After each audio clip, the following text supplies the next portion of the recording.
Remember the 5th of November, the gunpowder, treason, and plot.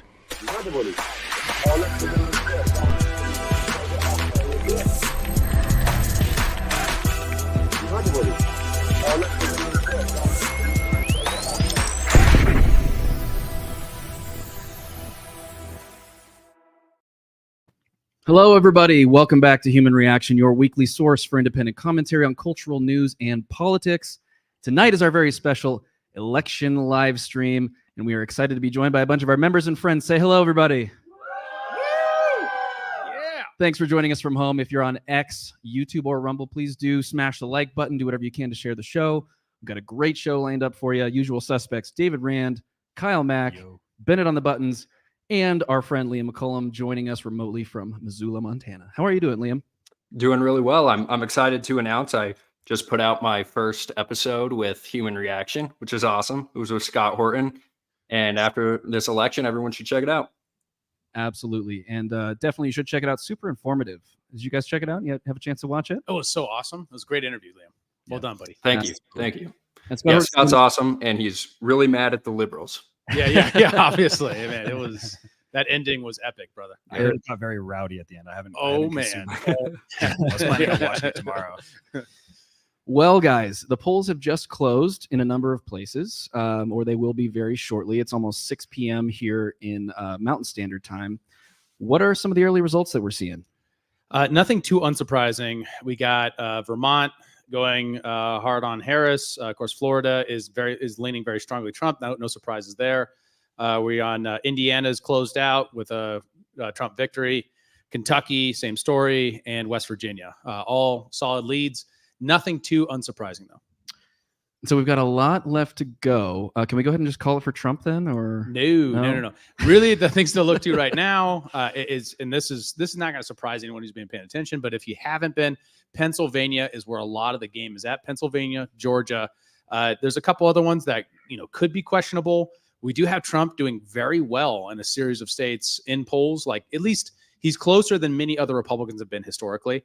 Some of that is some of the, it could be gender voting. It could be his better support amongst Latino and Black voters than most historical Republicans, at least since Bush. And so we should see how that turns out. I mean, it's going to make a huge difference in at least a lot of East Coast states and maybe the Southwest, looking at Nevada, looking at New Mexico, Arizona, and how those variables going to play out. But David, it's 23-3. That's a pretty bad score.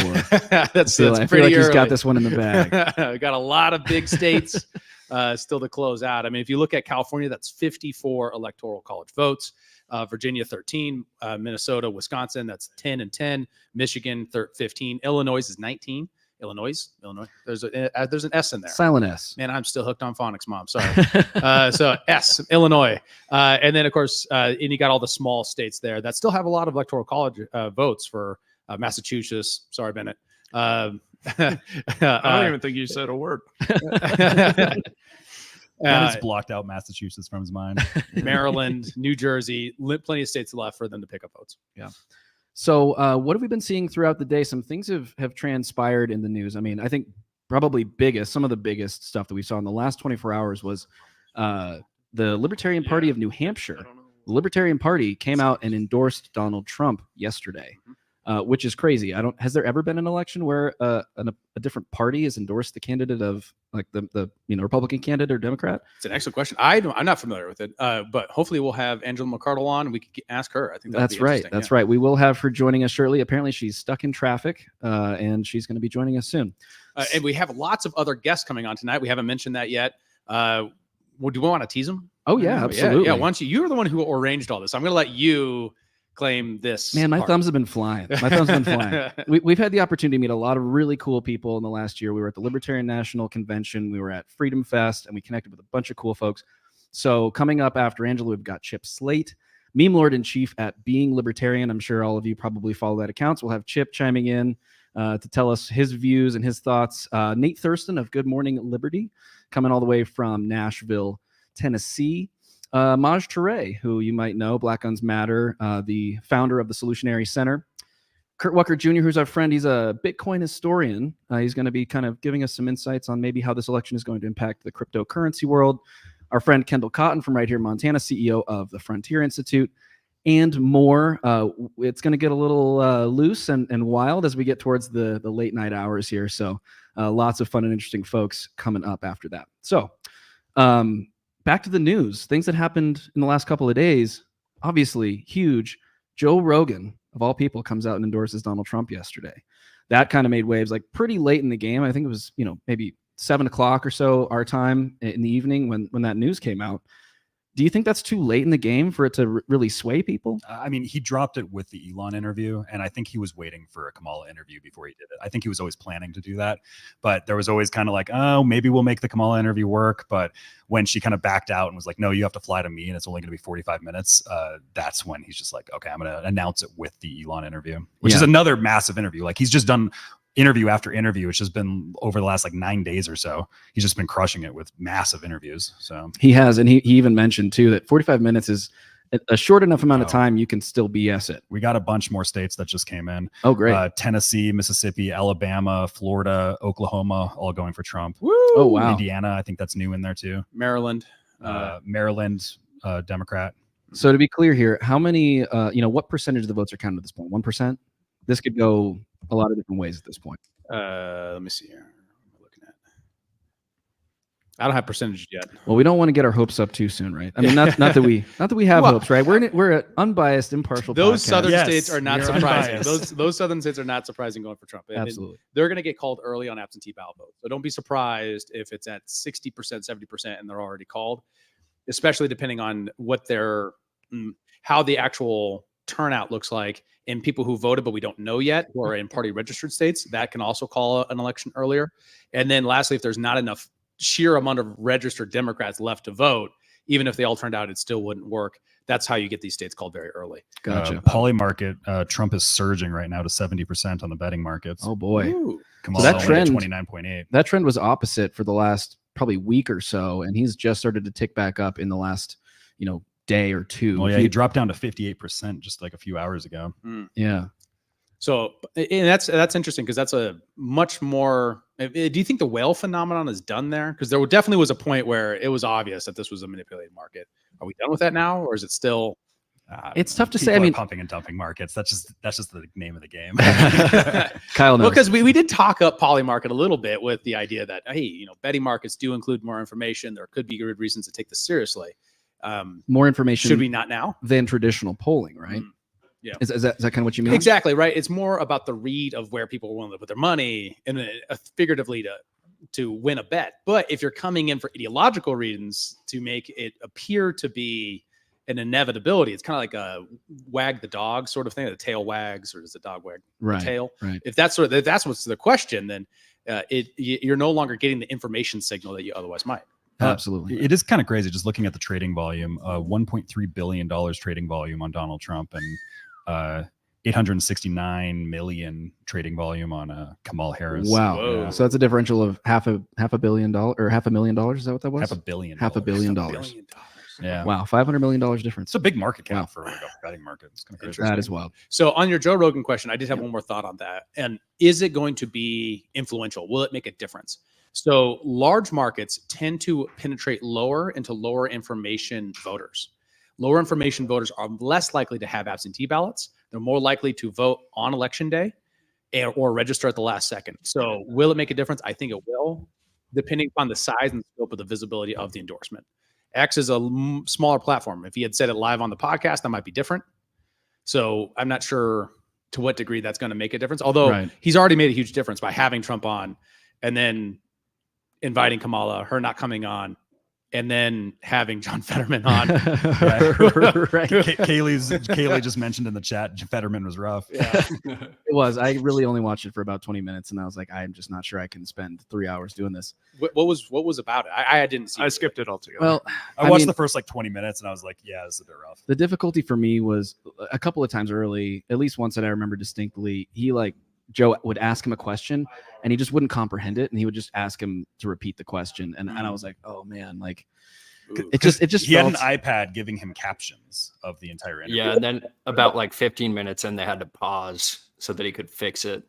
It was pretty bad. That's when I dropped out. Why did he have captions? Because the captions, ever since his stroke, he says the captions are like his glasses, where it's like he can understand things, but it helps him just formulate everything a little bit better by seeing the closed captioning on speech. And that's got to be some artifact from the stroke where like his auditory cognition is diminished, but his visual cognition is still there, where he has to read it to really comprehend.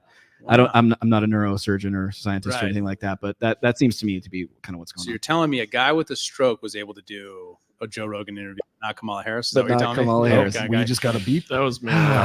Yeah, I don't learn things audibly as a U.S. senator. Yes. Nice. Yes. Nice. Well, and I mean, obviously, it's a high risk scenario for Kamala to go on Joe Rogan's podcast, right? Because not just will she stick to talking points for 3 hours, but like we were talking about the doom loop that Kamala was in for the week or two leading up to this, where she would make a media appearance, no matter how short or long it was, her poll numbers would go down as a result. So like, was she thinking by going on Joe Rogan's audience, I'm going to win his audience over to vote for me? Yeah. I think it was a net negative opportunity for her. And I think the campaign made the right decision to just not do it, to put those terms out there to say, well, you come to us and it'll be 45 minutes. And, obviously Joe turned that down, and rightfully so. Looks like we got 500 people viewing us right now. Fantastic. Woo! Welcome, everybody. Thank you for being here. We're just getting started. We've got Angela McArdle joining us very shortly, chair of the Libertarian National Committee, and a bunch of great guests after that as well. Maj Tr, Chip from Being Libertarian, Nate Thurston from Good Morning Liberty, Kurt Walker Jr., Kendall Cotton, our friend from right here in Montana, to talk to us maybe a little bit about some of these Montana races, which might not matter to you, but don't worry, we'll get there. But the Tester Sheehy race is very important for the sake of the election right now. That is one of the most important Senate races. Yes. So why don't we talk a little bit about that? So is there an indication clearly at this point about which way Sheehy Tester might go? I believe he was up 3 points the last polling I saw. Sheehy was up 3 points? Yeah. The Republican? Within margin, which is functionally tied. Yeah. Gotcha. So, I mean, we basically don't know at this point. Yeah. Although I have heard rumors of internal polling from the R's suggesting a bigger lead than that. But that might be fundraising polling, which is a different phenomena where you put out a poll is not accurate in order to give a sense of we can win and we can continue winning if you give money. You don't put out a poll saying, you sometimes put out a poll saying it's really close and this is why you give money. Just depends on how you're viewing the climate of your donor class at the given time. Yeah. It also looks like Missoula County is reporting late again. So we might have a situation where it looks like Tim Sheehy is leading, and then overnight we actually have more of these Democrat voters come in. Overnight, huh? Yeah, it'll be interesting to see. Well, that will be interesting to see, and we'll stay closely tuned to that one. By the way, it was obviously announced in the news today. I think everybody who was on X at any point knows that the U.S. will be testing a hypersonic missile this evening, sometime around now. Strange time for that. Yeah, very strange. What do you guys make of that? I don't know. I have no clue.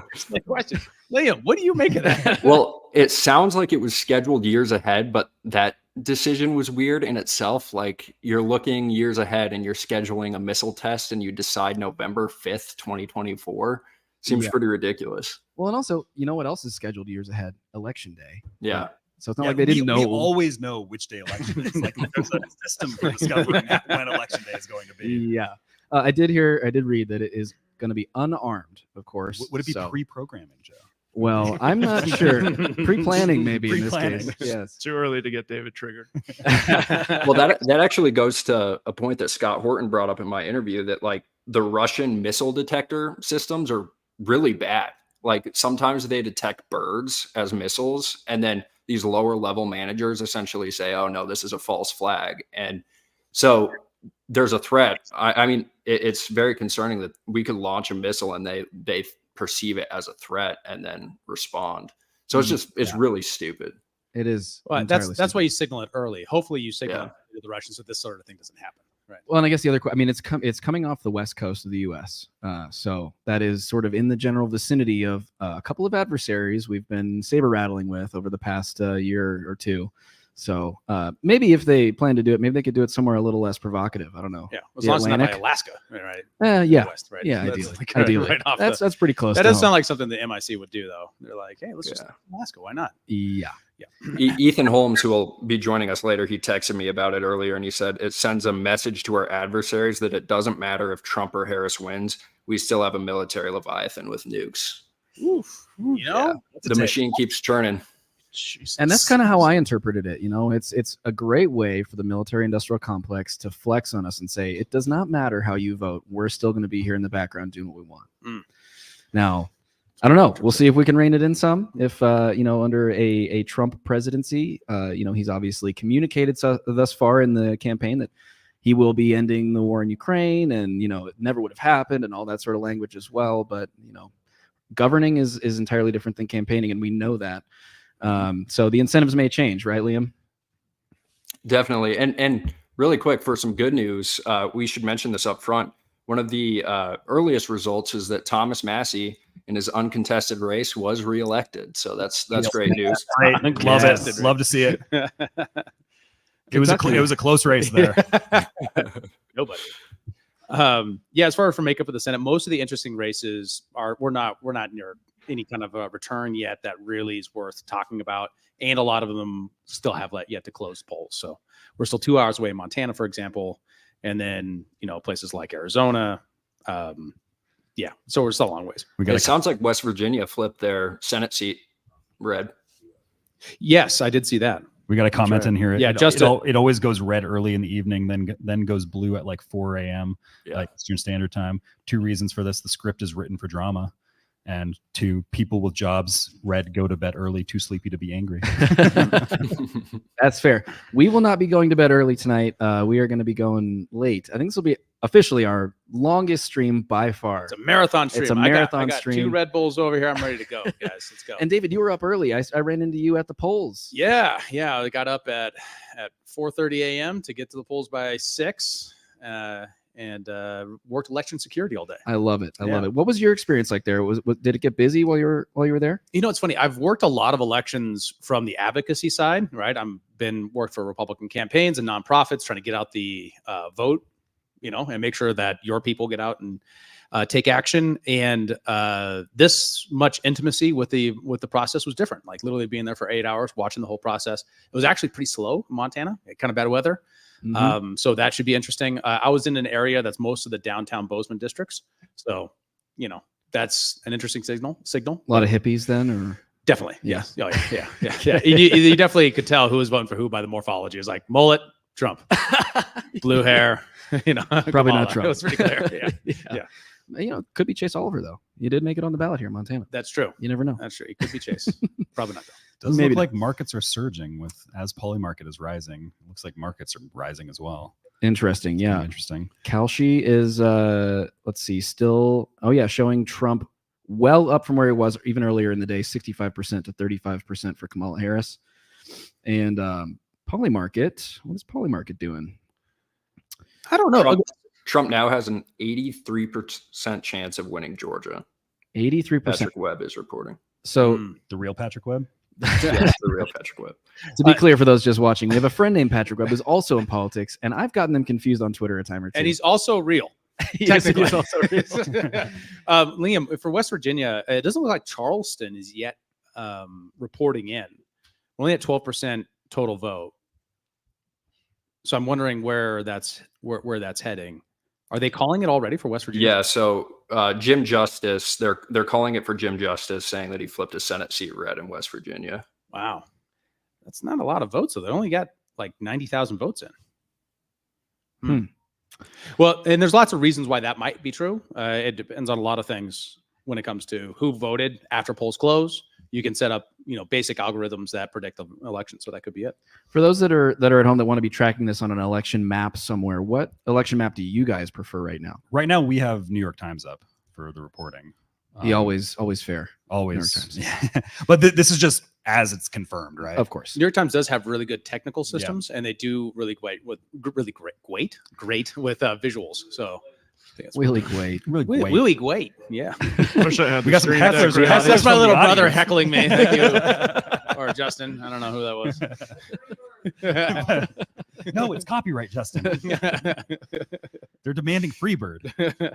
All right. So this is an interesting development for Virginia. 92% of Loudoun County and Biden won it by 25 points. Harris is only getting 17%, and they're reporting at 95% right now. It's an 8-point swing to Trump from 2020 with 95% reporting. That's awesome. Patrick Webb's wife is in is in the chat. Yeah. The real Patrick Webb or the not real? The fake Patrick Webb.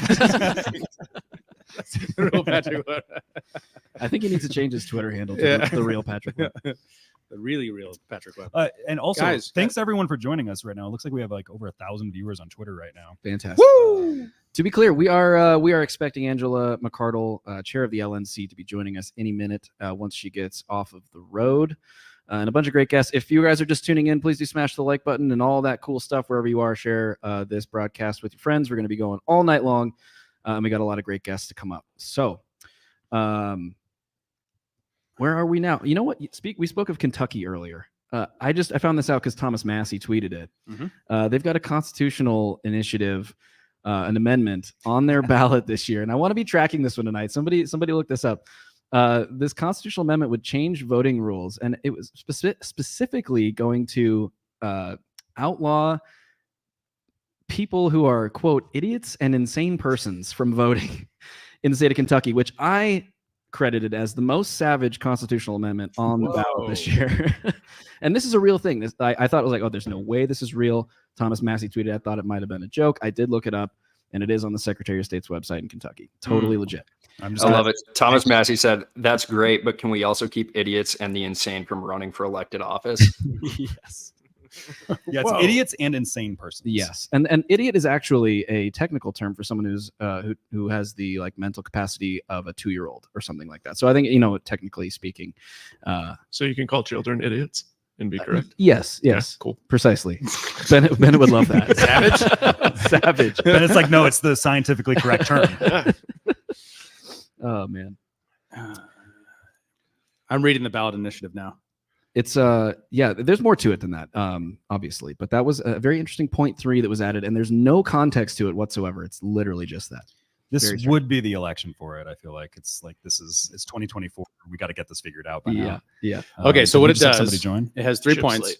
It's Oh, one, chip's in. persons convicted in a court of competent jurisdiction of treason, felony, or bribery in an election or of such high misdemeanor as the General Assembly may declare shall operate as an exclusion from the right to suffrage.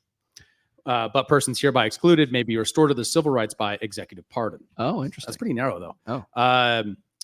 To persons who, at the time of the election, are in confinement under the judgment of a court for some penal offense. So that ranks fairly low, meaning, if you just happen to be in jail for a misdemeanor or something like that. That's interesting. Yeah. And then 3, idiots and insane persons. That's it. It just says 3. No idiots. context. How to implement that is the question.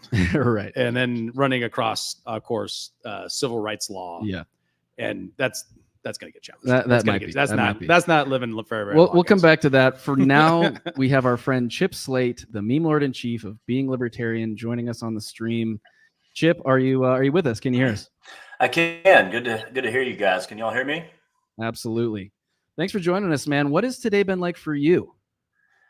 Man, it's been wild. It's been sort of building up. And everybody I've talked to really across the nation have all said the same thing, that it's just like, it's like something's going on outside and they don't know how to explain it. And it's almost building for what's going to happen tonight. So it's almost like the world is pausing, but until we see what happens. But how about y'all out west? How are things out there? It was a pretty snowy day. David worked the polls for about 8 hours, and said it was kind of slow. But obviously, there's only about 1.1 million people in our entire state, so I don't think any poll in particular is going to be terribly overwhelmed. But I got out early. The lines weren't overwhelming at all, but the energy seems to be pretty high around the Trump campaign right now. And you're in Virginia, is that right? That's right. I'm in Southwest Virginia, about an hour south of Roanoke and about 45 minutes north of Greensboro, North Carolina. So kind of on that Bible Belt line there. But the general idea is seems to be Trump, seems to be the support around here for the most part. But obviously the cities here, it's just like everywhere else. It's mostly Democrat in your cities. Yeah. Well, our audience member Emily is predicting a Virginia win for Trump, and it does look close with the early voting right now at Harris only up 2%. The one thing that I heard that actually supports that is that there was low voter turnout in the Fairfax, Northern Virginia area. And if that is true, that could actually happen. It really could flip. That's a Democrat stronghold, and really it holds the whole state hostage. It and Virginia Beach area sort of hold the whole state blue. So if that is actually true, that could be significant, and Emily could be right. Wow. Chip, Crazy. This election crazy. cycle has been unlike any as far as we've ever seen. And obviously you have a front row seat for it, running a meme page as prolific as being libertarian. And we talked a lot about sort of the mimetic energy of the Trump campaign. And you've had a lot to do with that. I mean, you've run a lot of polls, and obviously everything you guys post is huge. And if you don't follow Being Libertarian, you absolutely should. What has the experience been like, with the energy around like the meme energy and the Trump campaign this year? Well, it's been surreal seeing sort of where we started and where we've ended up. As we came into this, we were just trying to stay afloat and not be censored or lose more pages. But as we did that and sort of got into the election more and more, all of a sudden Donald Trump Jr. is sharing, regular things. Joe Rogan is sharing regular things. Elon Musk is sharing regular things. And then, my personal favorite, Tulsi Gabbard is sharing our stuff and interacting on a regular basis. So it's been incredible. I don't want it to end, frankly.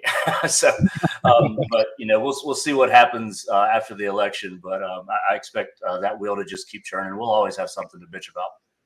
Oh, absolutely. And that's a good question. I think a lot of people might wonder, like, do the political podcasts and meme pages like kind of fall off after an election? This one doesn't really feel that way. It feels like it's only going to get spicier after this. Well, especially, if Trump wins, especially, we got 4 years of just content automatically. We went through that in 2016 and frankly missed it starting 2020. He made things easy. So I think it will keep going because it seemed to keep going between 2020 and now, but I think people overall are learning the power that memes have, the just power of comedy and politics. You can actually move some ideas and minds, and especially if they come in and kill your pet squirrel. Yeah. What is the variable of peanut? Like, that is the question. Imagine for a moment. That's a great question. If when my grandchildren are looking back at these series of election styles, 2016, it's going to be explained that a cartoon frog won an election. And then 2020 happened, and that's what it was going to be. Harambe died. And Harambe and a gorilla. As well, yeah. 2020, it's going to be like something weird happened. And then 2024 is going to be a raccoon and a squirrel. Yeah. Yeah, that'll be the best explanation for the moment. If that's true, that's the best possible reality we could be in. And they got a McDonald's employee into office too. Right? You too can become president. Who the deep state is trying to kill. Yeah, right. You too can be a fry cook and be a president.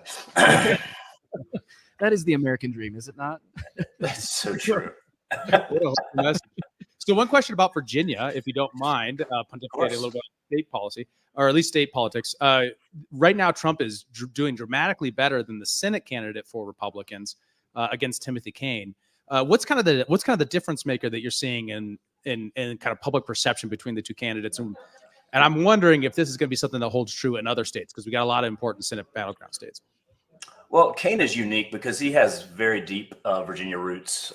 His family's, deep-seated Northern and Central Virginia. I even know some of his family down here in Southwest Virginia. So that connection is really hard to beat, especially, I think for somebody like Hung Cao, who seems more of a placed candidate. I don't mean that in the most terrible sense, but he just doesn't seem as natural and local as Tim Kaine. And Kaine has a resume to back him up as well. So I think, Hung, one of the rumors around here was that Hung was sort of wasn't really running for the position, but more wasn't running for the Senate spot, but more for a position in Trump's cabinet. And so I know he got a lot of flack around here for that, but you may be seeing some of that actually.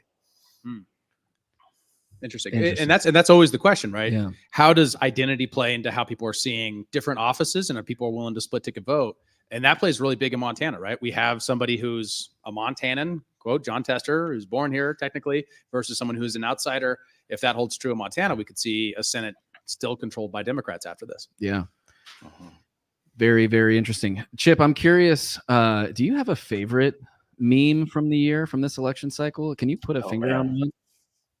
Golly, I don't think I can, because there have been so many. Obviously, the first one that Elon shared at sort of the beginning of the cycle, or no, I'm sorry, Rogan, the one that Joe Rogan shared when the Senate Majority Leader Mitch McConnell, when he froze, and we said, that 45 minutes the edible kicks in. That meme, that one did really well with Rogan, and he shared that, and then I think got so many people tagging us in it, he went back and gave us credit for it. So that's probably going to be my favorite, because that was it's crazy to think it's been over a year and 3 months ago that meme was shared. So time just flies in these cycles, as y'all know. It's just, it seems like yesterday we were at the LP convention and seeing Trump on stage and RFK Jr. and which again, if nothing else happens, look what influence libertarians had this year. It's just incredible. Well, it actually tells a very interesting story, right? If it was the mainstream press covering Mitch McConnell, that would have just got glossed over. It'd be like, oh, he just had a moment. You know what I mean? Because of the internet, because of memes, because of the way these ideas replicate and gain consciousness from bottom up, that we are probably going to see a new Senate leadership after this cycle in the Republicans. And that's a big deal. Yeah. It looks like, and especially, this is another relevant Montana story. The current National Republican Senatorial Committee chair, Steve Daines, is like one of the front runners for that position. Oh, wow. So a huge deal in that changeover of leadership. Yeah. Also a Russia war hawk. So that also is one of the things that make it a likely thing. Yeah. Yeah, Chip, it does. It feels like it was just yesterday that you and I were hanging out at the LNC up on the Media Riser watching Trump address a crowd of super rowdy libertarians. Liam was there as well. Would you ever have expected so many libertarians to come out in support of Trump after watching that happen in that moment? Not only that, for me, it's more, no matter what happens with this election, neither side can say there wasn't massive influence by libertarians on this election. And if Trump goes on to win, you're going to see, I think, people praise what happened there significantly. And my goodness, what if Ron Paul does actually get into this administration and start having some influence? I know everybody says we got to wait till we see it, and that's absolutely true. But at least he's saying it. It was taboo to even say something like that before this year. So I think for libertarians, it's nothing but progress. Nothing but progress that we've seen. Absolutely. It makes it all the more surprising that there are libertarians out there who are so resistant to the idea of libertarians having mainstream political influence. It's like, this is what a party wants in order to be able to actually, affect policy change. Sometimes you have to go about it in different ways. And obviously what the LP has been doing hasn't been super successful, but under, Angela's leadership, we've gotten to this point. So that's the proof is in the pudding at this point. If Trump does win and he does fulfill his promises, that's a big deal, man. That's major. It's something we've never seen before. And again, I think mainstream media, as much as they've tried to hide it, they wouldn't be able to hide it at that point. But it's going to be interesting to see, first of all, how this shakes out, and then what it does to the other party. How the other party responds to the results tonight. Yeah. Yeah. What do you think the fallout's going to be for the Democrats? Is it? It doesn't seem like they talk about the depth of the bench. Like the Republicans seem to have like a pretty deep bench, and a lot of people around Trump right now who are obviously, very capable, powerful, intellectual figures. People who are putting forward the right policy prescriptions and the right philosophies. Where do the Democrats turn from here? Is it just Gavin Newsom's turn, and they just hand him the baton and say, "Give it your best shot"? They're going to have an identity crisis. They're going to have to look at themselves and say, do we want this DNC leadership making our decisions moving forward?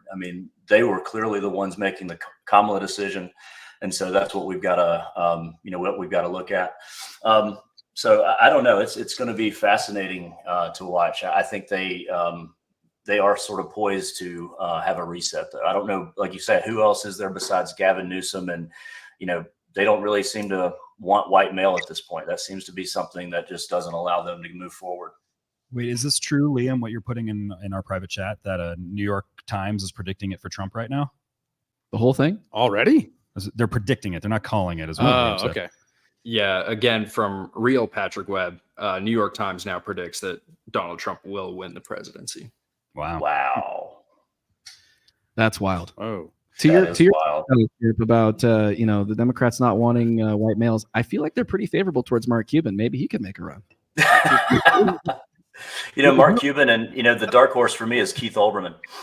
Oh, no.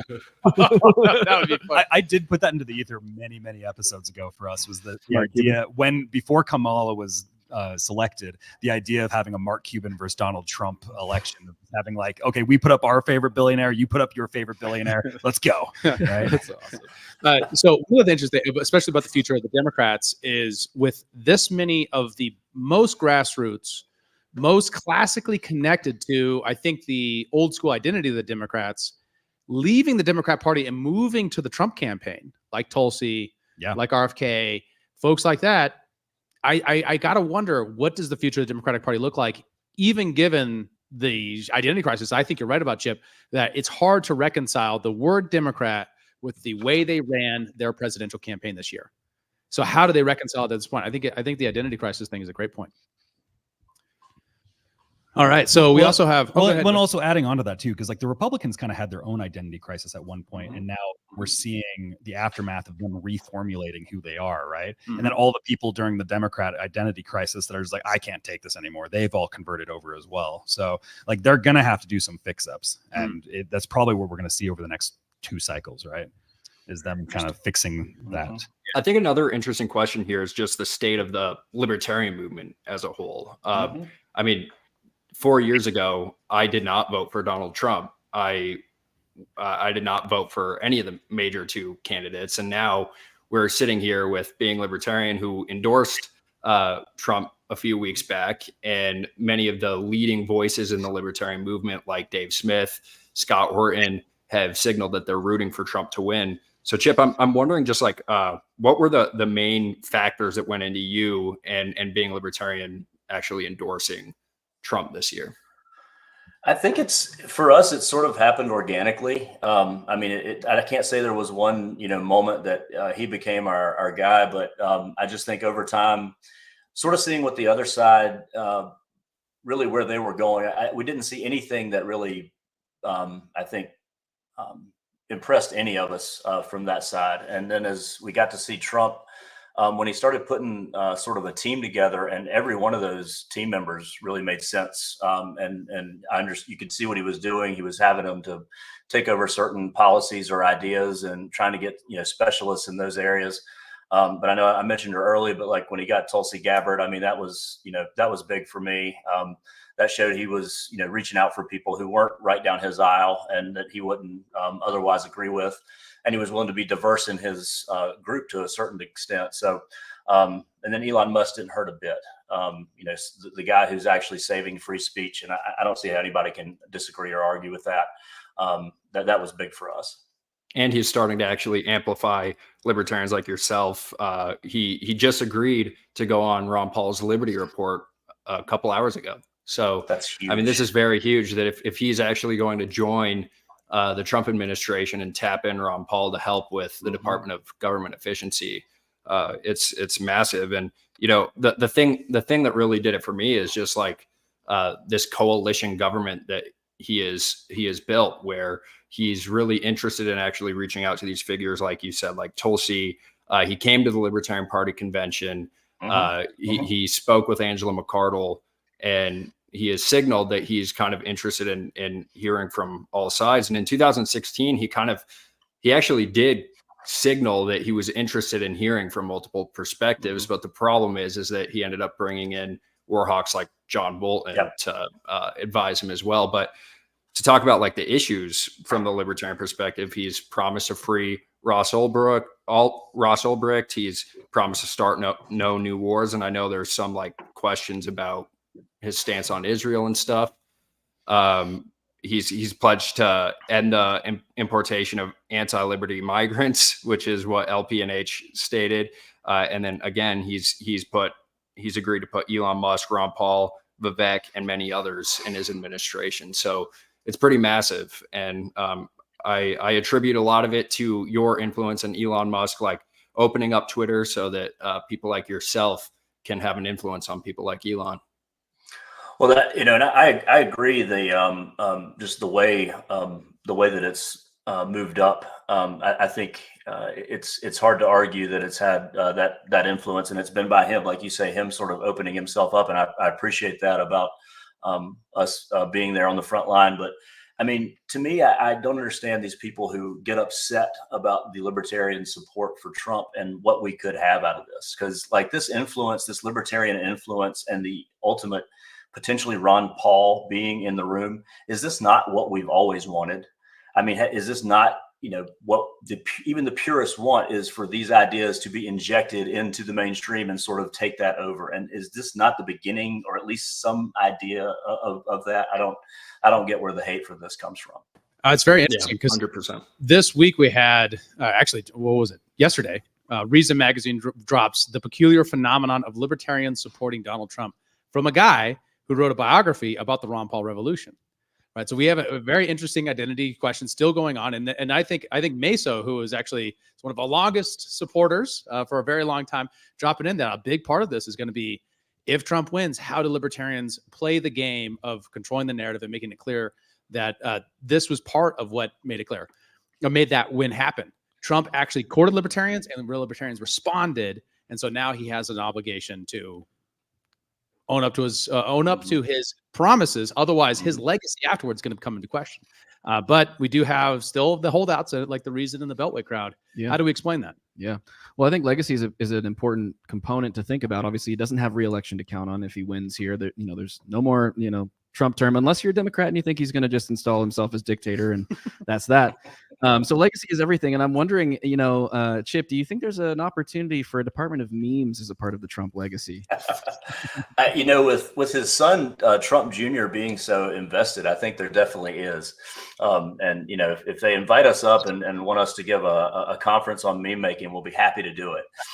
So if they see this, we'll be happy to give a workshop and see if we can't help y'all out. Because, I mean, the other side has never come to us. So, we're happy to spread what we can and what we know. Are you saying you would start up being liberal if they asked you? It's so funny that you mentioned being liberal, because that's how being libertarian got started. There were about three or four guys, including Eric July, who got banned from being liberal, the page, and they started being libertarian as being banned from being liberal. That's how being libertarian started out. It's crazy, but that's the truth. I didn't know that lore. That is some good lore. Yeah, some good lore. Yeah, you got any more juicy insider basebal for us? Oh man, I probably shouldn't tear the curtain back too much. Yeah. Do you guys have like a Discord chat for yourselves, all the meme lords of the universe? Well, we used to have it for being libertarian, but I'd say just DMs for some of us who have the bigger accounts to keep up with. But that's what's been crazy about this election, because then all of a sudden Trump Jr.'s in my DMs, and he's actually starting to interact and saying, "Hey, get this word out," and I'm like, oh, okay, it's just surreal. It's just crazy to think about. But like I say, Tulsi Gabbard, she's always on our posts. She's always interacting with the posts, and it's just really cool to see that, and that they appreciate and understand the power that this stuff has and how it gets people together. Absolutely. Well, and I appreciate that it's brought us together as well, because I remember when you were standing at the edge of the meteorizer, I saw a guy with a cell phone on a tripod next to all these huge, mainstream media cameras, and I was like, who's that guy? I want to talk to him. And I'm glad I did. I am glad you did too. It was fun. It does look like Trump is now tied in West Virginia. Or no, in Virginia. Sorry. 49. No, he's leading. Trump leading West Virginia. Barely. And it's only 40% reporting. And it does look like Arlington, for example, they're at 47%. So we still got a ways to go. But that is an interesting indicator. Wow. Yeah. Because oftentimes, I don't know if it's true in the East Coast, but at least in the West, it's very often that the rural counties are slower, a little bit slower sometimes to actually get reporting in. So interesting. Emily, you might be right. If you get this one right, we're going to hang a plaque behind us forever. She would have earned it. She would have earned it. Trump has a solid start in Georgia. That's very encouraging. 55-44 with 52%. North Carolina, we're at Trump at 52% to 46%. And yeah, That's huge. Ohio, Trump is leading 50-48. Ohio's a big deal, guys. I think Massive. he's got. It's one of the ones that have been under debate, but I personally think Ohio's is in a good spot for him right now. Gotcha. So Is that traditionally a swing state or is it not? it can be. It can be. Yeah, it can be. Gotcha, but not well. It seems like the predictions have been that it's in Trump's favor relatively firmly right now. Is that right? There were a couple polls, especially there were a couple polls recently that had him outside of margin in leading in Ohio. So that's why. Yeah. Illinois just went for Harris. Surprising? Nobody. Yeah, no, not surprising, but yeah, it's one thing. We're also sitting, of course, Vermont, Massachusetts, and Connecticut. So they've updated with. Hey, don't forget bigger Rhode numbers. Island down there too. No one cares about Rhode Island. Hey, if you're watching from Rhode Island, you ignore what he just said. We appreciate you tuning in. I'll be honest, I know nothing about Rhode Please Island. don't leave. It's small. It's small. I love the accent from Rhode Island. Bennett, can you do one of those? No, it's like a horrible crossbreed between Boston and New York, and it's the worst. You like them apples, he says. Well, we just lost everyone from Rhode Island. Thanks for tuning in. All 12 of them. That's every libertarian-leaning person in Rhode Island. They're gone. So Ben, I was wondering if we could have a live reaction on the meme warfare from the left with this Robert Reich video that dropped. It is so cringe. It's hilarious. We got to check it out. Let's do Did it. you send it to me? I sent it over to you, Bennett. All Let's get it up there. It's gonna take us. God damn it. Oh, sorry, buddy. Oh, I man. gave you like 4 minutes to find it. Yeah, but it's. He's got a lot of buttons. He's to got a lot press. of buttons to press. Bennett's That's pressing fair. more buttons than he normally is on these Yeah, things. we're putting all the pressure on him. Sorry, buddy. That's all right. While we got a second, I'd like to Y'all welcome didn't all. tell me. Get to Steve Willow out here. I think the apple's rotten right to the core. From all the things was down, from all the apples falling before. I spent the apple down symmetrical lines. I wanna find us kind of scary. Makes me just wanna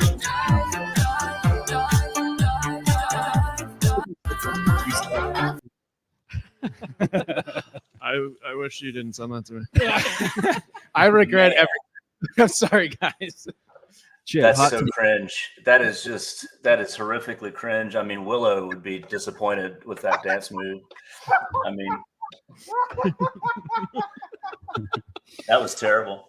Oh, you really got Oh, David. man. Oh, that was a good Gen X millennial reference right there. Millennial Willow.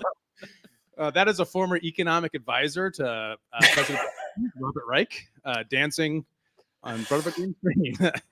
They could have put He's something. usually wrong about everything. Also, Yeah, he also is. Wow. Oh, Thank you, man. David. You're was welcome. So refreshing. Oh, here we go. Oh man. All right, what do we got? What do we got shaping up here? We've got some live coverage here from Fox. Looks like they're talking about Pennsylvania, the state everybody wants to know about, but he's standing right in front of the numbers. Thanks a lot. Good broadcasting. Yeah, Pennsylvania does have an early report, 12% in, but this looks like urban areas. It's too early. It's way Yeah. too early. looking at like 70-30 We have Kamala at this almost no rural areas reporting in. Yeah. moment. Awesome. So way too Chip? early. I don't know why they're even talking about it.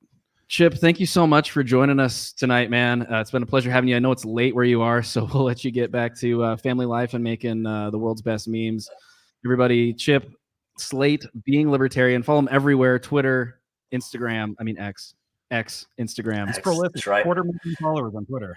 And Thank y'all very much. I appreciate you having me, and thank y'all for what you do. It's been great watching all of y'all build this up and be a part of what could be history, guys. Yes, thank you so much. here's hoping. We'll talk to you soon, Chip. Thank you. Take care. Bye-bye.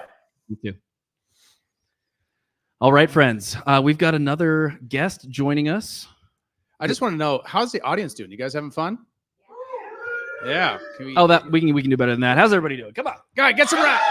There we go. We do actually have people in here, I promise. actually. I think you're being extra quiet because we're like broadcasting, but you guys can chat. you Like, guys can don't be rowdy. don't Yeah, worry it's about okay, it. yeah. You know, we want like that like election night Except rally don't kind boo. of vibe. Yeah, no booing. You boo, you get We booed. want only positive comments.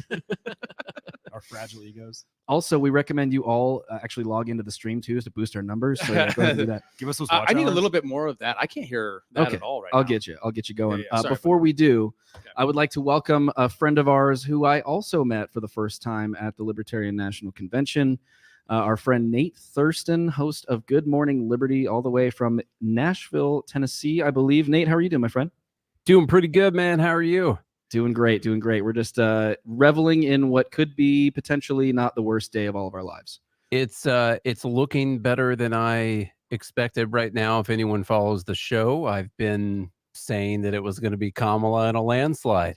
Really? And I have been, but it might just be so I could be pleasantly surprised if something else happened. I'm not really sure. Plus, I voted for Trump this year, and I've never voted for someone who could actually win. And so I didn't want to feel that disappointment, you know. I get it. In fact, I'm right there with you. I've never voted for the winner of an election in my adult life, so this could be a first for me as well. Although I voted for Kamala, so yeah. Yeah, I figured you did. Yeah, you can tell if you watch my Twitter feed. That's you can... Definitely. Hey, So- your guys' stream is doing great, by the way. A lot of people hanging out. It's looking good. Awesome. Well, thank you very much. We appreciate you lending to the fun here and giving us your takes. So in Tennessee, how are you feeling about the mood on the ground where you're at right now? Well, this year, you know, among all my friends, I would say everyone I know voted for Trump, minus the ones who told me not to tell them that they voted for Trump, not to tell anyone. So those people didn't. And all of those people have never voted for Trump before.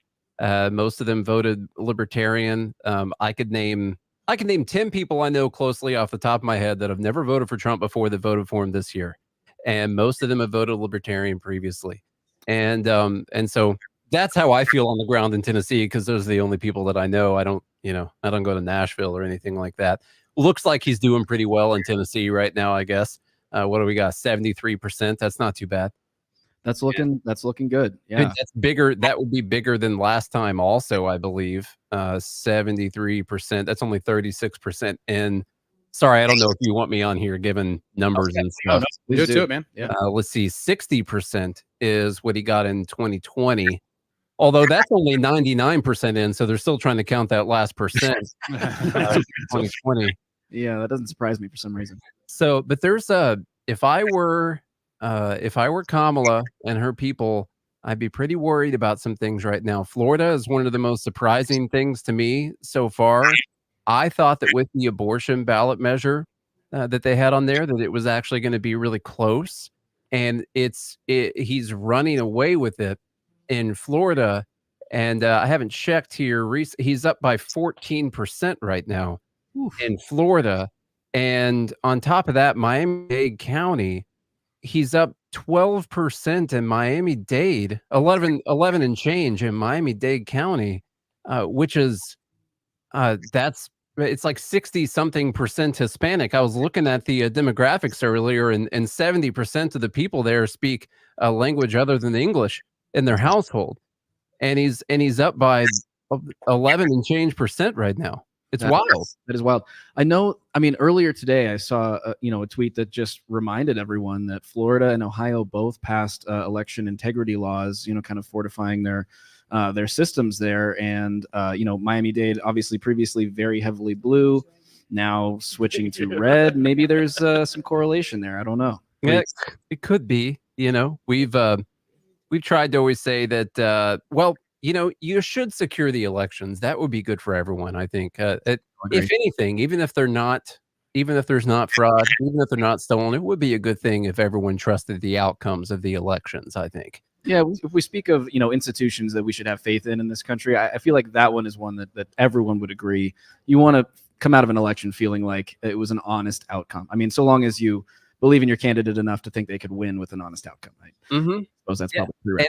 And the pushback on that idea is sort of weird. I don't know why people wouldn't want to secure the outcome of an election. Think of anything off the top of my head at all. I was telling the story on the show today that I went and voted this morning, and the first thing they did was I had to give them my ID, and they scanned it, and then they gave me my ballot. And I just can't imagine going to a polling place and not having to give your ID to vote. That's the wildest thing to me. Yeah, that's illegal in California now, apparently. I know. Right. I wonder which way California will go.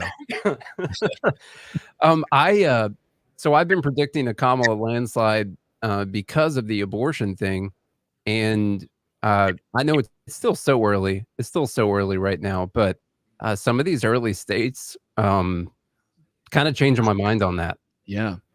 Yeah, absolutely. I mean, it does seem like that is obviously the single issue that people on the left are voting on right now. And obviously we've talked about a lot on this show that, the suburban white female vote is the largest voting bloc in the country. Is that right? So, I mean, obviously it's a huge contingent of people to contend with. And if they're very passionate about an issue, it's going to be hard for them to want to vote another way. However, I mean, I was just out last weekend chatting with some folks at a local bar, and I asked one gal who she was voting for just off the cuff, and she said, well, I believe that reproductive rights are very important, but in my industry, about 75% of the people I know are unemployed, and we need jobs, so I'm voting for Trump.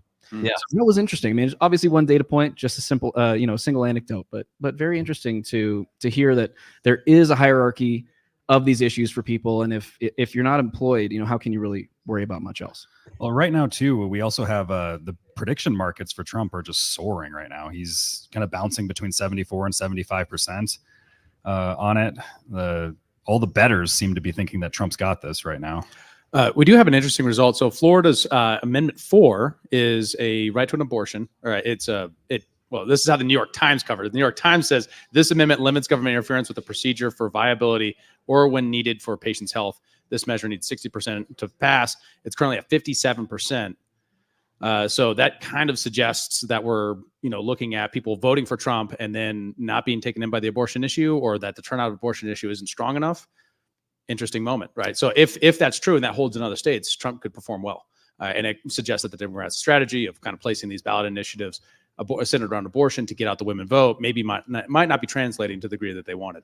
Well, and it makes you wonder, I think, a little bit, if just the single issue, like you said, is not quite enough, and if Kamala not having more of a policy position that's like concrete, that really attracts people to her as a candidate, is letting them down on this issue.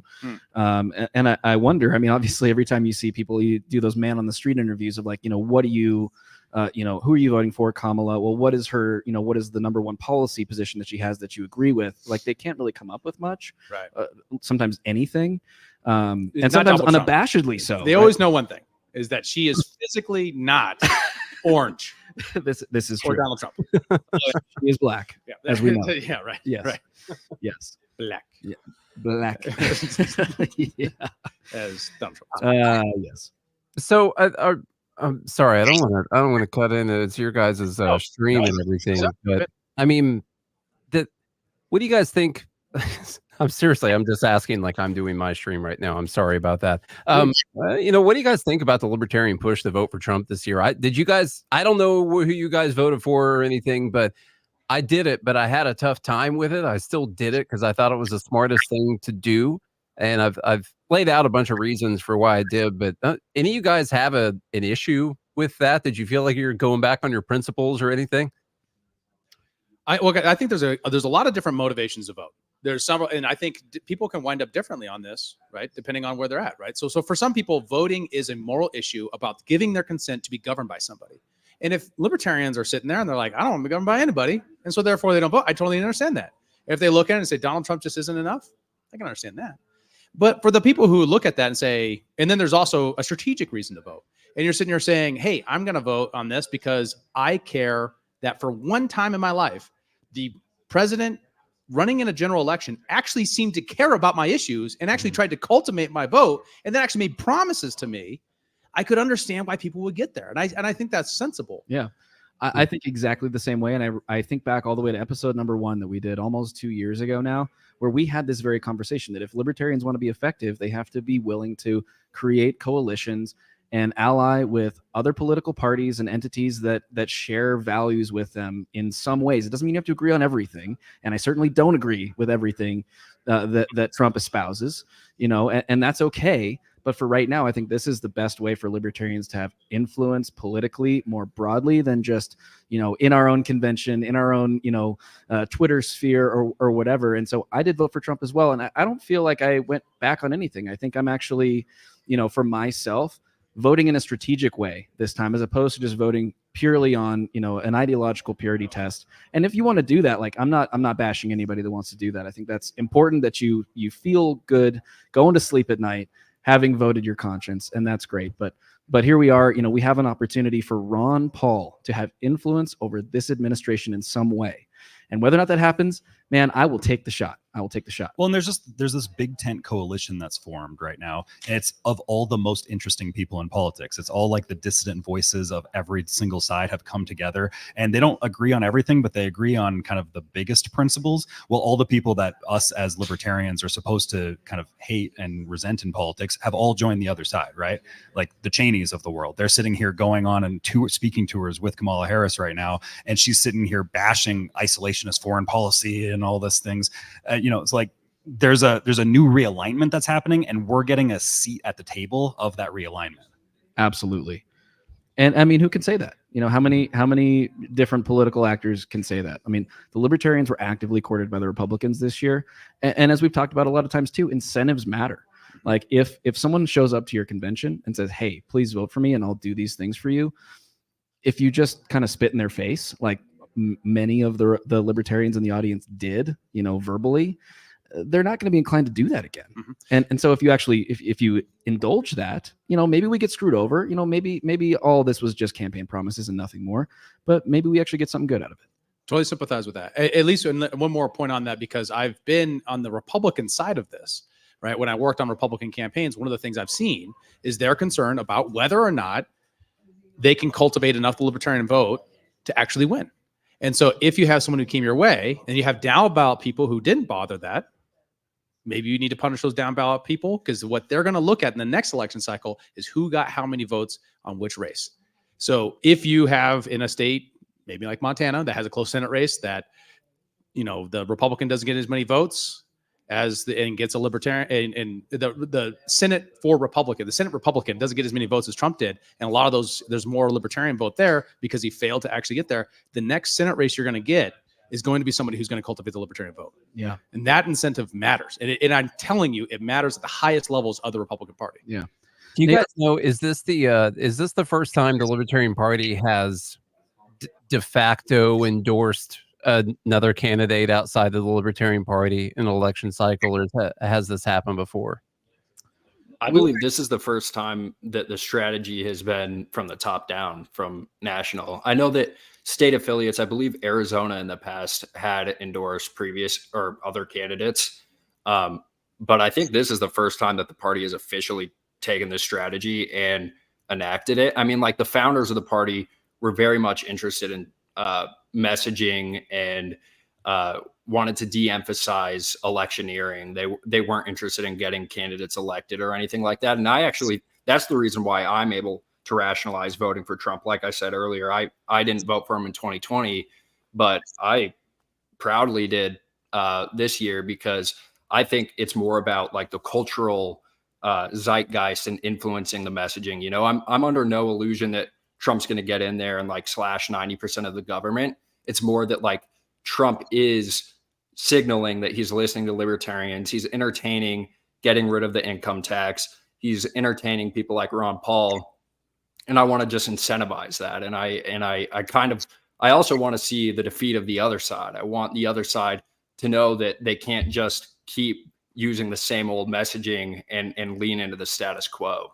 It was the defeat of the other side that actually had me at first. It's honestly not any of the libertarian promises, because I you know, their campaign promises. Ron Paul's been speaking out a bunch in the last day about Mike Pompeo, and if Mike Pompeo makes a phone call to Trump and says, "Hey, we're not going to bring that Ron Paul guy in," you know, that could really happen. And so I don't really expect that part, but it's the defeating the other side that really got me. The lies, the gaslighting, the manipulation from the media and people on the left. I made this point on the show today. If they can really make up a lot of things about Trump, who honestly is probably a bad enough guy that you don't have to make up a bunch of things about him if you just want to run on policy and then talk about some other stuff. There's probably enough stuff in his past that's real, but the fine people stuff, murders and rapists, firing squad, enemy within, dictator on day one, all of these things are made up.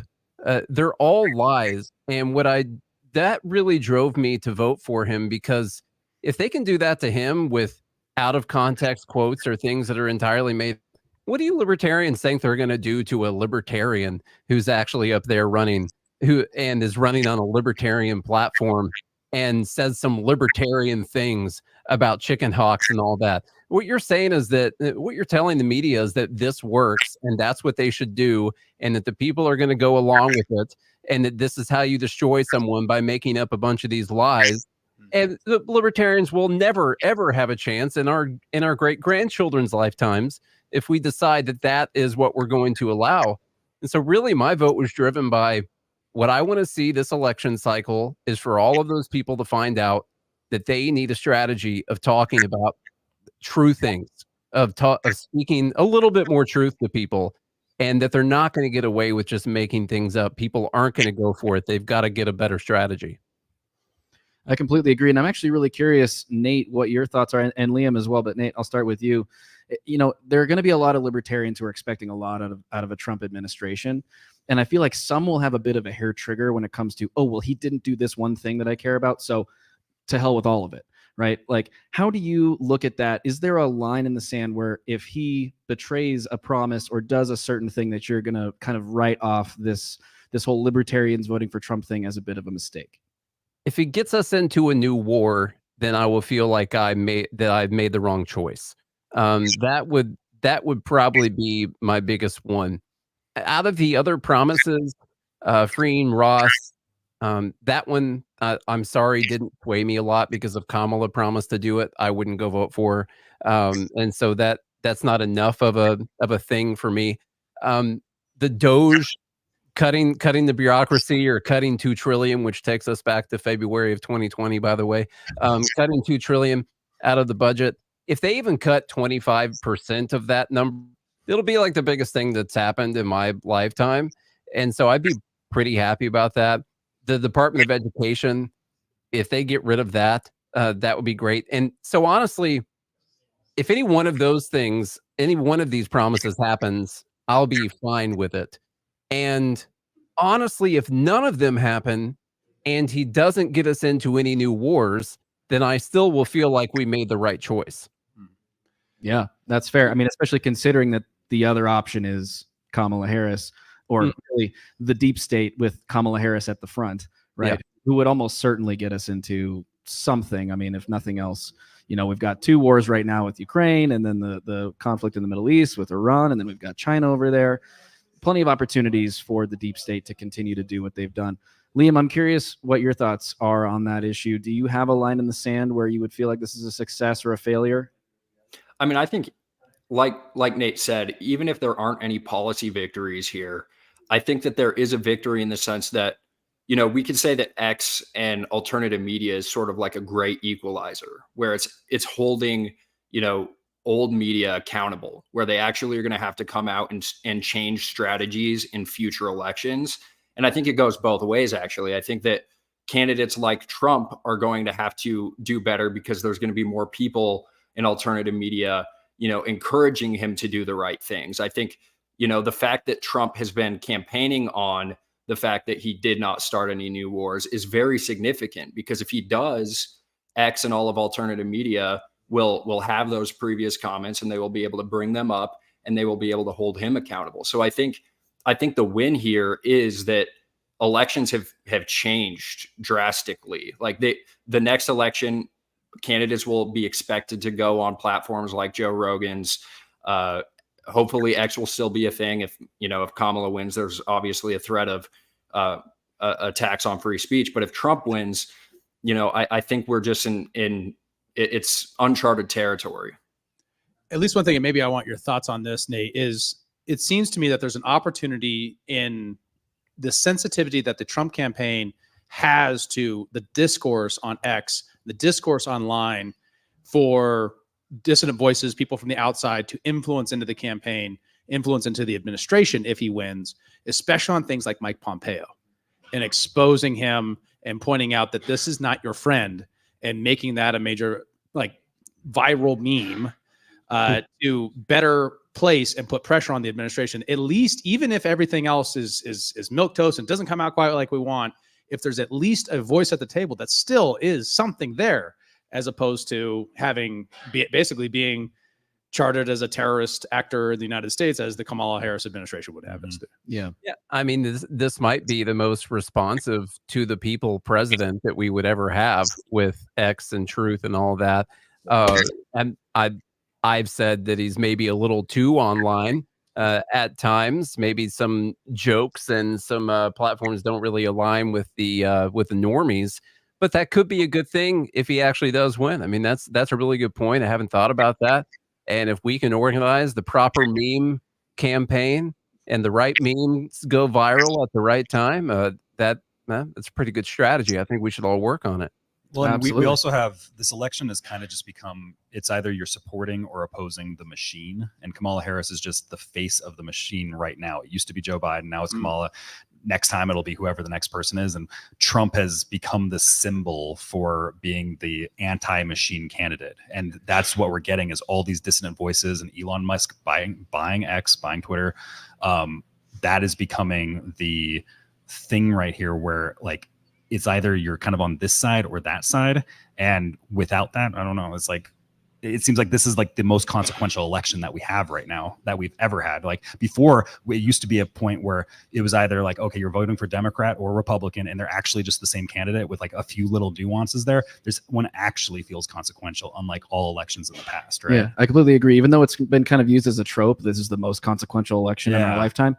This one does have a different feel to it. And I think a lot of people are feeling that. And I think that's what's fueling a lot of the numbers that we're seeing come out. And we've had some new states start reporting here.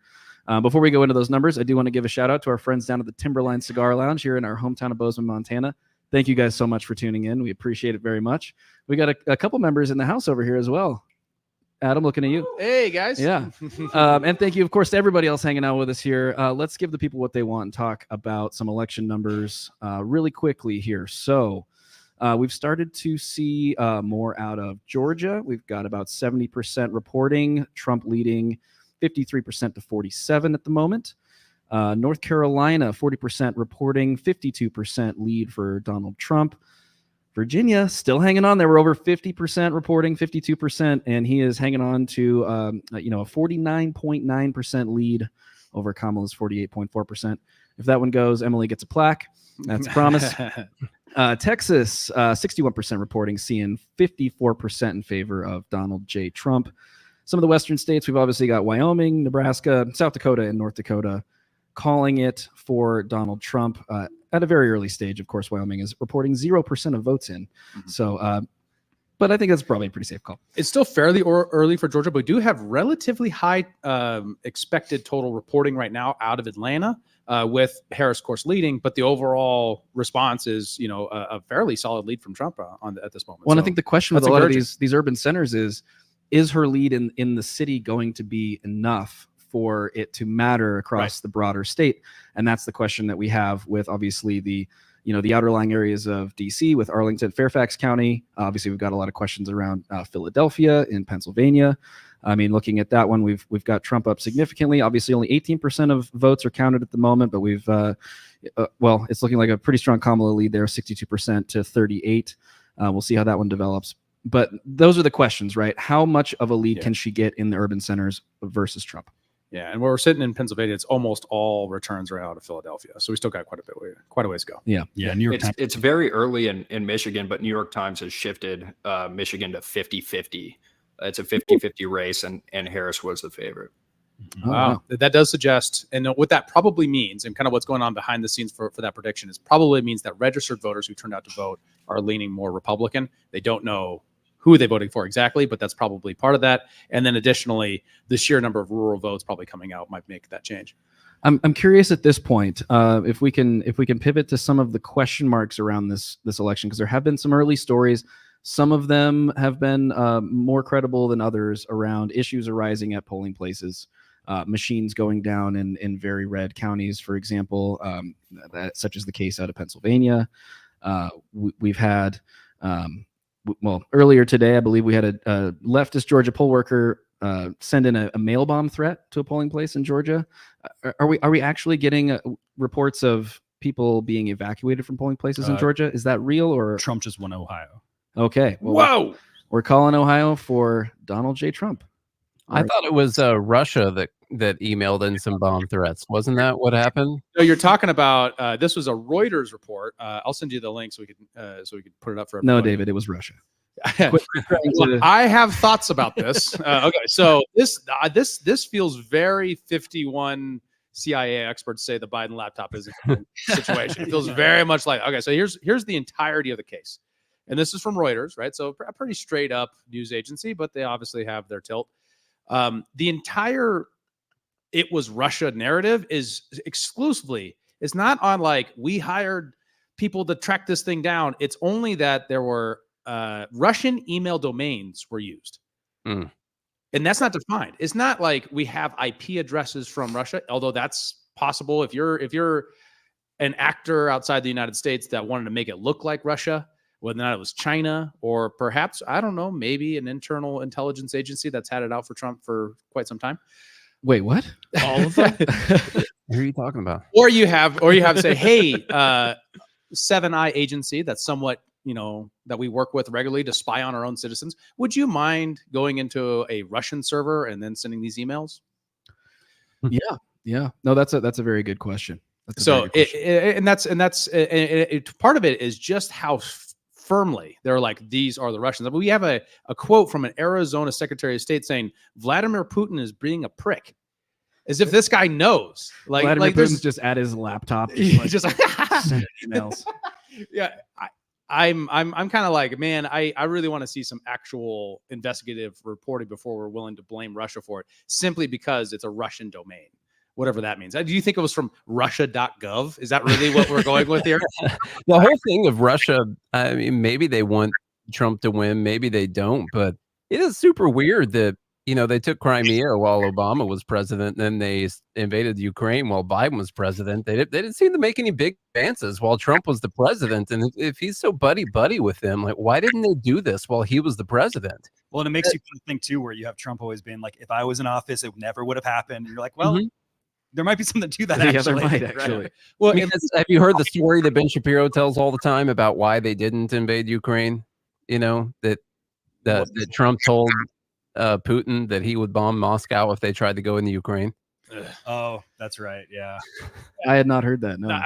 I got thoughts about this. Okay, so, one of the reasons why the Ukrainian invasion did happen is because Trump was accused in the Steele dossier and by the Hillary Clinton campaign of being a Russian agent. So in order to prove that he wasn't, he sent a bunch of weapons into Ukraine that were then used in the Donbass against people who spoke Russian and ethnic Russians.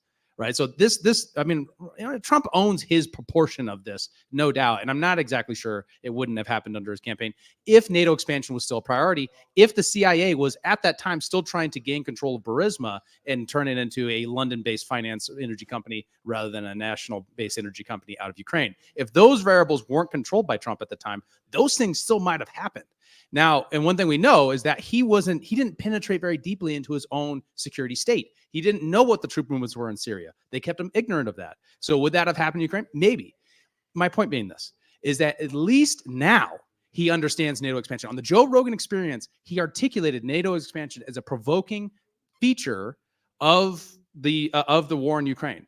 That's huge. That's a huge difference from where we were and his knowledge on foreign policy, his awareness of this as a presidential candidate and as a president in the previous cycle. Absolutely. And I would say to that's another thing that I've seen change with Donald Trump that influenced me to vote for him this time around. Whereas, I didn't before, is that it seems like he's gotten a lot more savvy about personnel and selection of personnel. Now we'll get to see, if he gets elected, if that really is true.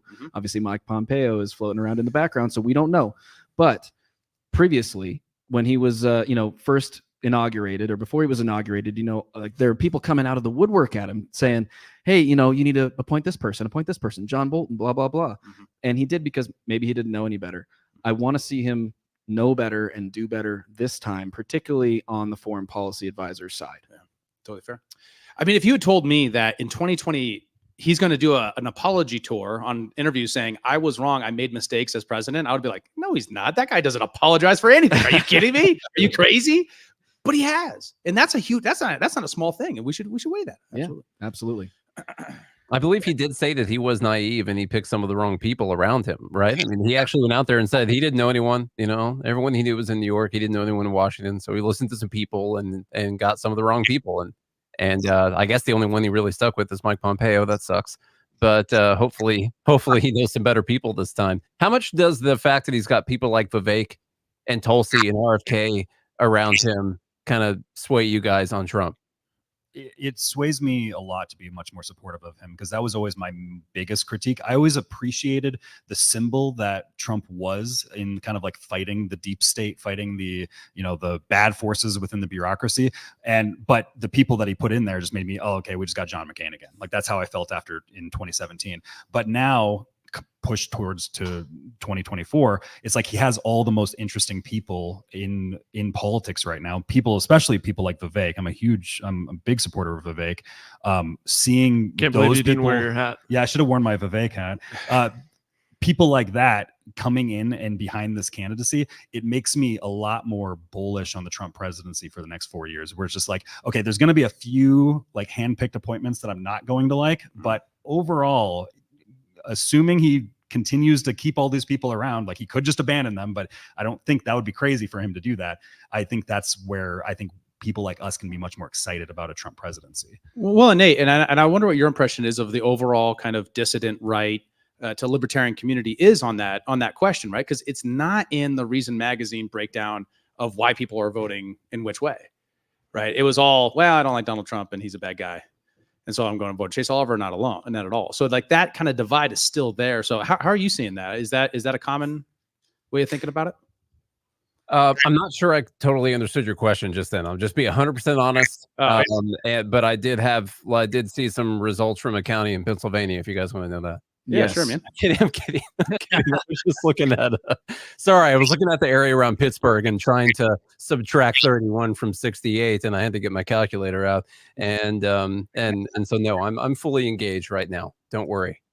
You asked the question about the team and whether that's changing the minds. Obviously it changed Kyle's, and obviously with Good Morning Liberty, you got a big audience. Do you see like this being a common feature for how people are thinking about this, especially when you have, major dissident newspapers like Reason Magazine, for example, not including that calculation at all in their justifications of who they're voting for this year?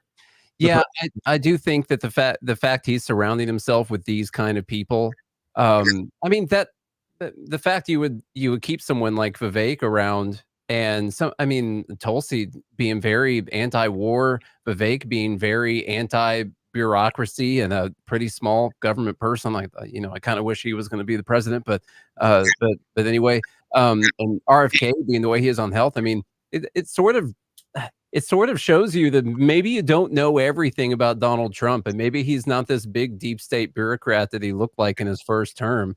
And he really did just have the wrong people around him. And a lot of people that watch our show have listed those as reasons. Personally, I haven't really used them as reasons, because Tulsi called for a 95% windfall profits tax during COVID, and RFK seems to be pretty negative towards corporations in general, and wanted to do the housing subsidies and all that. And so there's things I don't like about them, but if they stay in their one specific boxes, then I think they're net positives for sure. Well, and Trump's been saying that a lot lately too, where he's just like, well, I'm not going to have RFK anywhere near the liquid gold, right? Keep them there. Yeah. Well, speaking of that, where would you like to see RFK most leveraged within a Trump administration? CIA director. I know, but yes. I guess he'd be pretty good in the health agencies. There's, I don't fully go with his stance on all of the vaccine stuff, but I do think we need to introduce that kind of skepticism into those agencies. It doesn't seem like any of that's really allowed right now. So I think that'd be a pretty good thing. So I think sticking them in health, what they're talking about right now, is a pretty good deal. I would personally pick CIA director though. Well, that's also the big thing, though, too, is a lot of these people that he's bringing on board. There's a dose of skepticism that's being introduced into the like the Overton window right now that we never had before. Before, if you were skeptical, you'd get banned on Twitter or something, right? But now there's like you actually have some sort of rebellious thought towards the systems that we've been indoctrinated into for so many decades, and that to me is one of the most exciting elements of this big tent that's formed. One thing that could be really cool here is that we haven't really seen yet whether or not the full COVID insanity changed the way that people think about the government and all the control that they have and the narratives that they push.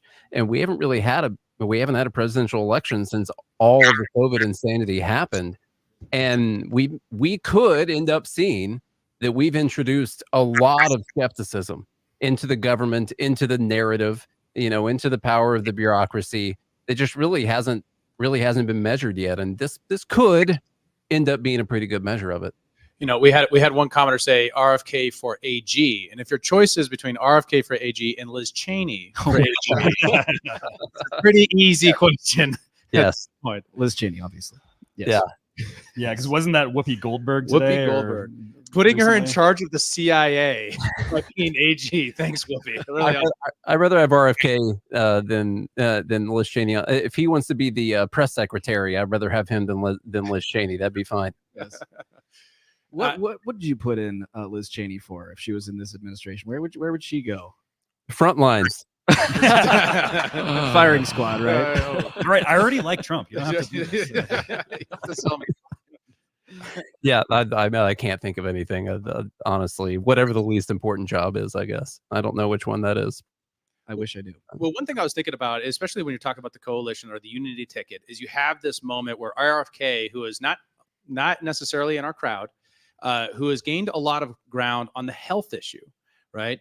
Especially, I think it's interesting the vision direction. He's not saying abolish the FDA. He's not saying get rid of NIH.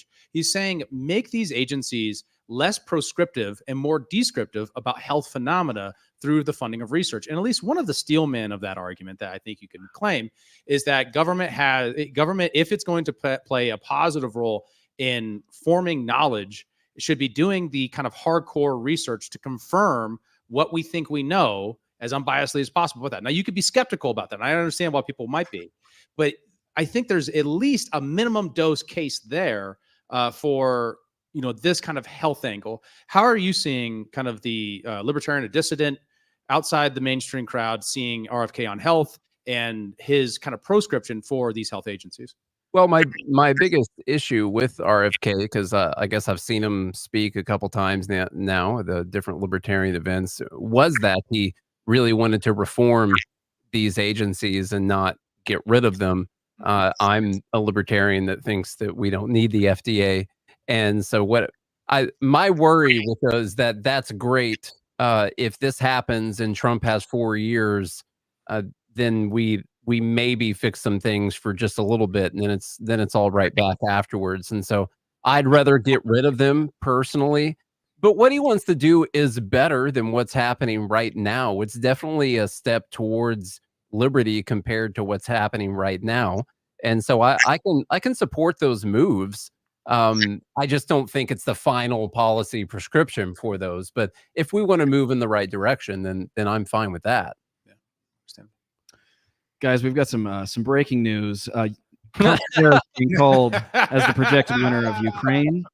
This is huge. Trump may never recover from this one. That's going to be at least 30 electoral votes. That's what I was going to ask. How many electoral votes is that? Somewhere around 200 billion, I think, or I don't know, maybe enough to win. Oh gosh. Well, that was a good head fake there. You really had me like, oh, we're gonna do an Ohio update, and then it's a boom. No, Trump's already got Ohio. This is the big. They brought in the big guns for this one. They did. How's Pennsylvania looking? Looks like Trump is closing the gap. 57% for Kamala to Trump's 42%. So 23% of the votes are in Pennsylvania. I'm looking. I'm trying to find a county that has a high amount of votes counted right now. And they're not. Have you guys seen any?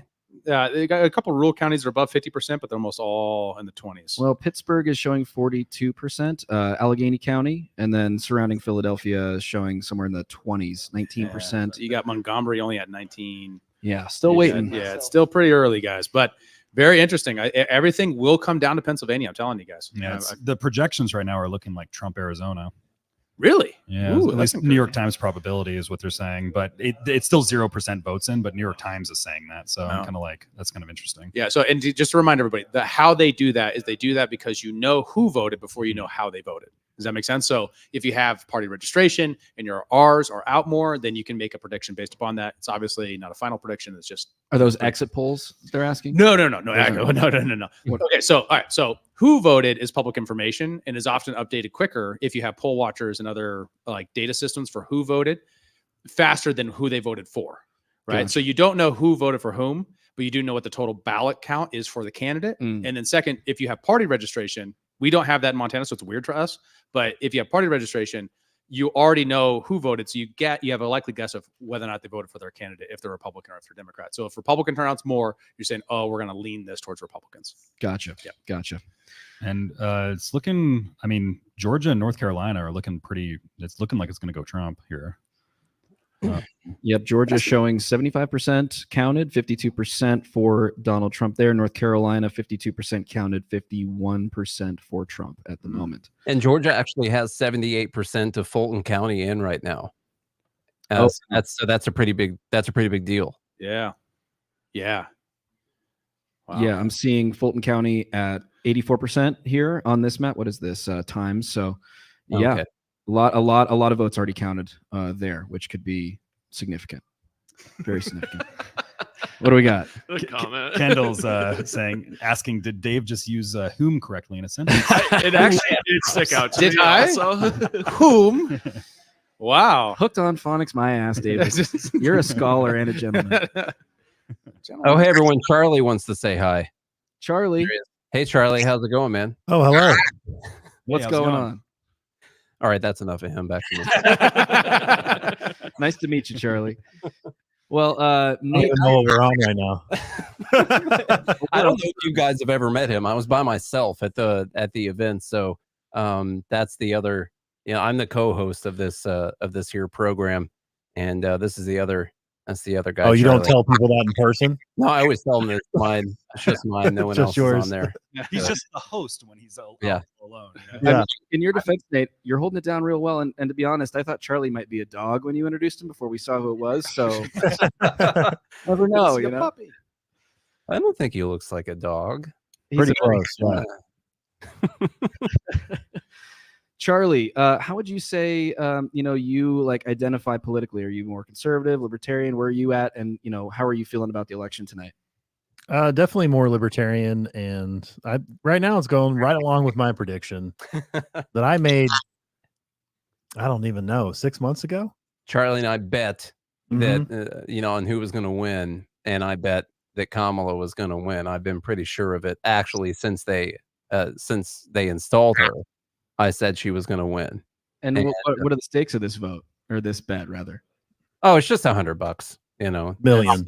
And I have $100 and I have to eat my words on the podcast. Like I'm going to write them down that Kamala's going to win in a landslide, and I'm going to eat them. On the show. That's Just judging by the prediction markets right now, it's looking like Charlie's probably ahead on that. Yeah. bet. I hope it's organic paper for you.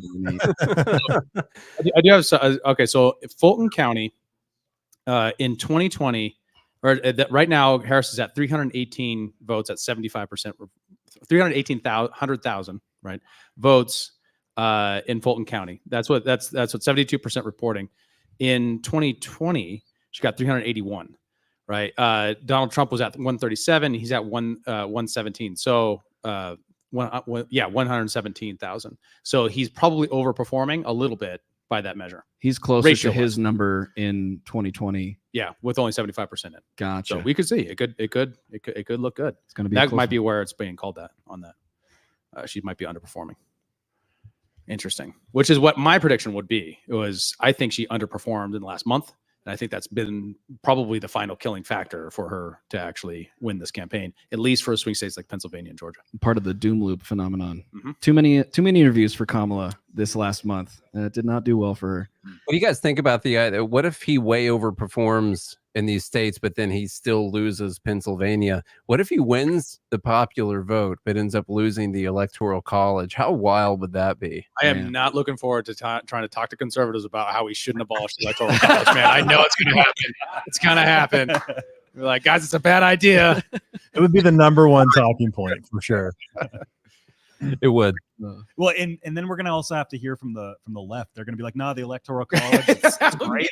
We should keep it." It's just like every time California's going to secede from the union, we're all like, "Yeah!" And they're like, "Wait a minute, you're not supposed to like that." Honestly, there's a way where if that happens, it could actually be worth it just to hear all the stupid stuff that people say afterwards. Like that could be the white bill if he does end up losing, is that he wins the popular and loses the electoral college. That would actually help us protect federalism for a little bit longer. So that could be good. I would not have had that on my bingo card. Have we looked at the Ohio race yet? Have we looked at Ohio? What do we got in Ohio? He's called for Ohio, if I understand right. Yeah, I think it's closer. 55. I heard you say it was called. None of my maps have shown it called yet, but I'm not. I'm on the New York Times and they have it called. Okay. Well, did you know? Did you hear? I read that was fake news. Oh, that is true. The deep state might be trying to keep our minds on this. They're going to just kind of like undercut us with the Ohio thing. Yeah, we're at 60%, and he's 11 points up. So, Okay. I mean, Seems at like least a according safe to Wall Street Journal. But I mean, that's I think That's closer than what I was, or I'm sorry, that's a bigger lead than what I was just watching. So I was curious there. and where are you getting your results? Just so we can kind of cross reference here. I had Fox News on down there. I'm watching. I have Reuters and I have Politico open. I ended up at ABC had a pretty good map because they showed a bunch of other information for previous years on the same page. But then they were slower to update than Reuters was when I was looking at them. And the New York Times, I don't remember why I ended up going with Reuters for some reason. I don't really know why. I don't know. I'm curious. I'm noticing here that the Reuters map does actually show third-party candidates as well.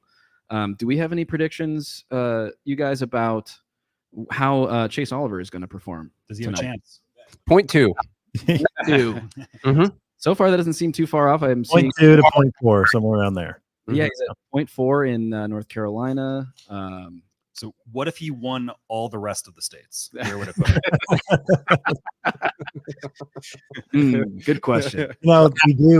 We dream one day of having, like our own Javier Milei here in the United States. That would be ideal.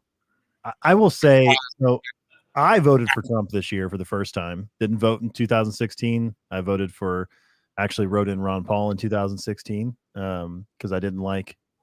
I can't even think of his name. Doesn't matter. He doesn't have a name. The governor. Governor of New Mexico. Yeah. Gary Johnson. Gary Bake the Cake Johnson. Yeah, that's right. So I didn't vote for him. So I wrote in Ron Paul.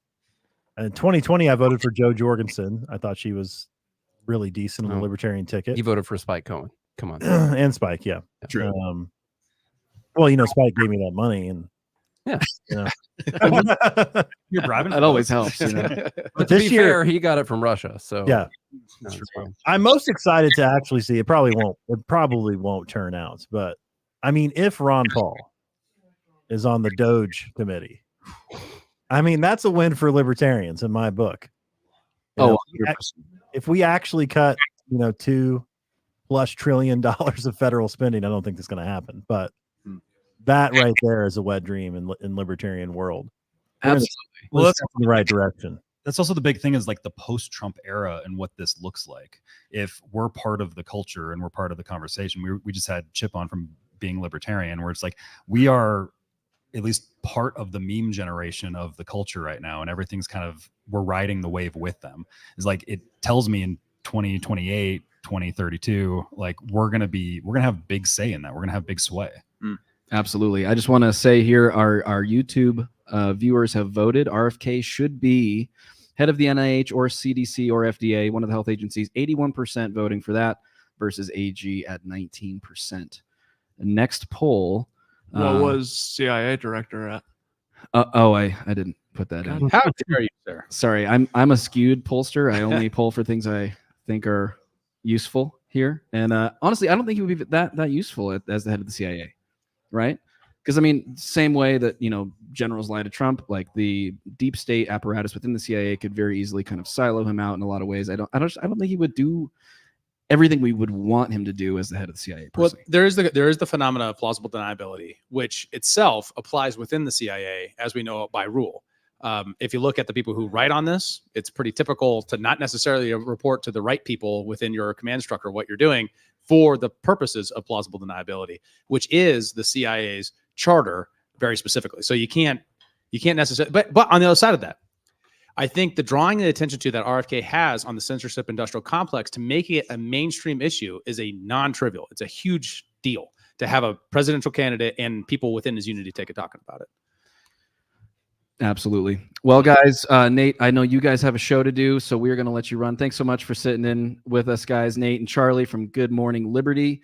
Check out their show. Find them on X. Find them everywhere. The podcast is not just a podcast, right? It's a syndicated radio show as well. Yeah, we have a radio show called Liberty at Night that's through the Free Talk Live network. And so we've been doing that now for, I don't know, a year and a half or so. So Tuesday nights, syndicated show through them.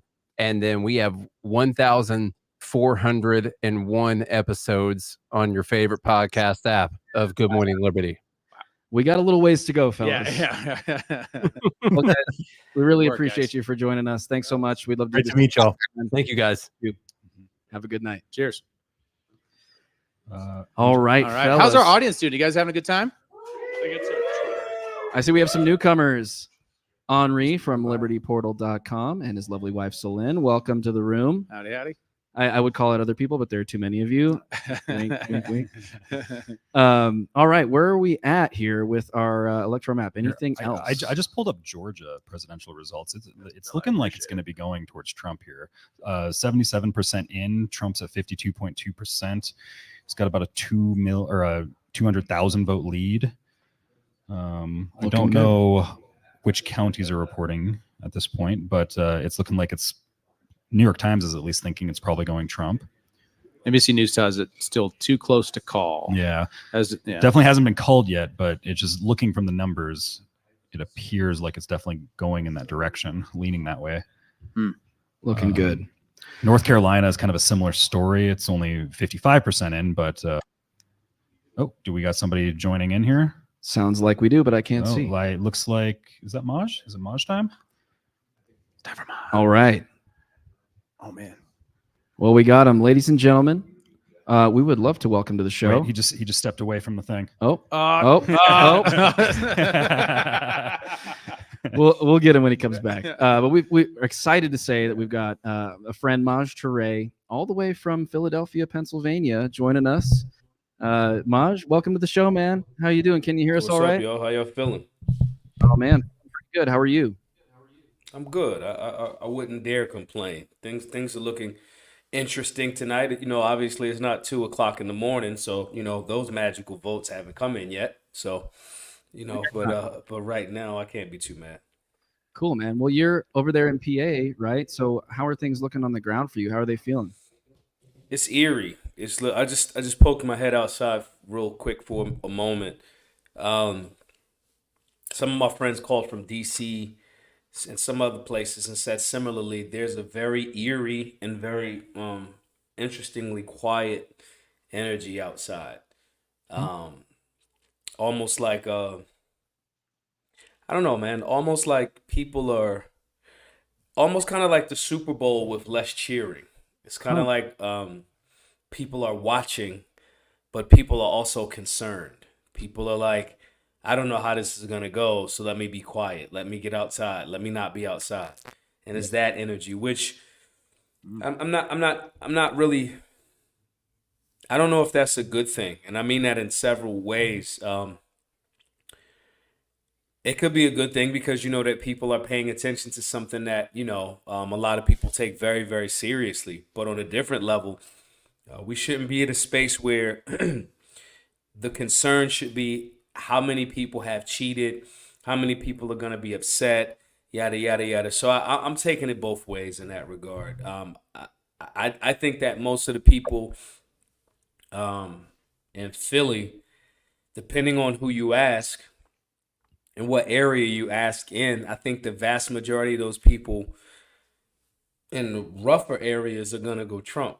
Now, are those people gonna go vote for Trump? That might be a different conversation. But as far as like being in support of, most of those people are Trump. But if you in like some like the Society Hill, Old City, those types of areas, most of those people went Kamala. I mean, you could tell somewhat by like the posters and all that other stuff too. But Philly's a weird place, man. Philly's in a good way. Philly has a very working class, blue collar energy, but there's a lot of liberals that kind of control some of the inner workings of Philadelphia. So it could really be a toss up because again, when you ask the people on a rank and file in certain demographics, their thought process is kind of like, I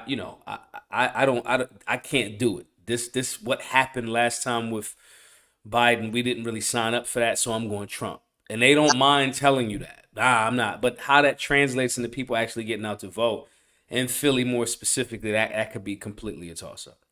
I'm really curious, like with you being a libertarian, being a member of the Mises Caucus, being outspoken, in that political philosophy. Obviously, you came out and endorsed Trump not too long ago, within the last week or so. Like, what were the major deciding factors for you to go ahead and make that decision? Strategically, if this person does what he said he's going to do on certain things, and looking at the unity ticket around him is more of the reason why I say, okay, cool. We get an opportunity to free Ross. Obviously, we did a podcast yesterday with Mike Heiss. It was a bunch of people that showed up for that. Karlin Borisenko, pro support with Trump and anti, libertarian shouldn't get with Trump. But I see the logic in a unity ticket. Now, I want to be very clear. I'm also a person that's going to say, if you're not doing what required of you, we should be extremely critical. But we 1000% know that the Kamala Harris administration or the Biden administration was not. I mean, you can take it outside of just libertarians. When the conversation was had last election cycle, when Ice Cube presented some stuff and was like, hey, I want to talk to both sides. And the Biden administration, in essence, said, we'll holler at you after the election. We'll holler at you then. Meanwhile, the Trump administration was like, cool, yeah, we're willing to sit down. No different than this, most recent Libertarian National Convention. The call was sent out to the Republicans as well as the Democrats. And Trump was like, hey, I want your vote. Hey, I think we should free Ross. Then seeing the level of, not even just with Trump, even the people that came to that same event that, in essence, are going to be in Trump's cabinet, or at least right now have a solid position in his ear in the White House. I've seen all of their talking points shift. And again, on one hand, you could say, well, this is a campaign trail. I want to be very clear about that. This is a campaign trail. People say stuff on the campaign trail. I think you have someone that says, hey, the folks that got me in and the folks that gave me that edge and what may be a highly cheated or highly contested situation, I have an obligation to kind of listen to them. I take those results over that. As far as our presidential candidate, as far as any presidential candidate, you're still going to have to hold those people's feet to the fire and be very, very annoying if they're not doing what you want them to do. And I have no problem with libertarians will have no problem being annoying to people. So we do. That's not an issue. So we know the outcome that we get with a Harris ticket. You have no person there. You have no one around him that's sensitive or sentimental or even in alignment with libertarian ideas. We've all saw what's his name? Elon Musk, Vivek. Hell, even RFK at certain levels have been speaking more libertarian assisted things. The conversation that we had in the pod on the show yesterday was, is libertarianism or more impactful as a party or as a movement pushing people in a direction? And I think that this is both. I think this is an opportunity to have both. We might have somebody in a cabinet that's sympathetic to the philosophy, and then as well as, hey, can we get somebody that can be on the cabinet that I can listen to? in my opinion, not confirmed fact, in my opinion, we have more of a reach doing that with this current Trump administration and the people that are, have already been symbolized around him or assembled around him than we do with the Harris ticket. It just is what it is. And as it relates to, there's an ideology that, or a faction of the libertarian movement that says, hey, you have to be loyal to the party, regardless of who the candidate that we present. You have to present that person. And, and to a certain extent, I understand that logic. I understand that thought process.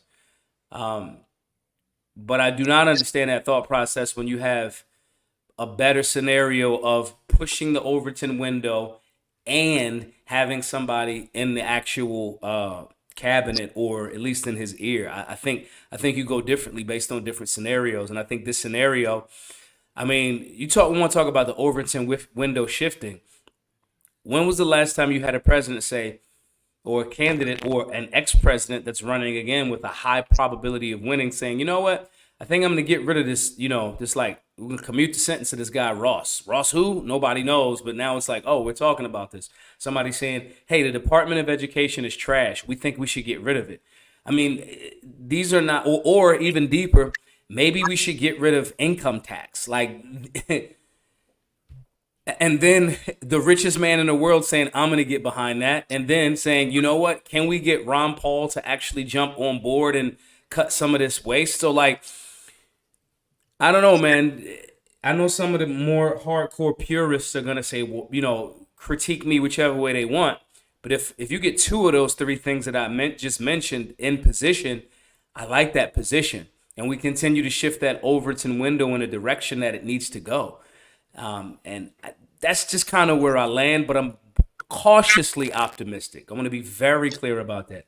I generally do not trust any politician at all. And I think that some of the reasons why some of these folks are doing this bidding or potentially even open to it is because we have more leverage. We have more leverage in 24 than we had in 20 and we had in 16. And it was a different world, Well, that's an interesting. So I'm not the person that's like, he said it, so he's definitely going to do it. And I'm not the person also that says, well, he's not going to do it at all and you're living a pipe dream. I think that the strategy's there. We can shift the Overton window by people repeating certain things and people asking different questions that would have not even been exposed to the ideas. Yeah, I guess that's interesting. I'm curious what your thoughts are on the way that libertarians have showed up for Trump. A lot of the biggest names have come out and endorsed Trump in the last couple of weeks within the libertarian world. And with that happening, does that in essence diminish the power that we have as sort of leverage, like you say?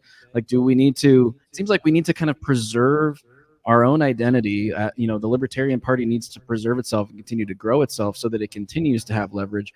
If everybody just kind of jumps in, like you're saying, blindly and saying, oh yeah, like, he said this or that, we can totally trust that it's going to be a sure thing, then we kind of give away everything that we had worked for at this point. What are your thoughts? What have we given away? That's the question. Like, what did libertarians give away? He didn't get our nomination. Yeah. We didn't lose the ability to, like, Chase Oliver was not going to get 1, 2, 3, 4, 5%. Right. He wasn't. No, there was already a cultural split in that conversation around Chase Oliver regardless. And even if everybody was in lockstep, he would not have won the presidency. So I could say there would be more of a sacrifice if Chase Oliver would have got 10%, sure, 6%. Then I would go, hey guys, I don't know if we should do this, right? But that wasn't the case. And you still get to, on the local level, where libertarians actually have way more influence. When I ran for city council in 2019, I ran as a libertarian, knowing that I was going to get beat up in a 80-90% Democrat city, right? I did it for those experiences to run to, I got so many emails from people saying, hey man, I didn't even know what a libertarian was. And I voted for you on a local level. That's of people that the vast majority of those people were first-time voters. So what are libertarians giving up? Where do libertarians have to give up their principles? Now, let me argue against that perspective. Somebody could say, if you're getting behind Trump, who did not fully pull out of all of these situations, Syria, Yemen, you're getting behind a war hawk. I can understand that logic, and I think it's sound. I'm not a person that's going to pretend like there isn't some sort of truth to that. However, all of them, every single one of these people that are not the Harris administration, Biden, like, pick your poison. Do you want to blow up children and lock the hell up out of black like people for nonviolent offenses? Or do you want, like, that's something that's a conversation that's going to be had with the vast majority of politicians, unless we somehow, are we going to get Thomas Massey to run? Like, is he running? Are we getting, you know what I mean? So the compromises, I think, of getting, that's the definition to a certain extent of politics. Now, highly principled folks like hip hop purists, I understand. I 100% understand. And I'm not disagreeing with you, but I also think that the explanation, the Rothbardian idea that we're fighting for what we want, right? And whatever we can get along the way, we take that too. Yeah. And even Nolan said this. Nolan said this however many decades ago. It was like, libertarianism as a vehicle to bring liberty to people is the overall goal, not just win elections. So that knife can cut on both sides. On one hand, you could say, oh, well, we're getting libertarian ideals of ending the Department of Education, ending the Fed, ending the IRS. We just used our deals and used Trump as the mouthpiece to expose them to a whole bunch of people that had no idea about these concepts. That argument can be made equally. Now, I just don't see what you're giving up when one of these two bodies were going to be in a space regardless, and you can still 10th Amendment argument all day. Totally. Nullification, states' rights, local elections, Senate level races. These are still spoilers, and the irony is we are making that difference as that small section of people. Like, it's our time to shine, baby. And if somebody's coming to the table and say, hey, I want your vote, I want to come to the place, I know I'm not going to be received favorably at your convention, but I'm still going to show up. And hey, who can I listen to? No one can deny the fact that even Vivek's argument has been 1,000% shifted since being more exposed to libertarian ideals. I saw Clint Russell school Vivek on libertarian thought process at our convention right there. That was a great moment. So I like Clint. Clint is one of the sharpest dudes that I've seen, right? That doesn't happen, and even us saying, like, some of our guys and ladies can be in these rooms in the halls of power influencing things, whether we are the candidate or not. So I don't think anybody can argue against that. So the argument about, do you want to have somebody in the room? Do you want to have somebody listening to us? Whether that's Vivek, whether that's Kennedy, whether that's Trump, all who came to the Libertarian National Convention this year. I think there's value to that, and I pretending like it's not is a thing. And I just that compromise of what we gave up is a very it's an ideological argument, and I understand it, and I'm not gonna diss it. But at the same time, our tactics and strategy on the short term and long term tip, I don't think we've compromised what we get to do, especially on a local level and being involved on a decentralized tip. For sure. And I totally agree with that. And I'm not arguing against that at all. I think that there is a tremendous amount of value in libertarians being sort of this ideological pillar that pulls the Republican Party to those philosophies, to those ideas, but not giving up the opportunity to have influence in a Republican administration, which obviously we've seen come to fruition, assuming, Trump does get elected. The work that Angela has done as LNC chair has been remarkable. Being able to help us create alliances and coalitions around issues where we do agree, and I think that's super, super important. I want to shift. You know what? Real quick, that just made me think about something. I think who has been left out of this conversation way too much. You brought up Angela, who obviously is this is a signature piece that she's hung her hat on, right? the other person I don't think is being brought up enough is Larry Sharp. Larry Sharp has an amazing thought process, and some of the things that he said, I remember early on when I was running for city council, he said, you win in politics by, building coalitions, and part of the reason why even I could have all of those people that are on like libertarian opposite ends of the spectrum on the show yesterday was because they all have a certain level of coalition-based respect for me and the work that we do. To have people that have argued against each other feverishly over the last year and a half, maybe 2 years at this point, to sit down and go, okay, Maj, y'all have a respectable conversation from an objective position. And that's 1,000%, Larry Sharp's influence on me in saying, hey, we got to build coalitions. And like, look at New Hampshire. There's absolute morons and goofballs that I do not like in New Hampshire, but you cannot deny the people, the other libertarians in New Hampshire that are getting things done, even like influencing that entire state, libertarian philosophy, but maybe some of those folks are, quote unquote Republicans. So, I think that thought process that, we can win by building coalitions, and that is something that has 1,000%. I don't know very many people that have a certain level of intellect or sway that don't like Larry Sharp, and that's been his approach. And I cannot deny that, and I think he needs to get more credit for that. For you, Maj, you're the founder of Black Guns Matter, and Second Amendment, major issue for you. It seems like Second Amendment issues kind of took a back step a little bit in the campaign. It wasn't like necessarily a strength of Donald Trump per se, but we still see some Second Amendment dialogue. For example, Kamala Harris claiming that she's better on the Second Amendment than Donald Trump, and that strangeness that happened there. What are your thoughts on how the broader public is maybe seeing the dialogue around guns right now? Donald Trump stayed away from the Second Amendment conversation his whole campaign, in my opinion, and he should have, because he was trash. And if I'm willing to, and I'm pretty much like, if not all the way, I'm kind of a single issue voter, right? I'm kind of like, I don't care what you're saying about the economy if you're talking about taking the guns away from people. I think that statement of, and I've been very critical of him the whole time, but we're comparing, and I hate this phrase, the lesser of two evils. I would have loved to cast my ballot for Chase Oliver. I think he campaigned very weakly, but I think Chase Oliver's pro-Second Amendment. I think his platform is very pro-Second Amendment. Trump is not.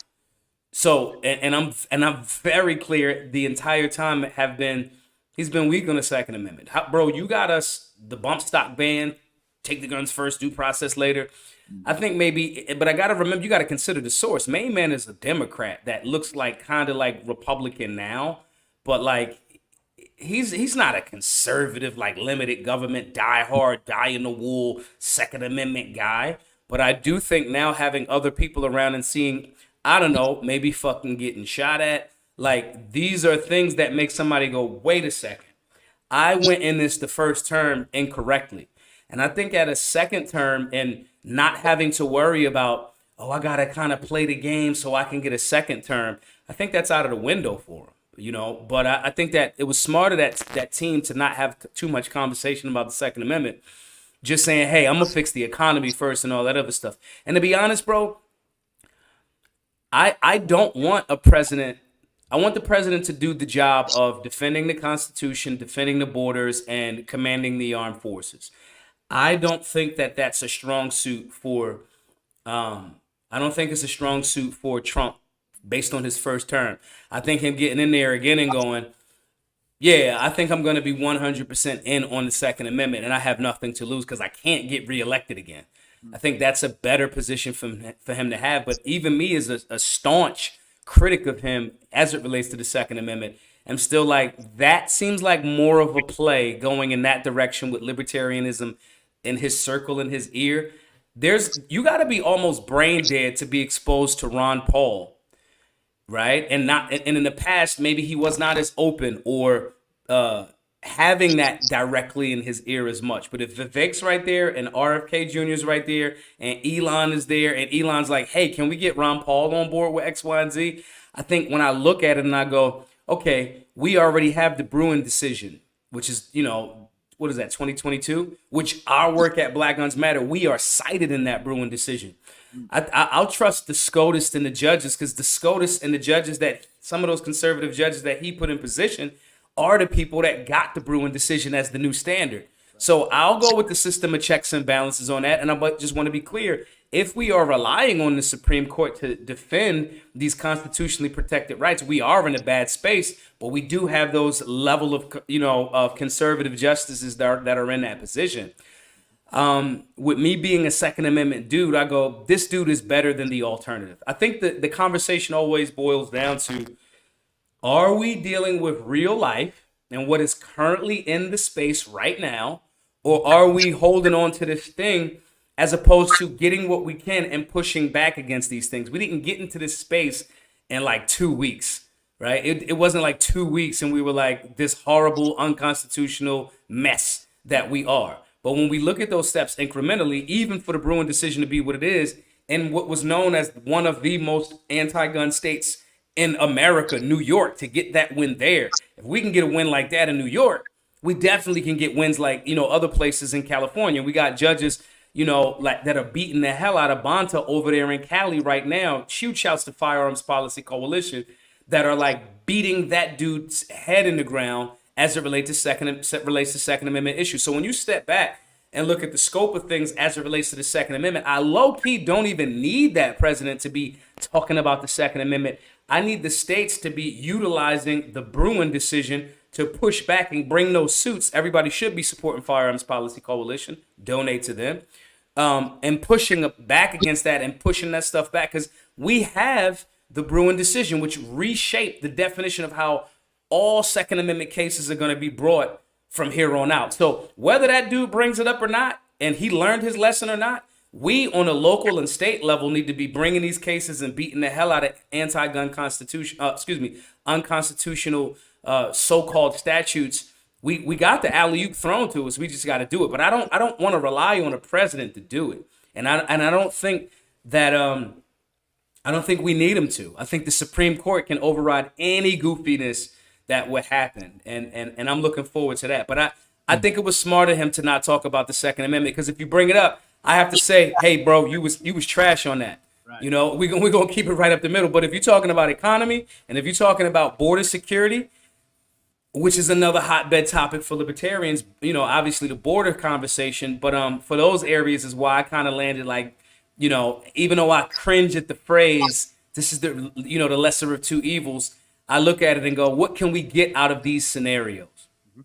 Yeah, absolutely. Maj, speaking of supporting organizations that are doing work on this topic, you do a ton of work on this. In Philly, where you're based, with the Solutionary Center, with Black Guns Matter, you're teaching people conflict resolution and firearm safety and stuff like that. How can people support you in the work that you're doing? Guys, we need all of the help we can get. We like on a crunch. I've been just going back and forward with the owner of the building. He's agreed to sell us the building. We got to bring him some bread, a whole bunch of bread up front. These classes are free to all because of voluntary donations. If anything because Trump, Kamala, whoever gets in, we still got to inform people in those areas where we need to target. And our work is targeting blue cities like, a New York City, New York State, that a lot of people wrote off as, there's no way you're going to get pro-gun stuff there. And again, we're cited in that Bruin decision. So if folks want to support the work that we're doing, where we're not relying on, presidents on the federal level, where we can inform people on the local level and change those hearts and minds and get them Second Amendment supportive in alignment with safe and responsible gun ownership. We do that based on voluntary donations, and we need all of the work and help and support that we can get. We are 1,530 $100 donors, so 1,530 $100 donors, which is about $150,000 away from buying our building. So if you can support that work, please, that's going to help us buy our building, continue the classes that we have, as well as book them out through 2025. So please, guys, if you got some value from tonight, from our brief discussion here, that link is right under me, givesendgo.com/solutionary. Give $100, you get access to all of the online classes, PDF, You get a link to sell merch, get a commission, so you get that money back. But my point is, we want to give a lot of value for the people that are paying it forward for others and for themselves. So right there, guys, give what you can. GiveSendGo.com/solutionary. Awesome. Yes, everybody, please do that. Check out that link. And Maj, if you do end up doing that tour and you come to Montana, we're going to hold you to doing a course here, all right? Absolutely. Thank you, man. I appreciate y'all. Thanks for joining us, Maj. We appreciate Thanks, it. Maj.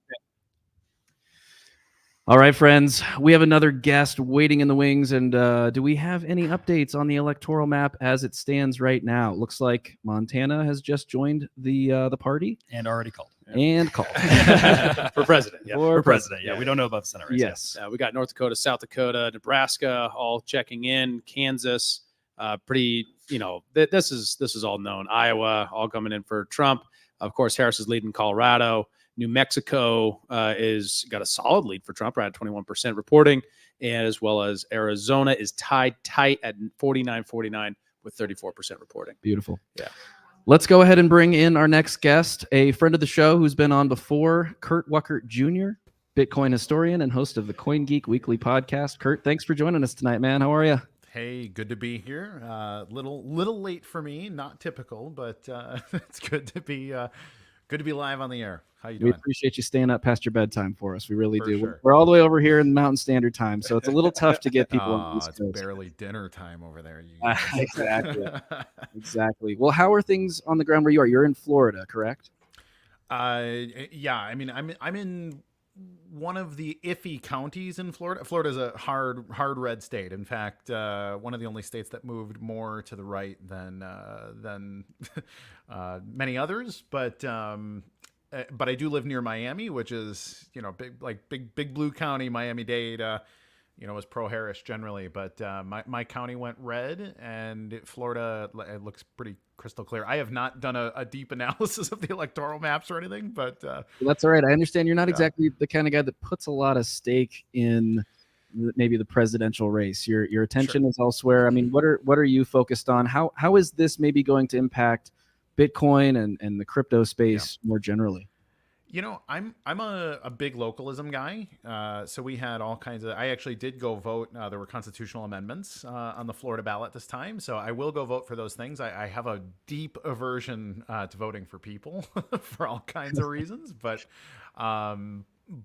yeah, for me, it's all about fixing the money and creating practical business solutions to things. Like at the end of the day, it doesn't matter who the president's going to be, because the people I'm actually doing business with are going to be the same people tomorrow as they were today. And so that's the real practical situation there. I'm also like, work on the local stuff, go to my local church, spend time volunteering. I teach jujitsu in my town, so there are the hundreds of people that I interact with locally that are the people who matter to me. And so ultimately, I recognize the practical advantages of having, the quote unquote, the right person in the White House. But ultimately, a lot of that is window dressing compared to the stuff that is going on in your local neighborhood or even like with your neighbors. And so that's very much my focus. And then obviously professionally, I'm working in the blockchain space full time. And so for that, I mean, we're trying like hell to disrupt all kinds of things very fundamentally with the economy, with the tools that are used in the economy. And I think that that's just so much more impactful if we can make the right decisions there than we start to make the government less and less important over time. And that's my real goal.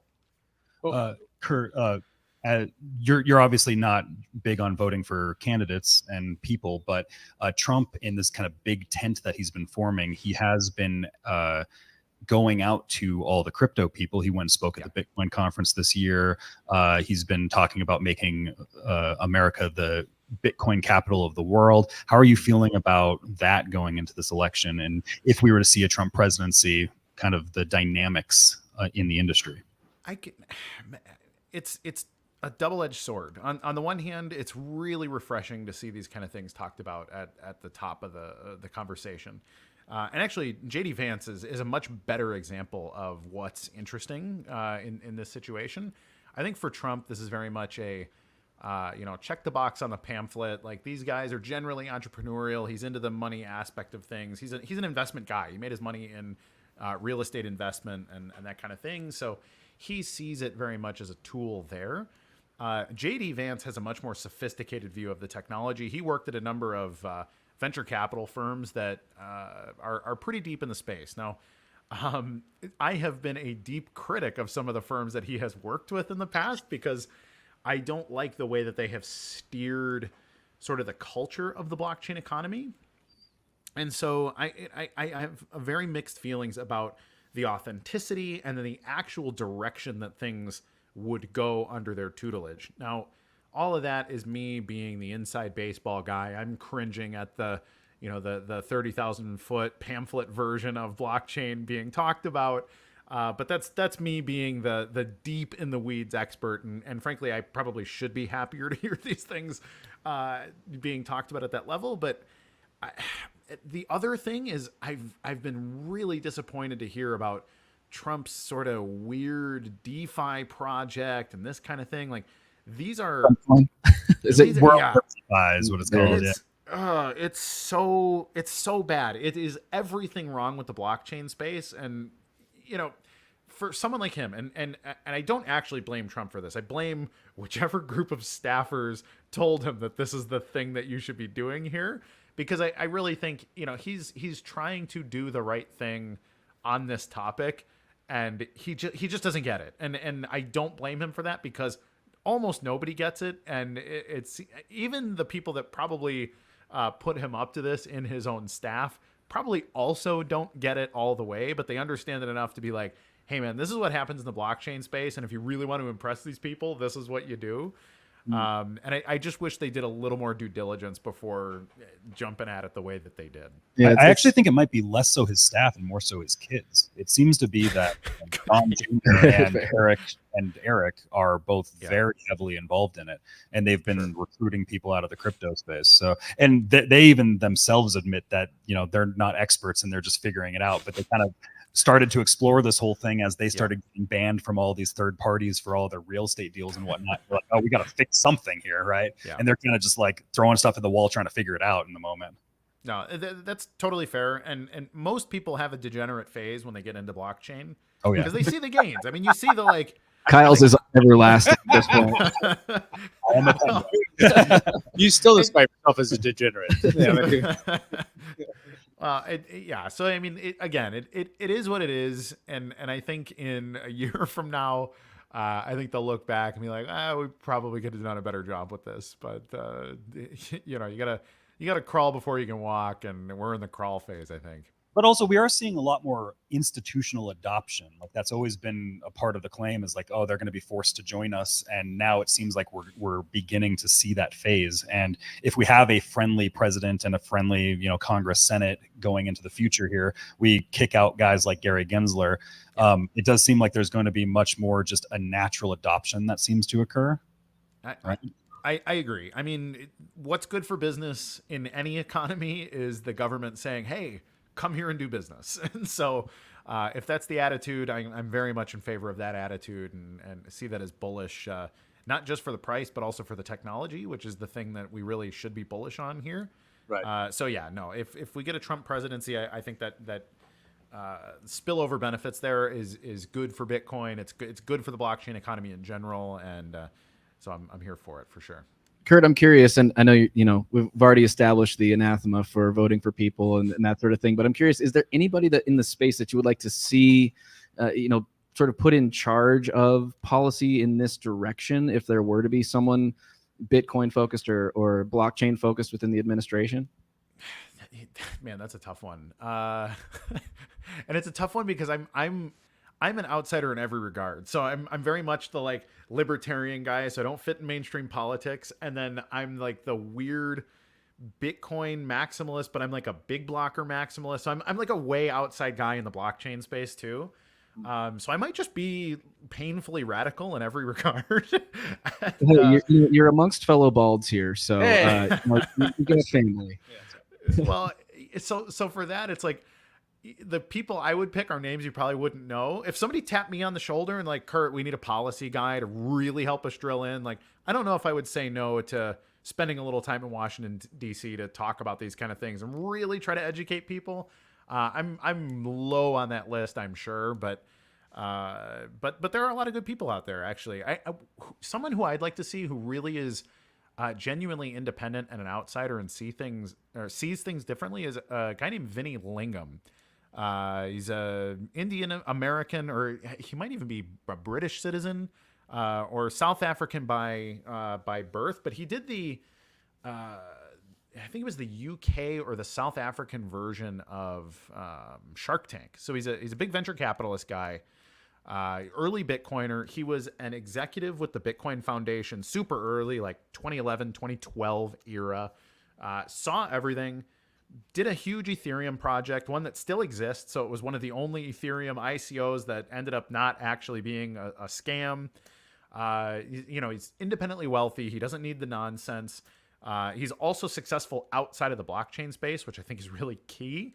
And he would be a really good guy to bring in who kind of is very level-headed, very experienced, and would be a really sharp guy who would give good feedback and is not deeply political in any one camp. Also, that's my problem, is I'm very much associated with the controversy in the space, but Vinny's like an elder statesman. He supersedes it a little bit. I notice here, and this isn't to demean him in any way, but his Wikipedia does say that he was a World Economic Forum Young Global Leader in 2009. But they'll give that to anybody these days. That's true. Whether you want it or not, you're getting it. That's their recruitment process, right? Yeah. He blinks with the lizard eyes occasionally. Yeah, like Liz Cheney, maybe. But one of the hopes, right, is we get a Donald Trump victory here. If that happens, we've been kind of exploring tonight what happens after, right? Where we're at the peak of the election season. It's the Super Bowl of politics, and then we're going to have the come down and now we actually have to do something, right? Yep. In the Bitcoin space, which we have a candidate that's trying to encourage more of the technology vote, trying to swing the technology vote more in his direction, whether that's JD Vance with the Peter Thiel vote and that sort of crowd to the Bitcoin crowd. What would be the public policy to move through Congress that he could sign that would really put Bitcoin into the best possible place for investment here in the United States into the technology and the advancement of the core tools? Any thoughts on that, Kurt? The most important thing is to stop treating Bitcoin as property. The way that it is taxed makes it an investment asset only. It makes it that spending your Bitcoin, or just not even spending, like using the transaction of a Bitcoin or any digital asset for doing utility. So regardless of the utility of the token, it is treated like an asset exchange that has either capital gains or capital loss associated to it. So even in doing R&D, I run a software R&D company in the blockchain space, and we have to keep track of our sub-cent transactions for the sake of capital gains tax reporting. And it is such a burden on us building something truly valuable with the technology. So that would be a huge step in the right direction. That, like, hey, anything under $10 or something, like if it is a less than $10 transaction, it is just treated as a utilitarian. Maybe it's a cash transaction. There's no property exchange. It's not like selling a home or selling a stock. Like, that's clearly not what was being done with the behavior of the asset.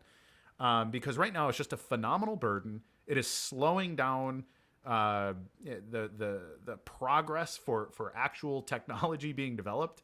And if you were to get rid of that, if you reduce that friction, I think we would really see very real applications being built utilizing the technology. And so that would be the very top of my list. That would be a key thing.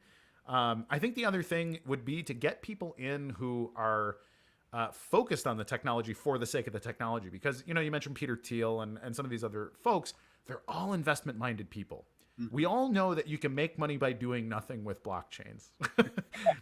but what almost nobody is exploring is, what can we accomplish by using blockchain as an underlying technology? And that is so painfully ignored by the economy today. And it's the biggest opportunity there. We're talking about reduction of trillions of dollars in cost by using the tech, and everybody's ignoring it. So we really need to get there. Kurt, I just want to say really quick before you go, Kyle, your friend Alex Vidal is in the chat on YouTube saying Kurt Walker Jr. for Florida governor 2028. So think you might have to Think run, about my it. friend. Hey, man, you need a campaign manager? I can help you. All right. You know what?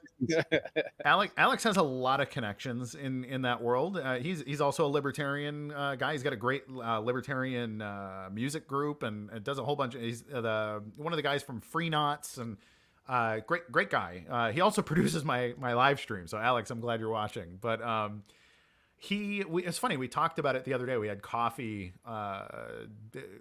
early this week or late last week. I forget now. And he was like, man, you should run. Like you're so actually independent. If we could get you to do anything, because I'm good on the issue. I care about the issues, and that's the thing is I'm not ignorant to politics. I'm not like a blind separatist, but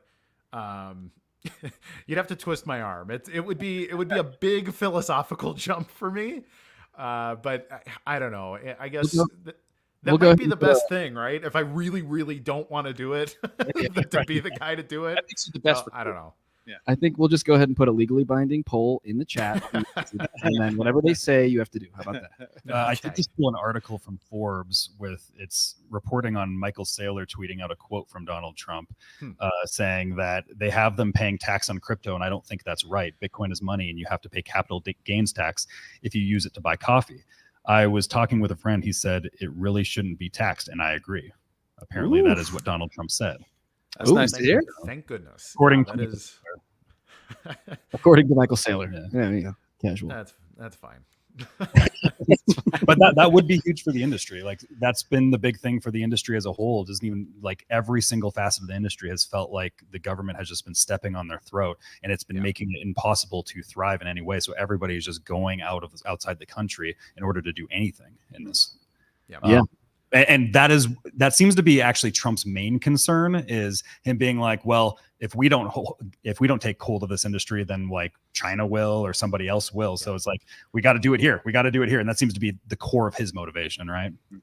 Yeah, no, absolutely. And we've seen a lot of business go to places like Dubai and Malta, places that are happy jurisdictions. I know a lot of people living in Singapore and the Philippines, and they're Americans and they want to be working in America, and they just don't because the opportunity is too big and they're not willing to wait. But that's just one thing. I mean, there's a lot of ways to bring infrastructure here too. Infrastructure has very typically been Asia and weird parts of Eastern Europe and South America is where a lot of infrastructure is managed, and that's got all kinds of problems. We've seen a shift over the last 2 years since the major China mining ban brought a bunch of mining over here. And so Texas turned into a big booming place to mine, but Texas is not a great place to mine for reasons of their climate. So it's too hot for too much of the year.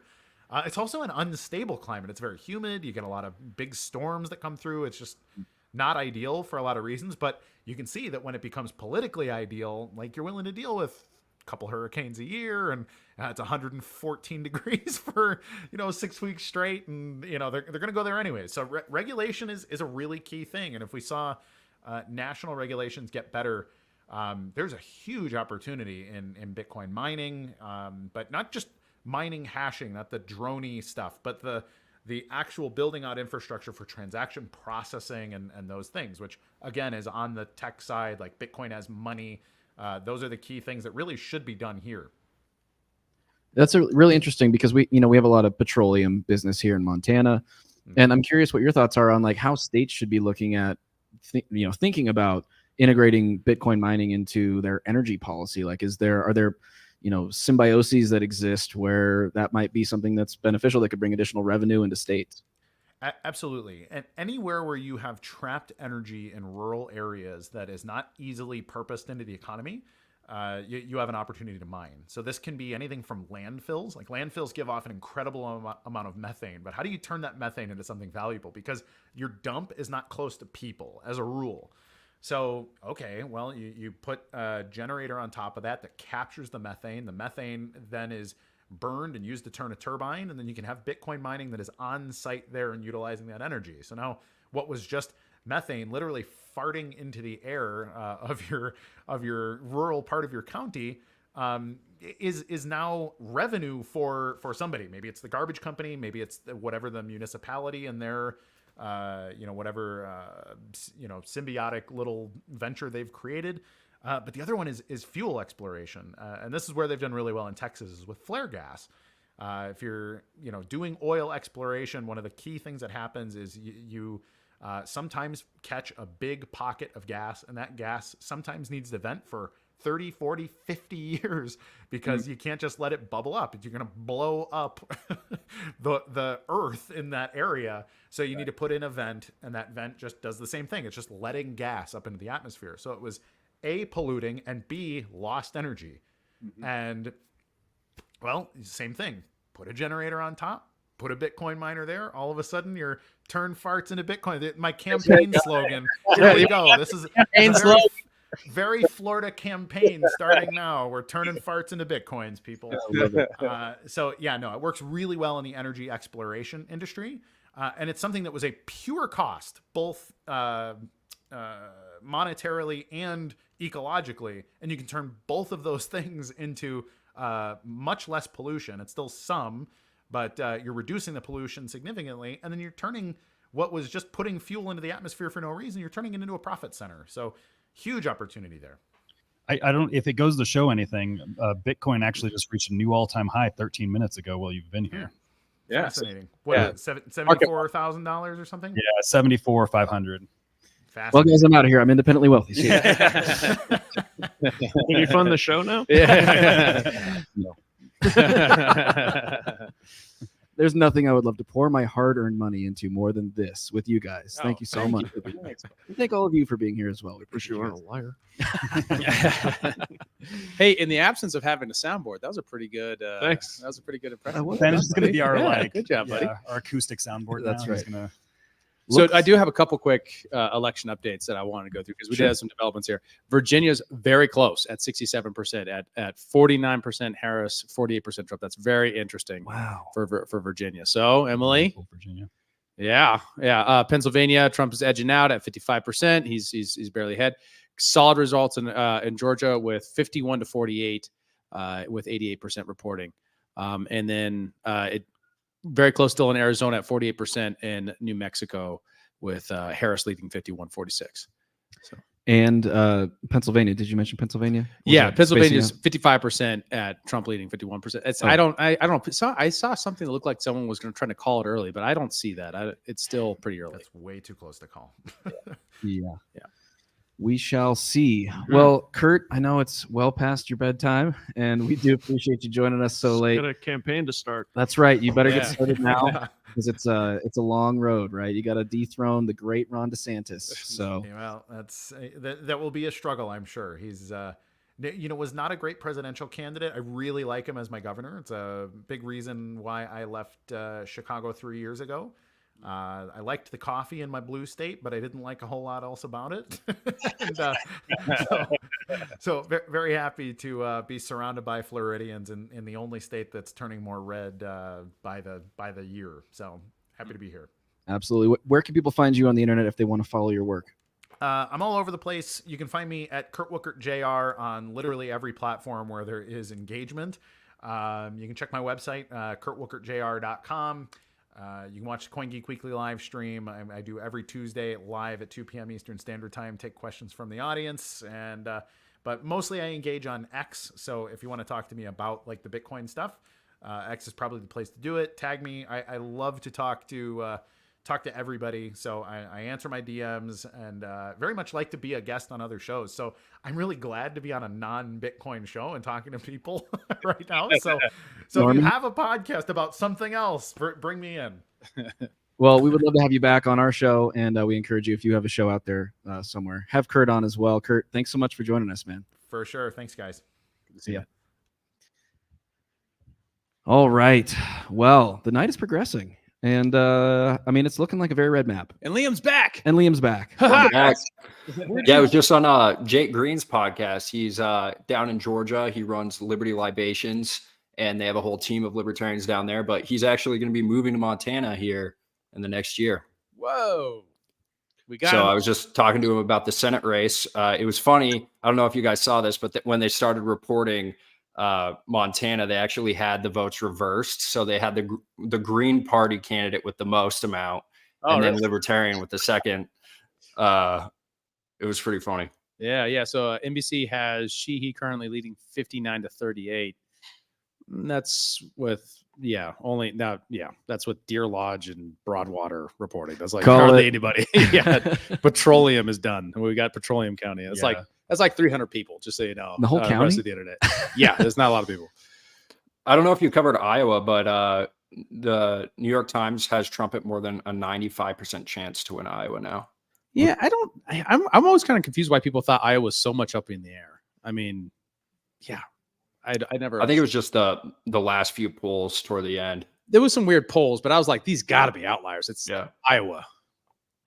And now the New York Times has Trump with an 81% chance to win tonight. Yikes. I have a feeling Georgia's about to be called for Trump. Just looking at it, 91% reporting. He's about 200,000 ahead. Things are leaning hard. 150,000 ahead. Yeah, my buddy's been texting me updates from what Fox is already calling, but when I look, I'm like, it's still, I don't know. Man, Virginia is close. That's crazy. 12,000 votes. Wow. 73% reporting. Let me see here. So if Virginia does go red and we lose and Trump loses Pennsylvania, what happens? Let's see here. We're now sitting at. No, he would have it as long as he gets Georgia, Nevada, and Arizona. Yeah. Wow. Trump has been just building a lead in Pennsylvania. He was, when I first started looking at Pennsylvania, he was down like 100,000. Now he's up like 130,000.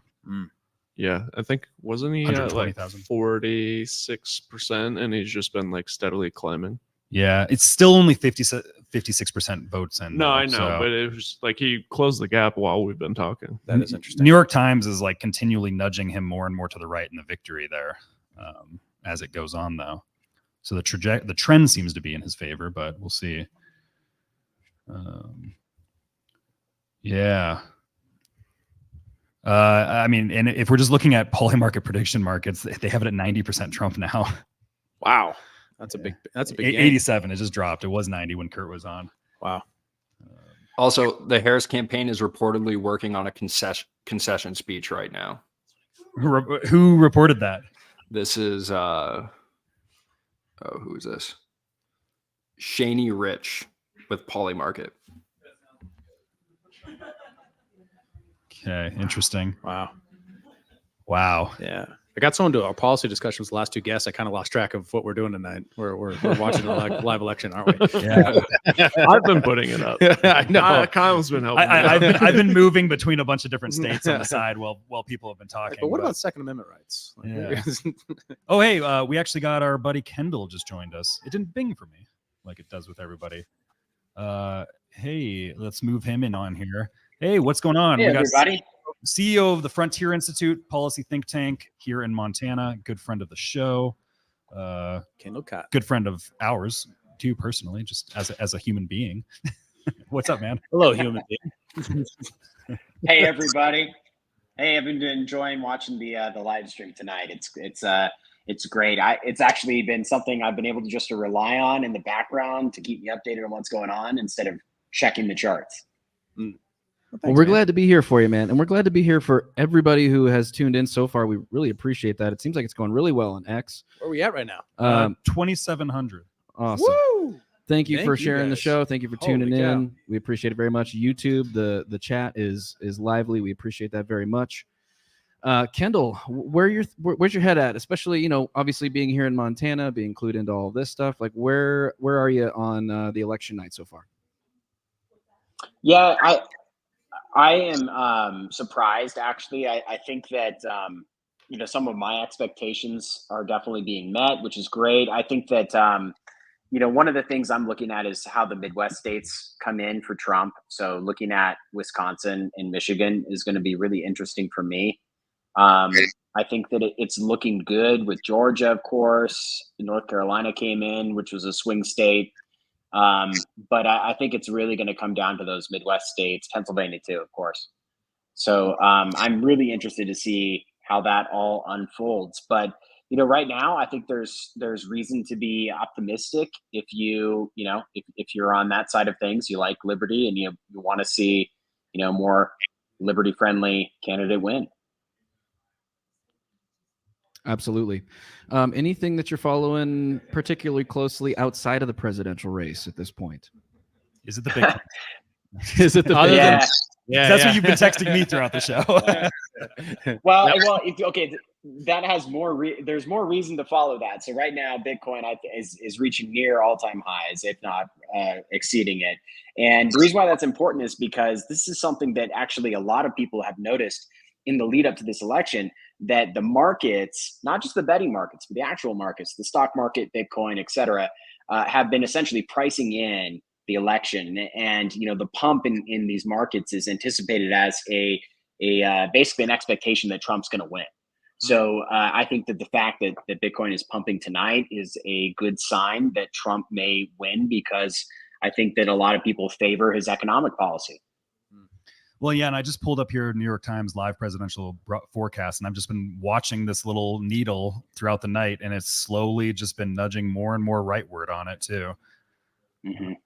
I think you're right. Like polling market right now, 88.9% chance to win for Trump. But he's just been surging throughout the entire night. It seems to be, unless there's some major upset that comes in, that seems to be where everybody's heads are at right now. Do we know where the House is going to stand? How the House seats are playing out? I I haven't followed that. I'll pull that up right now. The reason why I ask is because that's kind of something that I'm tracking with, okay, so let's say Trump wins. What does he inherit? I think he's going to win. He's going to have the Senate. So the GOP will control the Senate. What does the House look like? And depending on the House margin of victory and margin of control, I think that's going to be really interesting, because the things Trump is going to deal with is going to be, he's going to have to renew his Trump tax cuts. They're going to have to, tax cuts are a big part of his agenda. That's going to require the House. I think that, there's a few other things, like repealing Obamacare that he's going to need the House for. So I think that there's key parts of his agenda that he's going to have to deal with in the next 4 years that will depend on how this plays out tonight. Yeah, I think where we're at right now in the House is the most competitive districts are in the West and Midwest. We're looking at Alaska, Arizona, California, Iowa, Michigan, Pennsylvania, where we're in Pennsylvania doesn't look good. It looks like a D +5, +7. But the Democrats need a lot further to go in order to get to a majority. Republicans only need 27 seats. Democrats need 43 to get back to the majority. So I don't know what that means ideologically enough about these individual candidates on that issue, but I would guess on his main policy priority agendas, those seems like, kind of easy wins for the Trump administration with this year majority, regardless of ideological makeup. Yeah, it's interesting. We're basically right now, according to the New York Times, we're at 2-2 for current need to pick up seats in the most competitive districts. So next step for House. It looks like as far as for Senate, similar calculation. We're setting up that the Republicans need 4 to win. Democrats need 9 states to win. With Republicans claiming Florida as an early victory and Maryland as a victory for the Democrats. So they're both 1-1 as well. What are your predictions here for our state, Kendall? Like, where do you see the Tester-Sheehy race going? Yeah, I think Tester's going to lose this race. And I think for the most part, it's going to be driven by turnout. I mean, one of the things people don't, realize is like most of the people in Montana are Republican leaning or Republican, kind of propensity. And so the more that you have people turning out, the more Republicans are going to turn out. And on a general election year with a Trump at the top of the ticket, presidential race at the top of the ticket, you're going to have a big Republican turnout in a state like Montana. And that bodes well for the Republican candidate for Senate. And that's something that, the last couple of elections, Tester has not faced. So I think that, that coupled with demographic change in Montana bodes really well for Sheehy. I expect him to probably win. And so I think that I think that the Republicans can, essentially bank that away. The polling's looked really good too. Mm-hmm. Well, and as we stand right now, I have it up on the New York Times website. Republicans only need 2 more to hit 50. So, the Democrats to lose here. Mm-hmm. Yeah, the Democrats still have to win in Michigan, Ohio, Pennsylvania, and Wisconsin, of which those are all very close right now. They're not, except for Ohio, where the Republicans are winning. So by +5 at the moment at 80% votes in. So if they can clock in Ohio, Montana, Florida, Nebraska, and then of course Texas is, I think, already called for Ted Cruz by now, right? He's up 54-44 with 72%. I saw I thought he was giving a speech earlier. Yeah, I thought he him was pulling that up. accepting. Yeah, if that's in the bucket, then yeah, Republicans are looking solid for the Senate. Now, the difference is, of course, the filibuster and trying to get that through the filibuster question. And I'm not sure about the makeup of that extra votes to get to 60 that you need to actually pass anything through the Senate. Yeah, I agree. That was one of the things I had on my list to note for you guys tonight, is that I think that like the Senate and House races are really important to watch, because that's what actually is going to hold the keys to a Trump legacy. So, I mean, that's the big question is, okay, so if Trump doesn't have the votes, then he's going to do a lot of things administratively, which is fine, but it's not going to last. And so if we want to think about, okay, what happens post-Trump? What is the Trump legacy? Does it lead to a change in the party? Does it lead to lasting Republican, kind of shift towards freedom and towards the kind of more libertarian politics? That depends on if they can actually get law changes done rather than executive orders and things like that. Yeah, it's kind of like the presidency is the cultural victory, but then the House and the Senate is the actual policy victory, right? Yeah. Mm-hmm. I don't really think about it. The other one is on budget, right? You need at least 60 to really do real budget change. You can persist at 51, but you need 60 to change trajectory. And the question is either enough Democrats willing to come along, 9 Democrats or so. It seems like to me, most reporting is guessing one side of them might get to 51, but I don't see anyone saying 60 yet. That said, you never know.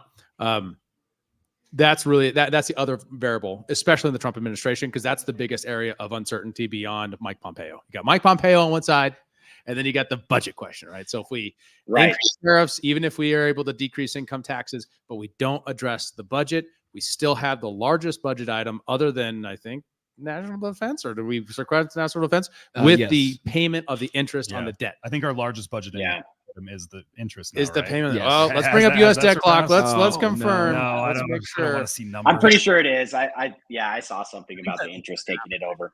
Elon was saying that on Rogan yesterday. So Oh, it must be right. Tell you what else just happened. So Kansas was just called. I was just going to say Kansas was called. Yeah. Oh, okay. So what I'm, I mean, to your point, David, on the budget stuff, I mean, you guys know me. I'm not the biggest fan, the biggest kind of Trump fan. I think he's definitely he's the best choice in this election, but I'm not a fan of his, and I'm a little bit skeptical of his ability to take on the budget stuff. Particularly after listening to him on the podcast. So listening to him on Rogan and on a couple other podcasts, kind of explaining his strategy. And the strategy that stood out to me was that we're going to do tax cuts, we're going to boost economic growth, we're going to do deregulation, and then the next administration, that's when you do the spending cuts. You take advantage of the growth in revenue, and then you do the cuts. So what we could see in this election is tax cuts, boosting growth, just juice the economy, and then leave it to hopefully if a Republican wins the next presidency, then that's when the spending cuts actually happen. I don't know. Starve the beast doesn't work very well, as you and I both know. It just simply is a logic that never seems to come together. I just confirmed it right now. So the largest budget items are the smallest budget item is defense. Oh, jeez. At $941 billion. Interest on the debt, $985. Oof. Social Security at $1.4 trillion, and then Medicare, Medicaid at 1.8. You can't talk about those. Yeah, no, you can't talk about. You can't talk about them. We never said anything. For about God's those. sakes, at least interest on the debt. That's a huge problem. So like that's a time bomb. And it's an open question. Like the pressure after the election, if Trump wins, needs to be, okay, what are we going to do on the budget? How do we at least keep the budget from growing over this time period in which you want to cut taxes so that we can I like Elon Musk's influence here. I mean, I really like what I've been hearing from Elon Musk on the Doge, efficiency commission, getting Ron Paul involved. Elon has really been articulating it well, the importance of restraining spending, and hopefully that influences the rest of the administration. I'm just a little skeptical that there will be the political will to do anything about it. Mm-hmm. Well, and then also this is the mechanism. So, and I especially like having you on, Kendall, because we can get into the mechanisms of these things. A government commission outside of the legislature, they might be able to make recommendations for executive orders to change the trajectory of various different agencies, right? So, for example, if you run an agency, you can say, hey, we're going to save this amount of money by cutting these programs that aren't working. And that's where a Doge can be very helpful, right? Is that assessment of, are you making value out of your budget? Potentially. Yeah. That's usually a very Well, and hard to calculate. But from the outside, hopefully that's better than the bureaucrats doing that themselves. So that's where I understand, and I'm sympathetic. Yeah. Well, yeah, and you know, something that isn't talked about a lot is in Trump's regulatory actions through executive orders, his regulation policy. You know, he actually set a regulatory budget, and so he basically said, like, we're gonna run an economic analysis of all the regulations, and the agencies are required to keep it flat. And what that ended up doing is, I mean, if you quantify the actual like savings to the economy of all the regulatory cuts the Trump administration did, it was something like $200 billion, which is substantial. And so I'm kind of thinking that might be the way that Elon goes, is to say, like, okay, you know, getting stuff through the filibuster threshold and doing budget stuff in the legislature might be really hard. So instead, let's just do dereg and focus on the cost savings to the economy. I could see that happening. Yeah, and obviously the big win is if you can get an actual bill passed that implements that sort of calculation of economic impact into regulations, like the REINS Act, into the Congress. And that's what's so frustrating about this, especially from as you zoom out and look at the commentariat class and the way they talk about these problems. There's so many good ideas out there from the policy institutions about how to restrain these problems that we have in executive rulemaking and the overgrowth of executive rules, like the REINS Act. And do you want to dive into that, Kendall? Because I know you've been a leader on that here in Montana. Yeah, I mean, well, that's part of the problem. We have to rein in the executive branch, and that's something that, you know, the executives really aren't willing to do a lot of the times. Hopefully, a Trump administration will be willing to do that because they would be entering a lame duck term. There's nothing to lose, you know. So hopefully, there's the political will there. But yeah, I mean, you know, the idea behind a REINS Act is that the legislature should be restraining the executive branch's actions, and the executive branch shouldn't just be passing these massive regulatory actions that have massive economic impact, that are shutting down coal and gas plants and doing a lot of damage without approval by Congress. So the idea would be that anything that's really impactful needs to go through Congress. And I think that putting that in law is a really good practice to restrain the growth of the executive. That's what we should be shooting for. If Trump was serious, you know, really serious about, you know, doing this government efficiency stuff, restraining the growth of the deep state even, that's what he should be aiming for, is stuff like that would be a lasting legacy rather than, you know, some executive orders to get some talking points and sound good. Beyond that, actual legislative movement. And I was really encouraged to see Trump bring up the National Environment Protection Act on the Joe Rogan experience and actually talk about its impact on building. I mean, and this is one of those things that drives me crazy, right? Because you have something that's so invisible to the average person that is probably one of the dominant causes of the housing crisis that we have right now. People are suffering and having a rough time finding houses, finding a place to rent, finding a place to buy. And the number one reason, at least one of the top reasons, is it's so difficult to build. And Trump highlighting that, I think, is a huge win in the moment, right? Because that's kind of a third rail. It's a very difficult thing. So what would it look like to reform the National Environment Protection Act? Question. Well, what a lot of people don't realize is that the National Environmental Protection Act, it's not a very big bill, you know. It's a couple sentences, but it's metastasized into this massive problem and this massive burden of paperwork in the government. I mean, basically, you know, the standard is that the government has to take a hard look at the environmental impact of their actions, and that's transformed into literally thousands of pages. As Elon has talked about on podcasts, you know, it's requiring companies like SpaceX to go capture seals and study the effect of, you know, sonic booms on them. And, you know, my kind of hope is that as Elon, you know, if he's given free reign and he embarks on this efficiency journey, that, you know, he kind of goes down the NEPA rabbit hole and he realizes that all of this paperwork and bureaucracy is the result of literally a very vague section of law that has been exploited and misinterpreted for a long time, since the 70s, and used as a weapon against building anything in this country. So my hope is that it kind of leads him down that rabbit hole, and we'll see. Hey, do we know what's going on with Montana? Bennett, you were pinging me on something. Too early. No. Something about Bozeman Courthouse. There's something going on right now, like a massive line. You had an ABC producer asking you about it? So I just threw up Cheryl's comment, and then my buddy, who is a producer for ABC in LA, so like we have not been talking about this at all today. He texted me asking if I'm in Bozeman. He said, I guess the lines at the courthouse are a mess, talking about 7-hour wait time and might be going until 3 a.m.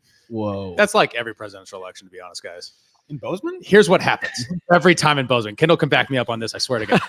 Every time, because it's a college town. If you're not This is from my first one Montana- here. Yeah, I I don't know. know. It's a college town. So what happens is you get a group. They're called Forward Montana. They drive a bus up on the campus. They're done with classes today at like 5, 6 o'clock. They round them up in there. They give them pizza. They drive them down to the courthouse because none of them are registered to vote.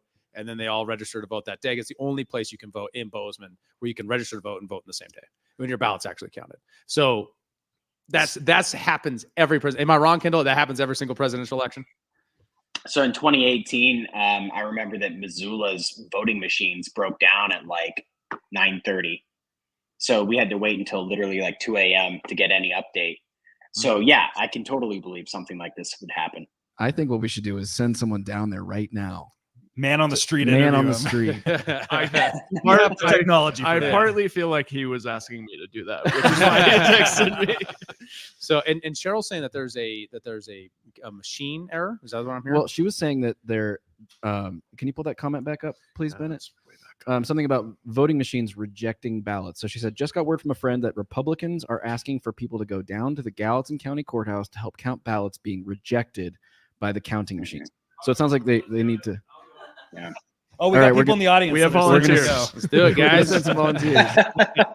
Well, and if the campaigns are organized, guys, I mean, really, the campaigns typically will, especially in a place like Bozeman or Missoula, they'll have a lawyer on ground, like at the polling place, to review this kind of stuff. I mean, hopefully they are having attorneys present to review this kind of stuff for legality. So would Griff count? Griff, are you a lawyer? Yeah. You can play one on television. pretend to be I one. think you could probably get a certificate from Phoenix University in the next 15 or 20 minutes. So I'm gonna just work on that and we'll send you down there.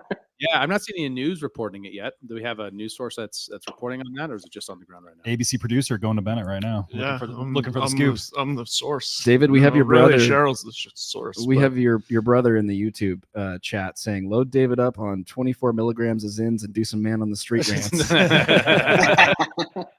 I'm tired, guys. I'm tired. Wow. Okay. Well, we'll have to keep an eye on that. That's interesting news. And we have gotten quite a few of these reports across other states on the election integrity question, which is going to be a narrative this year. I mean, it's just going to be. Yeah. I think even if Republicans win and they get everything they want, there's still going to be a lot of questions about the execution here. And I think at least a part of this is just the sea change in bottom-up news making, right? Is right now, I can't find anything online telling me anything about this, but we do have people on the ground spreading this message out using telecommunications channels. Yeah.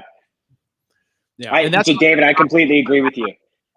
Yeah, I completely agree with you. And I think that, I mean, at least my hope is that, I think what our politicians kind of owe the people is to respond to concerns appropriately. Mm-hmm. Don't like just feed the beast and just throw out the red meat and fan the flames if it's benefiting you, and don't just dismiss them outright if it doesn't benefit you. Basically what people should be saying is that, like, look, yes, fraud happens. We should investigate every instance of fraud out there until the very end. We should prosecute anybody who's doing something wrong. And then if they're once we've done that, then you can trust that our elections are fair. And that's what they should do. And I think that anything less is just politics. Yeah. And it's a disservice too to the whole process and just trust in our institutions. Absolutely. All right. So what else we got, guys? We got Matthew in the chat saying, "My body is a machine that turns caffeine and nicotine into liberty-minded action." Thank you, Matthew. Yeah. I sympathize with that. Yeah, nothing big yet. I mean, just looking at things like, Polymarket has Trump at 94% right now. Wow. Like the New York Times needle has moved massively. It's to him being likely to win. It's looking like, unless something major happens here, it's looking like we got a Trump victory.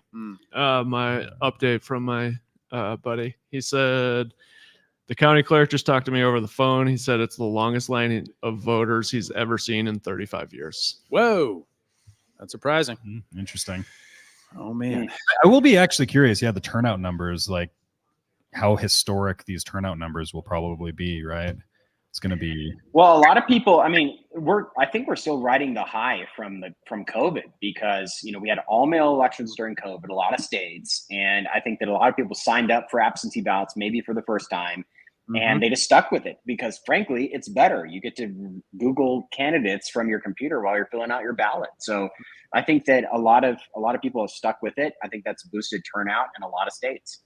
yeah. Instead of going to the polls and being like, who was I supposed to vote for? On all these compound races. Let's not forget that one of the most Google search terms today is what happened to Joe Biden. There was a lot of voters that went into the polls today being very surprised that Joe Biden wasn't on there. There was a Google trend absolutely peaking today that the search term was, did Joe Biden drop out? It's been months, people.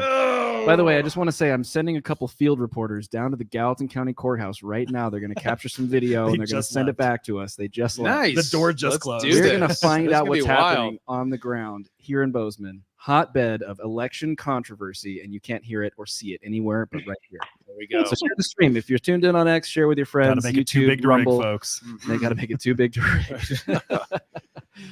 Actually, to be fair, I do have some friends down there who are helping administer the election, and I'm sure they're doing their absolute best. And I commend them for that work because, I mean, man, who would want to subject themselves to that kind of chaos? It's not easy work, that's for sure. Yeah. So I just want to say, guys, before I'm probably going to jump off here in like 5 minutes, but I wanted to bring up this. I am so excited to see Ron Paul getting back in the action. I love seeing him being kind of invited into the fold by Elon Musk and the team. And if Ron Paul gets involved with the administration, I feel like he's won the war. He didn't win the battles maybe of 2012, 2008, but he's won the war. Absolutely, man. And just to go down memory lane for a second, David, you and I and Kendall all met as members of Young Americans for Liberty at MSU here in Bozeman.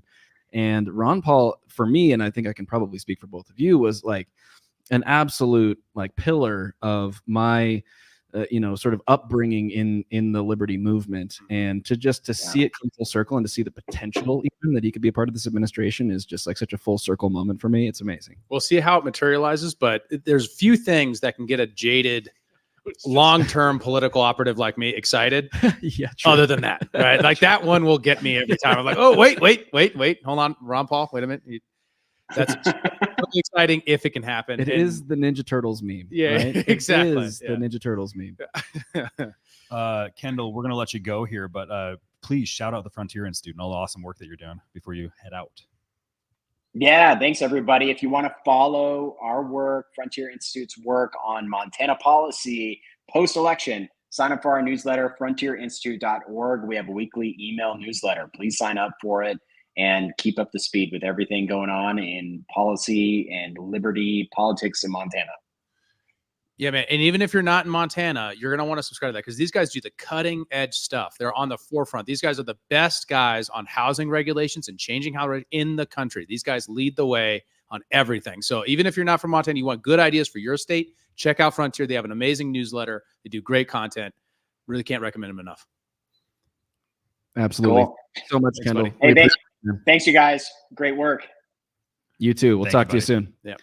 We actually just had Ethan join in here right now, and Ethan, judging Holmes? by his image there, he's in DC on the ground reporting right now. How's it going, man? Hello, gentlemen. Great to be here. I am indeed on the backside of the U.S. Capitol building here in D.C., where it's very quiet, very sleepy energy here in the nation's capital. You mean the deep state slumbers? I didn't know. I thought it was always awake. Yeah, I think they want to get a early night tonight in preparation for any shenanigans tomorrow. I think people realize tonight's not going to be the night for any chaos. Tomorrow night, though, especially with this gorgeous weather in D.C., who knows what's going to happen. That's so interesting. So there's no demonstrations yet. I know that there's a lot of stuff boarded up in preparation for whatever might happen.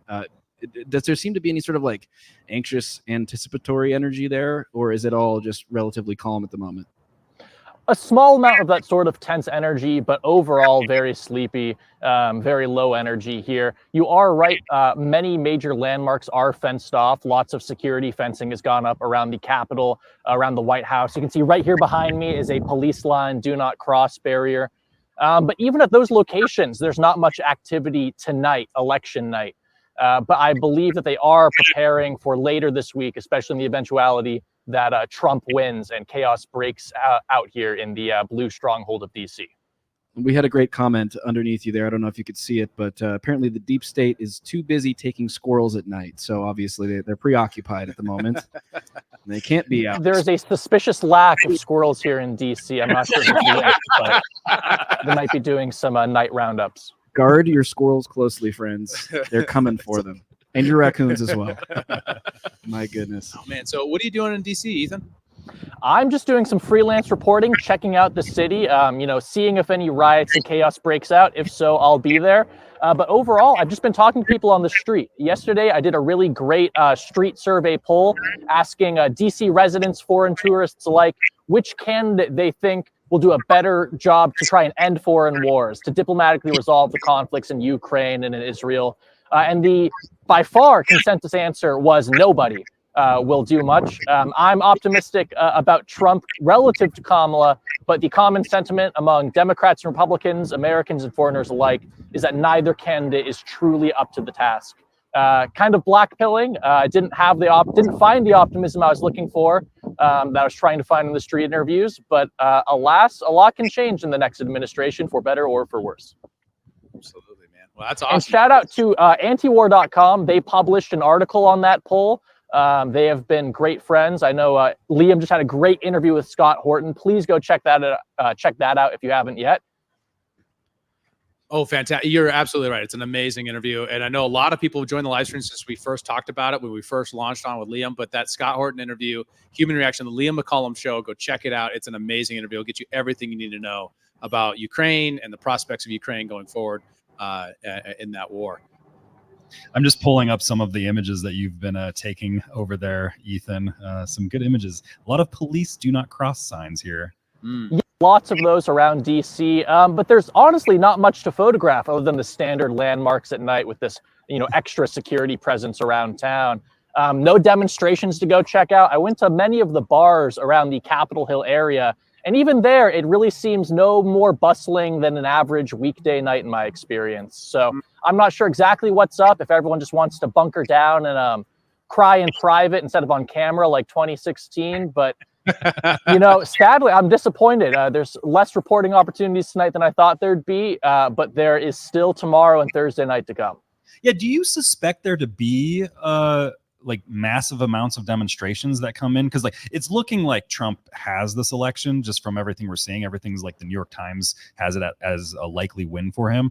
What do you suspect the energy to be in the event that happens? Because I'm thinking back to, say, 2016, where we had Antifa in the streets come January after the election. Are you suspecting that type of development to occur? That is what I am suspecting will happen if Trump secures the victory here tonight, tomorrow morning, whenever the results end up getting finalized. Obviously, DC being the massive Democratic stronghold that it is, if Kamala wins, I don't expect there to be much protest whatsoever, or that much applause, to be honest. But if Trump does secure the election, I do sadly see a potential for chaos to break out. I think that's why many of the security forces here in DC have bolstered their presence around all the major landmarks. The White House is like double, triple fenced, Secret Service everywhere. Here at the Capitol, much of it's fenced off. there was some conspiracizing going on because there's lots of construction around these locations, like on the other side of the Capitol here, where it's already conveniently fenced off for construction, both outside the White House and the Capitol. Don't know if that's just useful timing or part of an effort to have more security than expected while covering up its true purpose. The deep state always building in secret. Well, at least one of the things that we haven't talked about yet on the stream is the likelihood of, in the eventuality of a Trump victory, which looking more and more likely by the minute, the use of the 15th Amendment to try to keep him from being able to obtain office, and what the response from the left on the ground is going to be. And so if that's the tactic they take, which is indicated by the Lincoln Project in a tweet today about says, even if he wins, we still got 2 months to not let it happen, right? That's a huge difference that could make a big difference for as far as for violence at the Capitol and what it looks like going forward, and what's going to happen in the response to that. Absolutely. I'm sure the residents of DC are really, really excited for what that might look like. I can imagine. There were some tourists who were here. I was chatting to a gentleman from Tennessee yesterday, and he and his wife were visiting DC because they're worried it might get burned down and they might not have another chance to see lots of the major landmarks. And, you know, I was also baffled by the amount of foreign tourists from countries across Europe, across Asia, who were coming because they view the election as a sort of spectacle to come and check out. They want to kind of do the same thing I'm doing as a reporter and just see whatever's going to happening right here at ground zero of U.S. politics. Wow. Riot zones as tourist zones. You know? Adventure tourism. That's a new You need a fixer. You don't have one, but you need one. Yeah. Well, Ethan, I'm really excited to have you on the ground there, buddy. We're going to be looking out for everything you're going to be reporting. Anything else before we got to let you go? No, lovely podcast. Thanks for keeping myself and many others updated. I wish you all the energy in your marathon stream. More energy just between you guys than the entire city of DC going on. So props for that. I will keep you updated throughout tonight, tomorrow night, if anything pops off. And best of luck to you, gentlemen. Yeah, for sure. Jump in and ping us if you see anything crazy on the ground. We would love to promote whatever's going on. Actually, there's a bunch of lights all of a sudden. Yeah, I was going to say, I just had some police lights pop off. I'm not sure if that's for me or something else. But either way, I'll get going and keep you gentlemen updated. You've been loitering too long. Before you go, Ethan, where can people find you online? You got a great Twitter that just absolutely lights us up all the time. Let them know where they can follow you. Yep, you can follow me on X or Twitter at The Post. That is _post from underground. Check me out there. I link to all sorts of other socials and content from that point. And be sure to follow Human Reaction as well. All right. All right, take care. We appreciate you. See you, man. Imagine if you just got like fucking tackled. Just like, too suspicious. He's got a phone next to the Capitol. Ethan's just like, oh, I gotta go. They're chasing me. Oh, I gotta go. Oh man, that's so cool that he was there. I had no idea. He's just like, oh my god, there's a squirrel next to me. They're coming for it. I don't know what to do. He's got a squirrel in his pocket. Take him down. Take him down. Oh man. My goodness. Man. Well, still waiting to hear back from our reporters on the ground here in Bozeman. But we will keep you updated on that as well. Any major updates here on the electoral map that we got going? Nothing seems to have really moved. Democrats picked up a few seats, ones that we expected them to pick up in the Senate race. It looks like they snagged California and Washington. There should be no real surprise there. Impossible. I think last time we checked in, they were at 37. But let's look around. Pennsylvania really moving towards Trump with 72. With 72% of the votes in right now. Trump is at a 4-point lead. And we also looks like Henri is joining us, replacing David for a moment, giving him a break. How's it going, man? We haven't had you on here since the Ramaswamy tsunami. Which is still our best episode by viewership. True. Really? I think we have you to credit for that, actually. Oh, wow. Thank you. Yeah, well, good to be back. Yeah. Absolutely. It's been a really quiet election season so far. You know, yeah, not a whole lot of news, oddly enough. Yeah, exactly. I mean, and that's interesting because when we caught up with you, you had just come back from the Iowa caucus, and you had a pretty interesting experience there, getting to meet a bunch of influencers, you know, within the libertarian space, Tim Pool, Candace Owens as well. Yeah. I'm sure it's been interesting for you to kind of watch this unfold since then. What are your thoughts right now? Well, I mean, I think the most interesting turn has been just the movement of libertarians towards MAGA, the embracing of libertarians and MAGA. It's been really cool to see. I mean, you know, I voted for Trump in the last 2 elections. I consider myself to be as libertarian as they come. But I think the whole debate over having principles and that being some kind of reason why you can't choose the lesser of 2 evils feels ridiculous to me. So I don't know. I'd be interested to hear you guys weigh in. I don't know who you guys voted for. Yeah. Well, I said it earlier, I think maybe before you got here, but I voted for Trump today. First time ever. If you would have asked me who you're going to vote for in 4 years ago, there's not a chance I would have told you Donald Trump. But I think, you illuminated it. There's no reason why you can't have a principled stance and also see the clear writing on the wall that there's a strategic opportunity presented to libertarians to have influence in a very mainstream way.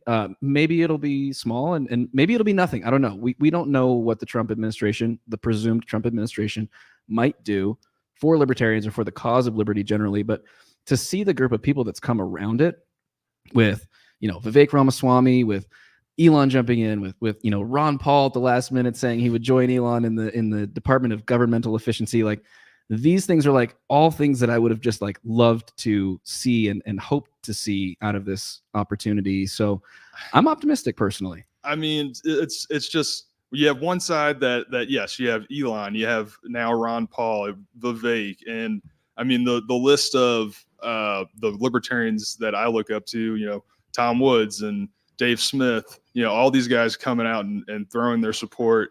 And then Trump's also talking about getting rid of floating ideas about getting rid of the income tax and having Elon, do this Department of Government Efficiency. And I mean, yeah, you can say it's bluster and maybe, we can all say, all right, we got to hold them to account and we'll believe it when we see it and all that. And that's fine, but at least having a candidate that has to pander to us is a win. We've never had a candidate that had to come to our convention to win our vote, realizing that, this is how libertarians, if we're going to have influence in the current landscape of politics, is influencing the major parties. And we achieved that. I don't know if I think Angela was coming on tonight. I don't know if she did. She got stuck in traffic.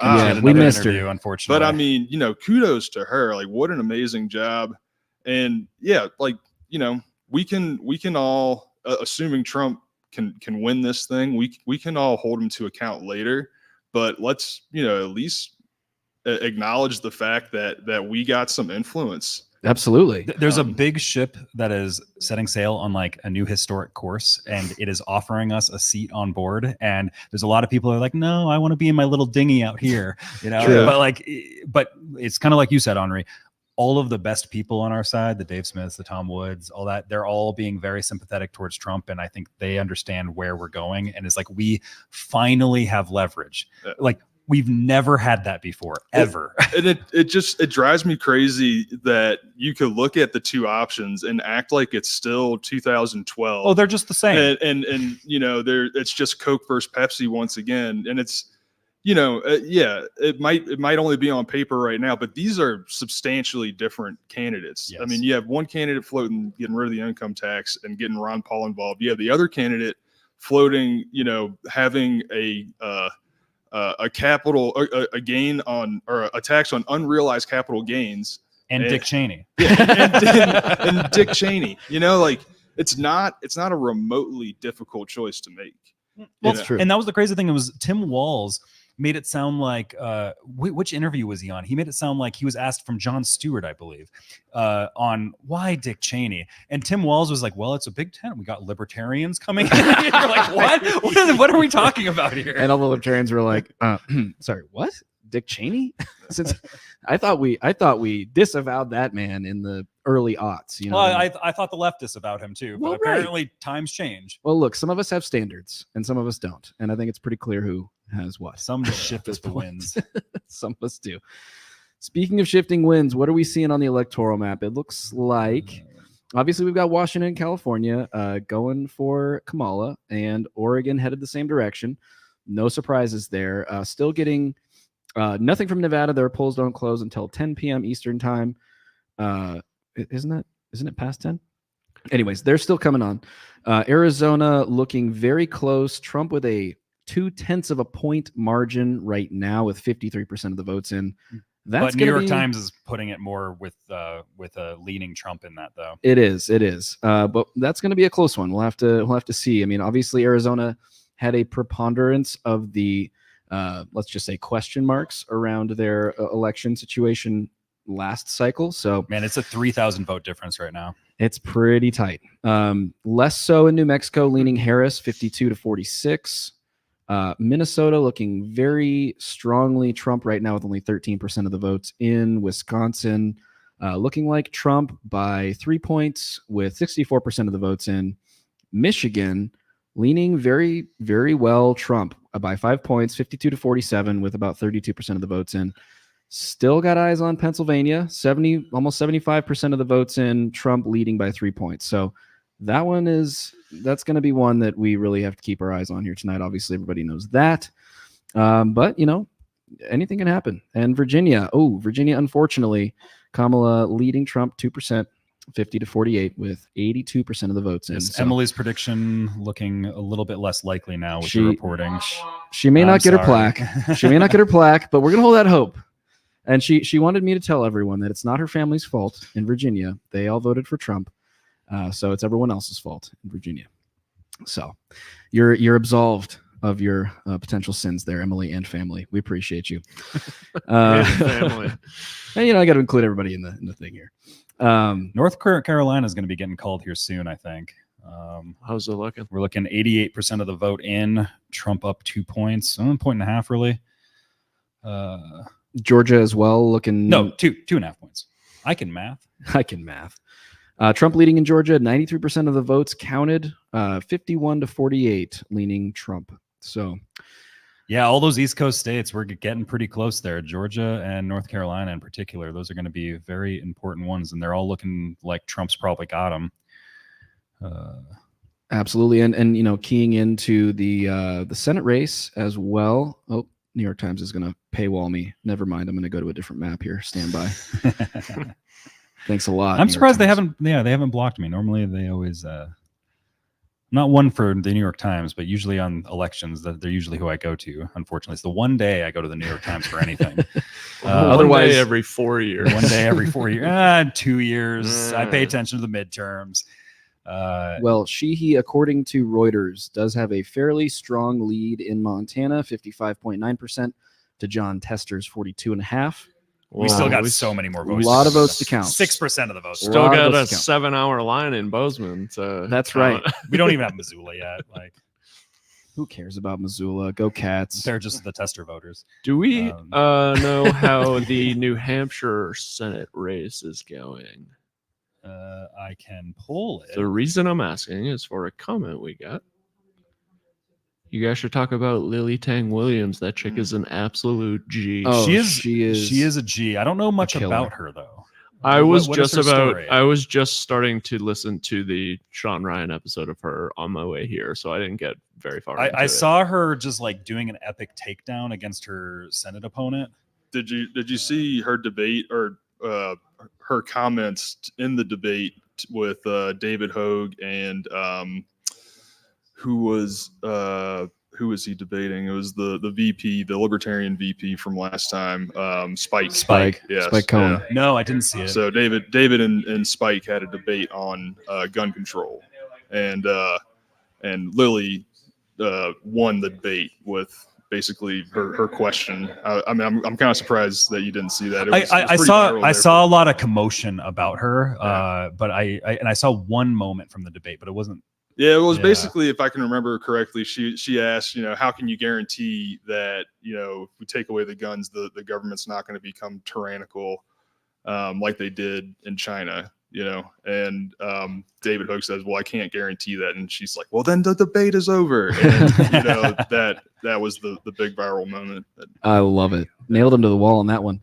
Well, because nobody can make that claim, of course. And that is an absolute killer. To pose to somebody is, can you guarantee me X? Of course you can't. So that's why we have the Second Amendment, is so that we can personally guarantee those things, or at least put up a fighting chance should those terrible circumstances ever come to pass, which we hope they don't, of course. that's a last resort measure. But you never know. You just never know. Yeah. Our reporters are back from the field. Should we do we want to get a report from what's going on downtown? It seems like if they're back so quickly, it's probably nothing very newsworthy. Apparently, Griff sent you a video. So Griff sent me a video. Okay, so you should put it in Discord, and then we'll share it. Bennett can pull it up if there's anything. Just peering out here, we got Pennsylvania right now. 76% in, with 51% going towards Donald Trump. Donald Trump just called for North Carolina, actually. Yeah. Sorry, I'm trying to not get excited. It's okay, Bennett. And Georgia's 95% in and heavily towards Trump right now. So I think we're about to get a Georgia call too, probably. But oh man, Trump's getting close here. But unfortunately, we still need Arizona's really tight. Pennsylvania could go still towards Harris, but it's just increasingly less likely. Georgia probably going towards Trump. What's Michigan? How's that look? Michigan. I will pull that up here in a second. Dave's back. What's going on, Dave? What's up? It's really weird being in the seat. I'm gonna be honest with you. You've never sat in that seat in your life before. So strange. Want your actual seat No, back? that's cool. No, I'm just taking Joe's spot. We're trying to work out some video from downtown Bozeman. What's going on there? Because it looks like it's going to be wild. Yeah. So here we got. You asked about Michigan, Bennett. We got 33% of the vote in. Trump is leading. New York Times is putting them at leaning towards Trump, but I think it's still too close to it's like right on the cusp of toss up and lean. So yeah, we still got some time here. Michigan going red would be big deal. It's quite a few electoral votes. Yeah, that's awesome. That's one of the I think what about Wisconsin? I feel like that's gonna go blue. Oh yeah, my prediction was Wisconsin, Michigan go blue. But if they go red, Michigan goes red, that's pretty great. I have way too many tabs open. I got a question for Mr. Ramaswamy Tsunami. All right. Yeah. What is your best hope for Ramaswamy? Is either going into running for Senate in Ohio, running for governor of Ohio, or be part of the administration? What would? Yeah, I don't. What's the future that you would like to see? I guess I don't have a strong opinion on that. I think probably his best thing to do would be to run for governor of Ohio or something, on the local level. I would love to see him have a role in the Trump administration. I don't know exactly what that would be, like where he'd be best suited. Clearly he's got, influence with Trump. So whether he's officially part of the administration or not, I mean, I don't see that changing. But I think as far as what's going to be the next best step for him to establish himself and hopefully make it one day, to a more significant presidential run. Seems to me like if he could become the governor of Ohio, and I'm certainly not tuned into like local Ohio politics or anything like that. So, I'm just kind of spitballing here. But there's been a lot of rumors. So, I mean, that's been a thing. So for sure. I mean, especially with JD Vance stepping out, what the opportunity. Who's going to jump in now? Yeah. That's a big deal. And for Senate, I mean, if you're a senator, you can continue messaging on the national stage. You can be an ally to Rand Paul in the Senate and Mike Lee and those guys. I mean, that's a huge win because the Senate's where so much of the action's at. Well, what does it go? Does it go into special election? Yeah. Right here. So then we're going to have like. Well, I don't know Ohio's rules. It depends on the state. But I know for many states, it would trigger a special election. Some states have governor appointees for that position. So, I mean, whatever he does, I'm sure he's going to excel and he's going to be somebody to keep an eye on. I think we're going to see him make another run at the White House eventually. The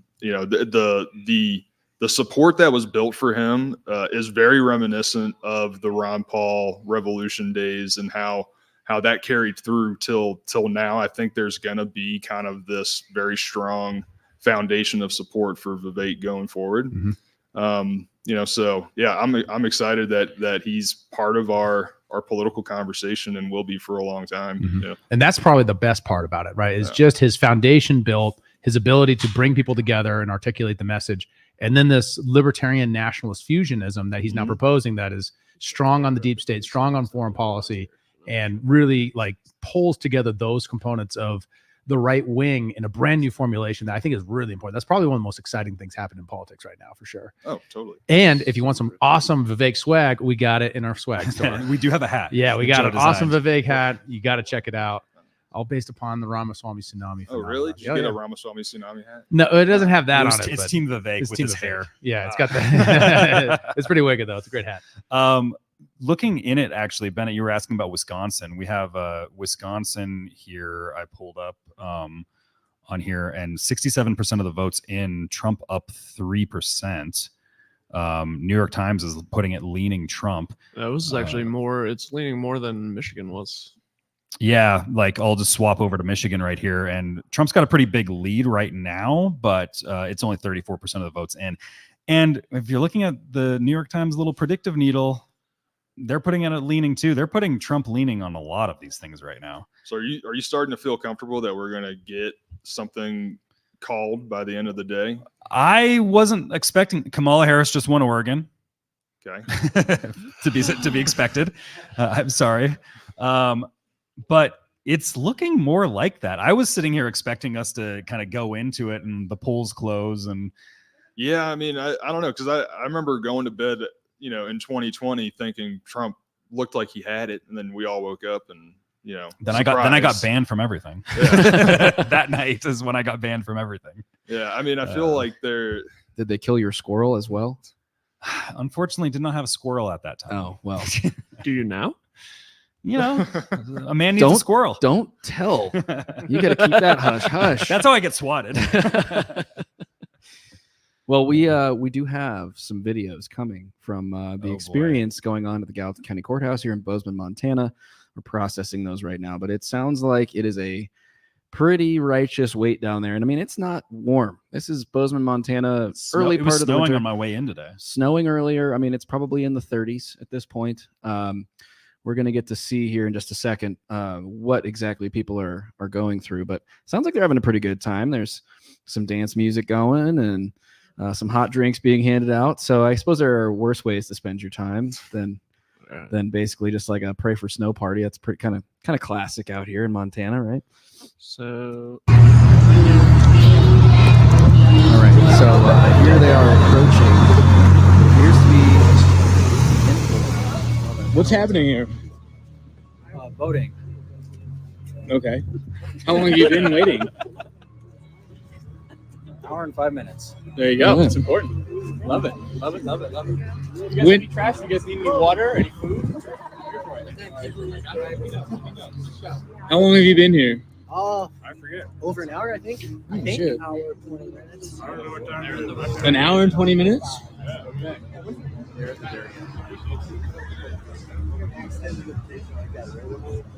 Hey, when did you get here? Whoa. A while ago, like an hour and 45 minutes. Crazy. Yeah. Yeah. How important it is. I love it. Thank you. Look at that.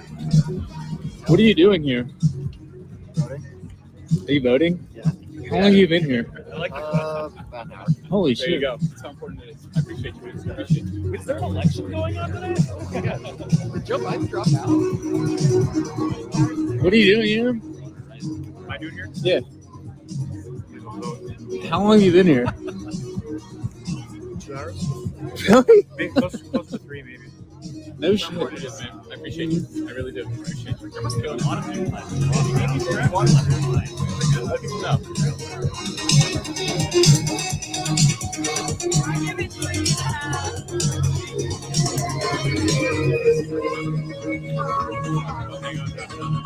What are you doing here?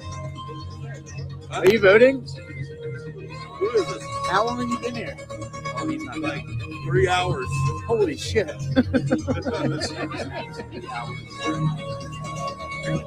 How long have you been here? Since 7. That's how important it is. Thank you guys. Thank you guys.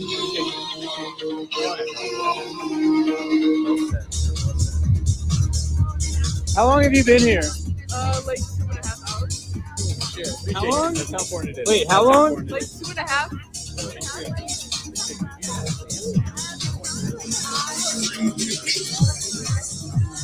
How long have you been here? Woo! 5 hours at least. There you go. That's how important it is. 5 hours.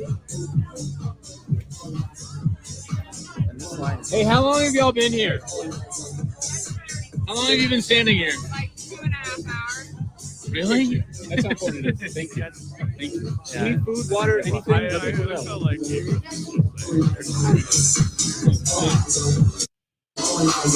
Wow. She's probably voting for Kamala because she can't count. Has no concept of time. Absolute fire.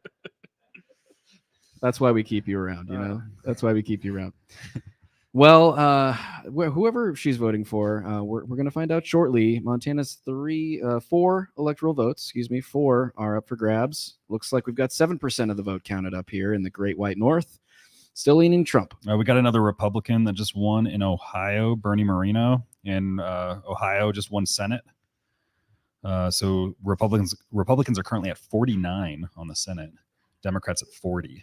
Oh, I'm still showing 48 on Reuters, but maybe. New York Times just called it right when I said that. Let's have a look. The ping. Let's see. Yep, still 48 with Reuters, but moving that way.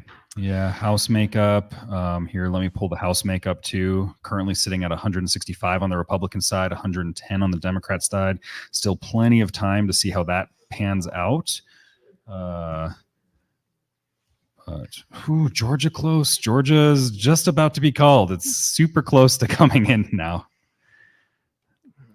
91% votes counted in Georgia at the moment. I'm seeing over 95%. Oh, wow. Okay. Well, somewhere in the 90s, it sounds like. Trump's still up by 2%-ish. Chance of winning, they're giving 95% chance to Trump. Wow. And looking solid in North Carolina as well. So, I don't know. It's going to come down to those couple of states, guys. I guess we'll have to just wait and see. And we may not know tonight, but... Oh, we got someone that just joined in here now. We got Toad from Toad. What's up, buddy? What's up? Let me turn you up a little bit. How you doing tonight, man? You been all over the place doing all the streams? No, actually. I was going to jump on the Nephilim Death Squad one. David was running it, and I think he shut it down. Jew style. He shut it down at like 9 p.m. or something. So Jose and I both tried to jump on at like 9, and there was nobody in there. Like, all right. Man. Yeah. So all right. This is the only one I'm doing. I've been ignoring the results of the election completely and tweeting and, calling Chase Oliver gay and stuff. Friends, I just want to warn you, this is the moment at which the tone of the conversation shifts a little. This is late night mode. This is where the stream gets taken down. In the house. Yeah, that's why you're having me on this late when nobody's watching anymore. Yeah, we're 3.5 hours in. Now it's time. If they take us down, they take us down. I haven't even said anything yet. All right. Who'd you vote for? Donald Trump. All right. What's your hat say? Can't tell from here. Please be patient. I have autism. I was going to comment on it when he first got in. Well, I was going to wear the Trump hat, but I just don't even want to. I don't want to think about it. I love it. Well, you're in good company because you're amongst libertarians. So. How are you feeling about all these libertarians going for Trump right now? It seems like pretty much every important libertarian I know seems to be in that direction right now. Nobody's really like abstaining from voting. It's everybody just seems to be voting for Trump, or a handful for Chase Oliver, I guess. But there are a group of people who are abstaining completely, and they almost seem to be in the same vein as the Chase voters because basically they're all saying essentially like you're voting for like a rigged system. Basically, you're not voting on principle if you vote for a major party candidate. So the non-voters and the Chase voters are all saying that. I'm just like, you guys are all gay. Like, you're perpetual losers. Just like I said during my presidential campaign, you guys are satisfied with losing constantly. That's what you want. If you're going to vote for Chase, he's not going to win. He's at 0.4% right now. He might put up the worst percentage in LP history. I'm not even sure, but I think this is going to be the first time the LP candidate did not run third in a race since like Ralph Nader, whenever that was, 2004 or whatever. Yeah, because Jill Stein's going to be 2000. There, right? Yeah. Nader, 2000. Was, yeah. 2000, maybe. Well, I'm obviously getting everything mixed up now. Maybe it was 2000. Am I that old? Yeah, we have to be patient with Toke. Don't think about it. Yeah, I couldn't vote in 2000 though. That was the hanging Chad year. That's right. And I was not a hung Chad then. Well, you are now. I'm still not. Well, it wasn't then too. Yeah, Oh. but I don't even know where was I going with that? Oh yeah, like I mean, I voted for Trump obviously because he has a chance to win and he's been dealing with like prominent libertarians, so you may actually get some libertarian aspects to his presidency if he gets in there. So why not take that shot? You're going to wind up with him or Harris. Like, isn't Trump significantly better if he even does like a small portion of what he might do? So absolutely. That's the thinking. Yeah. Yeah, exactly. Well, I mean, the other thing about Chase Oliver's prospects too is he has headwinds with RFK in the race. I mean, even though RFK tried to drop out of the race, he wasn't allowed to in a lot of places. So, and he stayed on the ballot in all the non-swing states. So that is certainly going to siphon up some votes that would have maybe otherwise gone libertarian. And then you've got all the other third-party candidates as well. So, or fourth plus party candidates, I guess, however you want to frame it. But yeah, I mean, it did not look good for the libertarian candidate this year, any way you sliced it. Mm-hmm. And I mean, I think it was less helpful to his chances as well that the party was so split internally about whether or not he was the right candidate and all the stuff that went down in the convention too. So that's just not boding well for his shot. Even in Georgia, I was noticing he's like under 0.5% in Georgia, his home state, which is a little surprising. You'd think he would have done a lot of campaigning there. So not looking good. He campaigned there for sure. His campaign rally there was the Atlanta Pride Parade. You didn't know that? I think I've seen some pictures of that. Yeah. In a cape, I think. Wasn't he wearing a cape? Yeah, he was wearing a rainbow cape. He was all decked out. I think he was wearing nothing under it, so you can just flash the children very, very easily. It's not a family show, folks. Past their bedtime. This is prime time. It's prime time. So where are you based, man? Me? I'm in Massachusetts. Oh, hell yeah, dude. Trump was really going to win up here. So it's not feeling too good on the ground for Trump in Massachusetts right now, is it? No, they already called it. Like it's over. I was just hoping he would get like a higher percentage than you would expect out of. I don't even know what he ran in Massachusetts. As I was looking at it, it just went down a tenth. 27? That's not good. Only 45% of the vote counted, and it's called for Kamala at 61%. So, yeah. And Trump's at 27. I was hoping Trump would be at like 35 in Massachusetts. That would be sick. Dude, there's more Trump support in Massachusetts than you would think. Like, I don't see much Kamala fever anywhere, and I don't see or fervor, I guess. And I don't see like people on the ground like getting all hyped about her, but like every weekend around me, this is the same in 2020 and and this year, 2024. There were like Trump rallies every weekend, like right near me. There are all these Trump people out on the streets. Like it's constant. It's crazy. It's AstroTurf, man. It's not real. Those people don't actually care. They're just paid for. I don't know, man. You talk to people on the ground in Massachusetts. There are a lot of people who will tell you, like, if you talk to them one-on-one, they'll be like, yeah, I'm voting for Trump. I actually do agree with this. I think most people that I'm close with, either family or friends or extended family, are mostly Trump, even from Massachusetts. Obviously, a few direct acquaintances are more liberal, but I do think there is more Trump support in Massachusetts than people would think. Interesting. I mean, I wonder if he'll close the gap a little bit as more of the votes get counted. We're still at right around 45% counted. I don't know, but Mass is still dominated by Boston, so I mean that's where all the progressive votes are coming you have from. like 27 colleges there, so yeah, that's fair. But the academia as well. So I guess Worcester is going to get a lot of blue as well. But yeah, I mean, like everywhere else, everywhere that's not like a city area in Mass, like the town where I grew up, even though it's pretty densely populated, I would say it is Trump leaning in the town that I grew up in, which is like 30 miles south of Boston, basically. Yeah, I mean, I see some red counties in here looking at the map. Wait, where are you from? Not to like, give me your address. Dox yourself. I'm from the South Shore, Massachusetts. So like, yeah, me too. Yeah. Where? Really? Guys, take this offline. Jeez. No, this is crazy. Marshfield, Mass. I'm from Hull. Hull. All right. Yeah. I live closer to Hull now. Yeah. I don't want to tell. I don't know if I should tell people where I live now, but I live in Quincy, and Quincy is huge. So like, Am I gonna have to- whatever. Come try to find me, I guess. Welcome to Human Reaction Kid from Southie. Southie. Yeah. All right. So you guys are all from Mass. No, No, just me. no, just Oh, our just you. All right. Just the voice that you can. Was my The accent voice in the that background. convincing? No, No. so that was pretty bad. No, we're all in Montana. We just we got an immigrant over here that had to escape dense blue land during the COVID times. We call them migrants now. He's undocumented. He's an undocumented. I am documented. Fuck off. Prove it.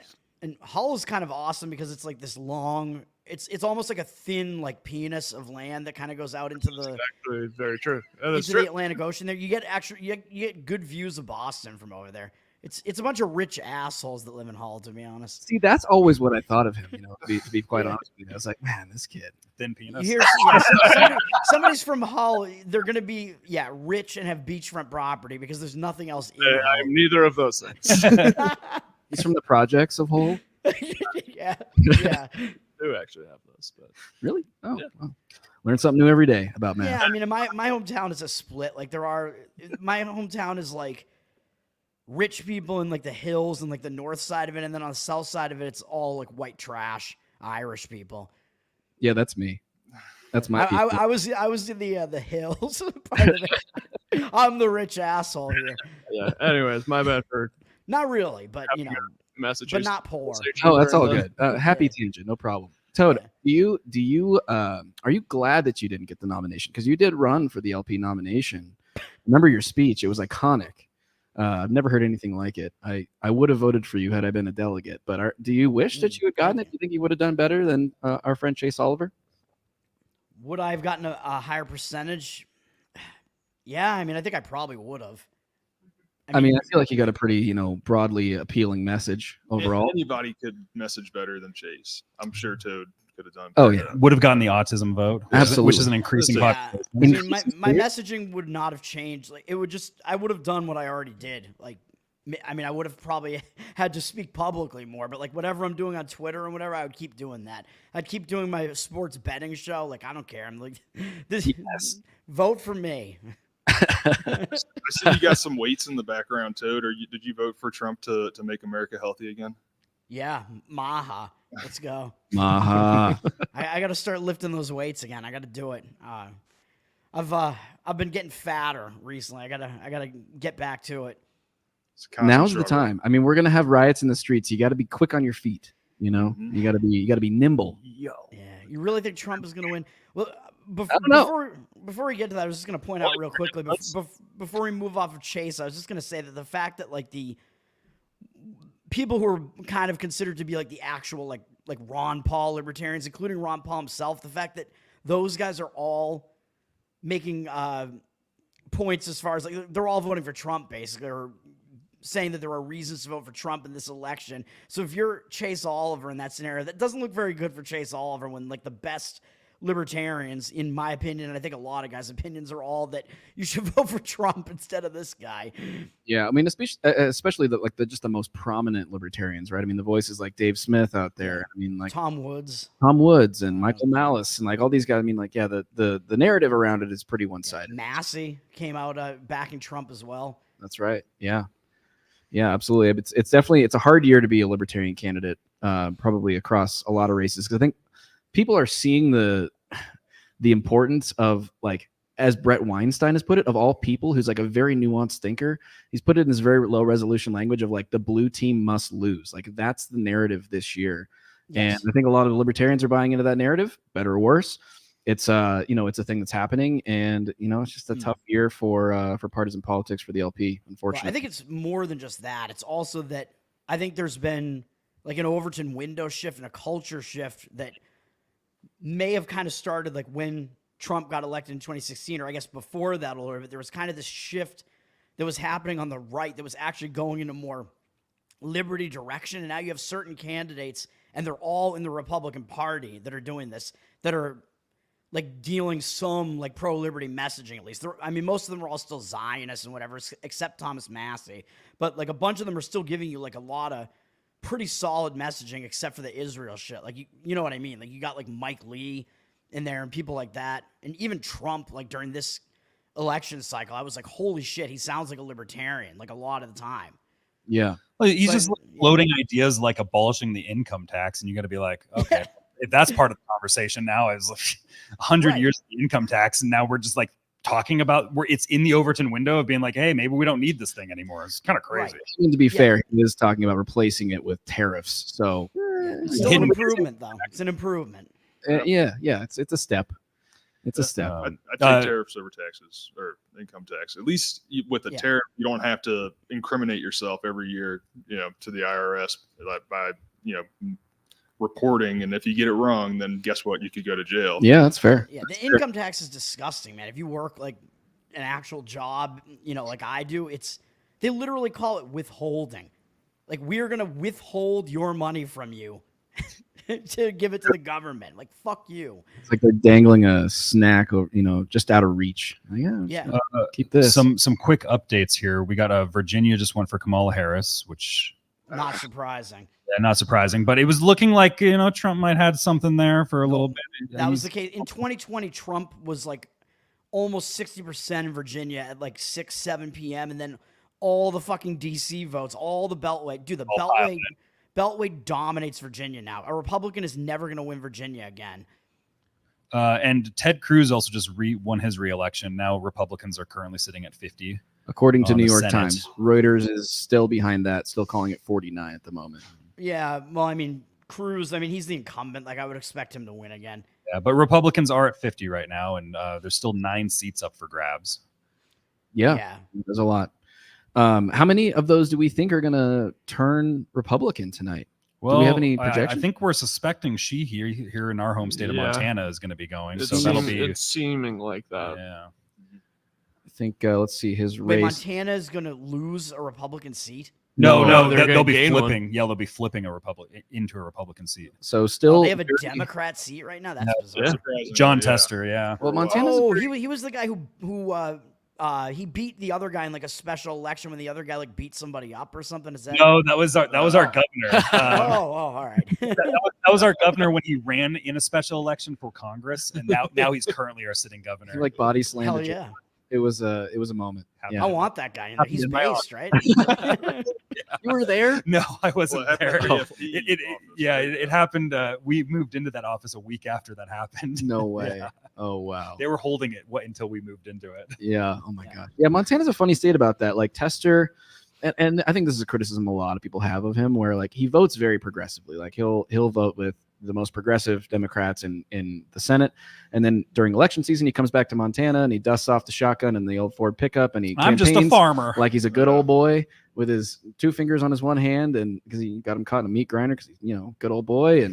And then he goes back to Washington when he gets reelected and just does the same stuff. And like, for whatever reason, that pattern has continued. But it seems like it's coming to an end. I mean, he's been in Congress a long time. I don't know.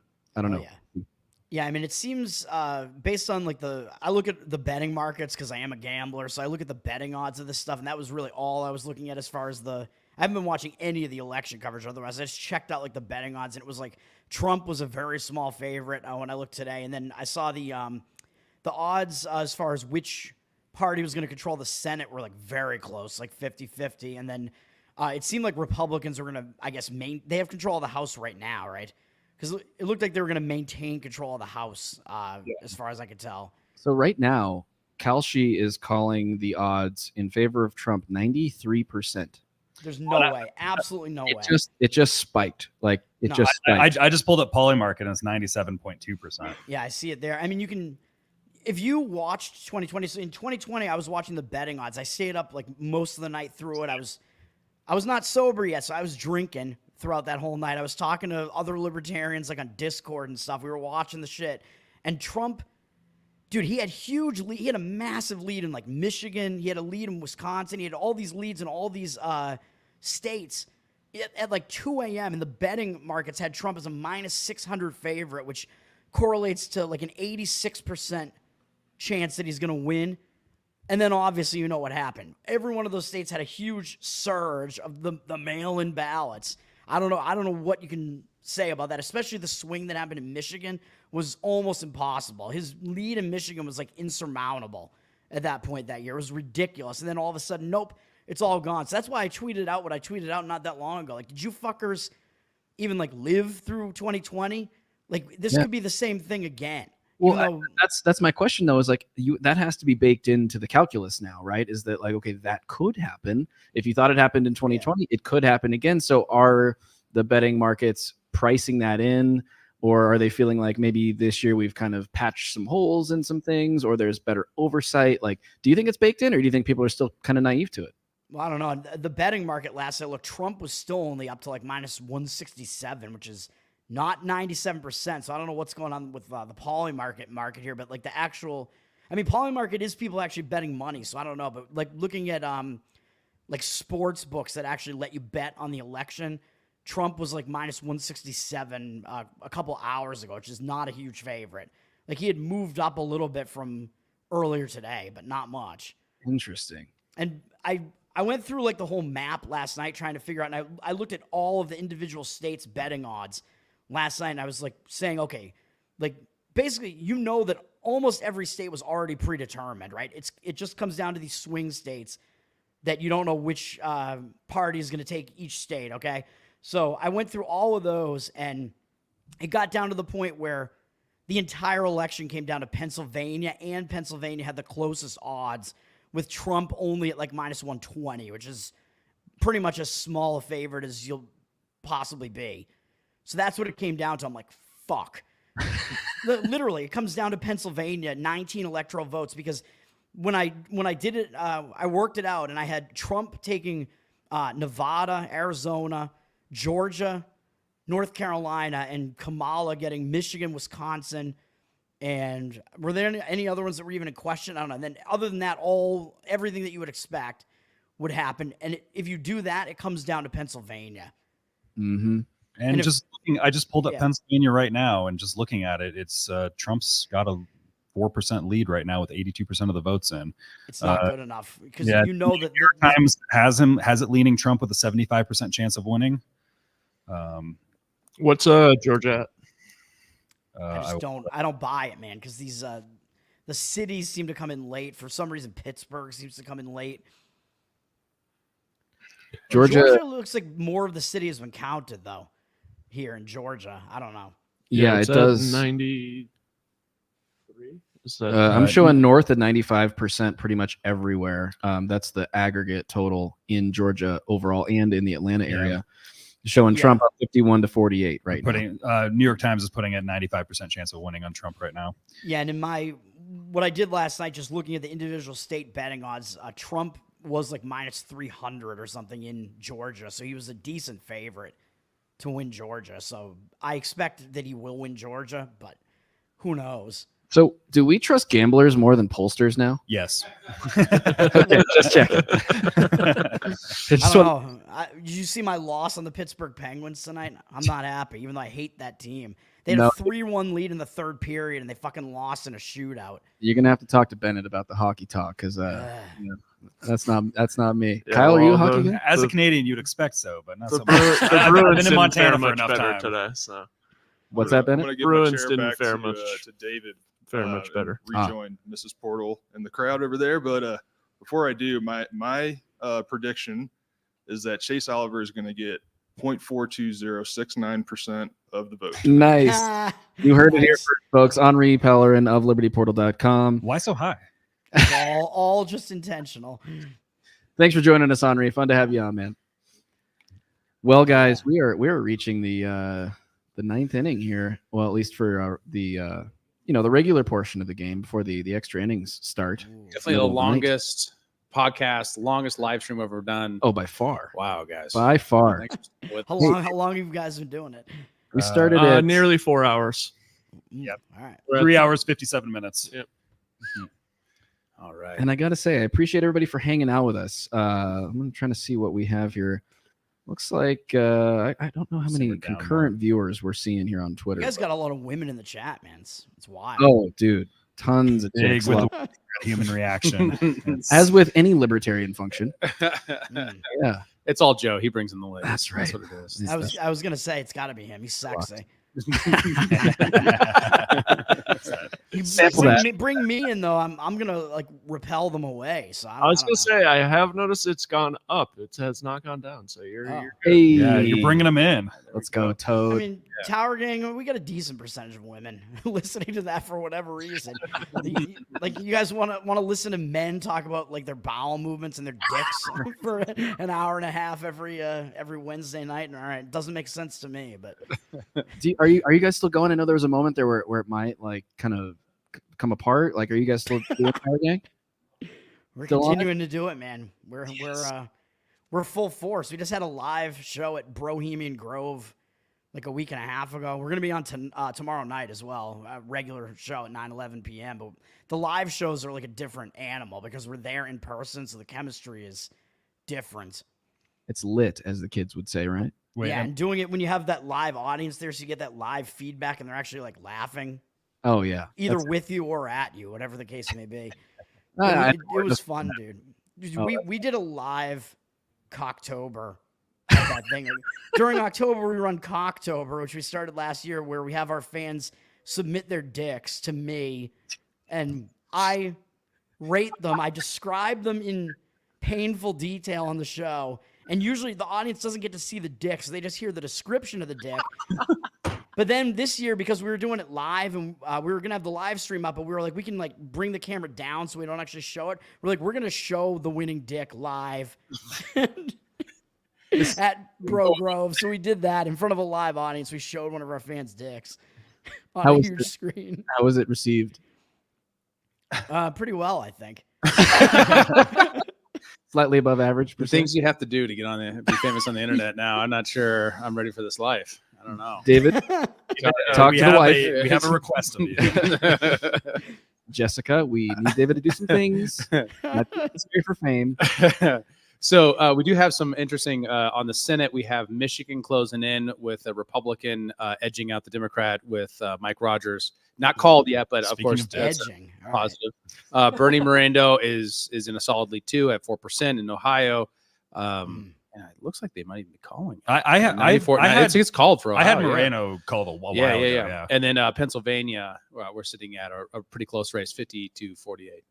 So we got Wait, hold on. Just North Carolina's already been called for Trump, you're saying? Because that was one of the other ones that was like a slight question, but I gave it to Trump in my model. It looks like they called it. Yeah. Yeah, it's called. Yeah.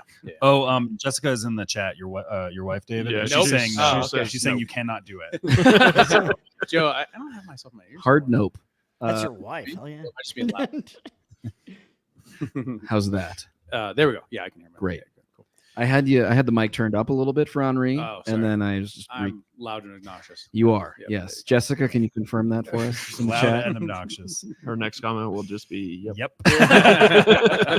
Thank you, guys. Thank you. We love you. Matthew is asking, should he start sending in sexy pics? Toad, what's your you can send it to Toad. Toad, Do what's your not send email? us anything. What's your email? They come in through DMs on Twitter for the most part. So Matthew, you know on where the to D. send them. So I just have dudes sending me dicks on Twitter. That's the case. You did this to yourself, man.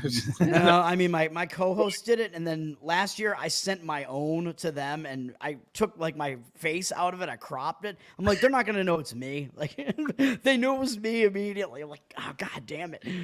I did not win, which was even worse. You got so many dicks coming in. You should be on the Chase Oliver campaign. Oh, Whoa. where's the stream deck? Holy when you cow. need it? Chase wishes he could see my DMs.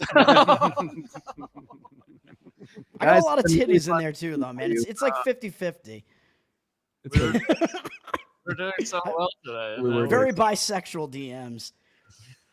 You know what? We gotta keep ourselves down to earth. You know, we gotta, That's right. I'm comfortable with my sexuality. and that's why we love you. All right, what are we seeing? Anything interesting? Are we just in the like doldrums of like the 60s? 56% in, 76% in. This is where the polls close, and then we come back in a few hours, and we're like, "Oh, Kamala Harris won." Oh, so as far as for the House race, we're now sitting at, according to the New York Times, we're sitting at 3 out of 4 Republicans need to win, with the remaining 7 key uncalled states. One of them being Montana, which is probably going to go. She, according to our current shit. For the presidency, you mean? No, for the U.S. Senate. Oh, for the so Senate. Republicans are currently sitting, 3 out of 4 that they need to win. Once Montana moves over, that's in a solid state for at least a 51 majority. So you think the Republicans are going to wind up with 51? That seems very possible. I mean, there are still 5 more after that could be up for possibility. Once you sit in at 55, now you only need 5 votes to get past the filibuster. You're in a pretty solid state to be able to get maybe some blue dog Democrats on board with a budget cut, something like that. That could be a major one. Yeah. When you said if a Republican gets one of the Michigan seats, that's probably a pretty big swing because usually Michigan's going to go Democrat, I would assume. Right. Well, Michigan, Mike Rogers is currently leading 50 to 46, but only at 43%. So we still got a lot. We got a lot of estimated votes left to go. Vermont's up there. Looks like it's going to Chase Oliver. Congratulations, Chase. No way. I don't know. Why is it gold? Why is it gold on that map? Yeah, that's it. Sanders. That's the. Or is this the Senate? This is the Senate. Yeah, that's the Senate. So Vermont's going to who's the Libertarian Senate candidate there? No, that's Bernie, right? Yeah, that's Bernie. Independent. Oh, the independent. Oh, what a homo. All right, Liam chatting in now. What's up, Liam? 90% chance he will win popular vote by a little more than 1%. No fucking way. There's no way. That's crazy. I mean, if there was no rigging going on, like we know that the regime is rigging this in various ways in the direction of the Democrats. If that wasn't going to be the case, I'd be like, yeah, Trump is going to win the popular vote. I mean, he's a way more popular candidate. I mean, look at his opponent. She's a cackling hen who can't speak. She's like one of the worst people alive. Nobody can stand this woman.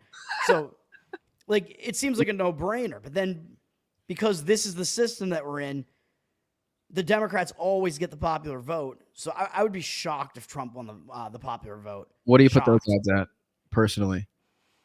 I mean, when I looked at the betting odds, it was like the Democrats were like minus 1,200 to win the popular vote.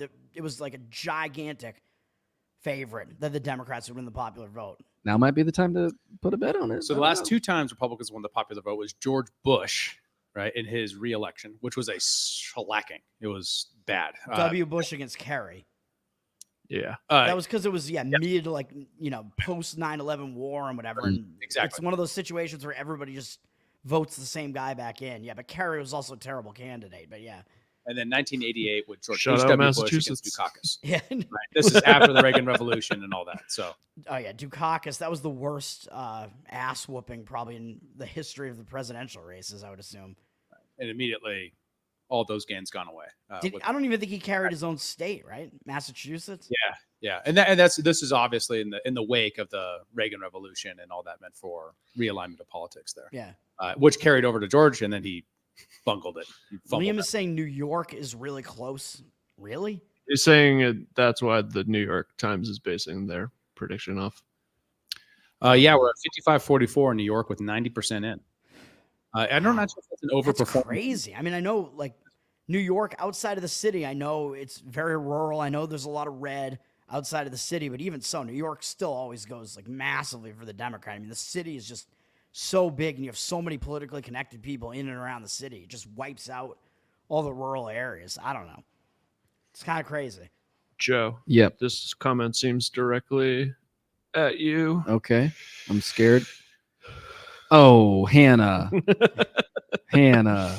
Did I say that? I thought you said that. I said that. Joe said it. No. The shrill comment. I said a cackling hen. All right, my bad. Hag is good too, though. That's Kamala. Yeah, I called who was it? The neocon. Nikki Haley. Nikki Haley, shrill. Fair and good poll there, Hannah. Gotcha. Way back into the archives of Human Reaction. We had a good run with Nikki Haley. All right, well then this one's definitely for Joe. Oh no.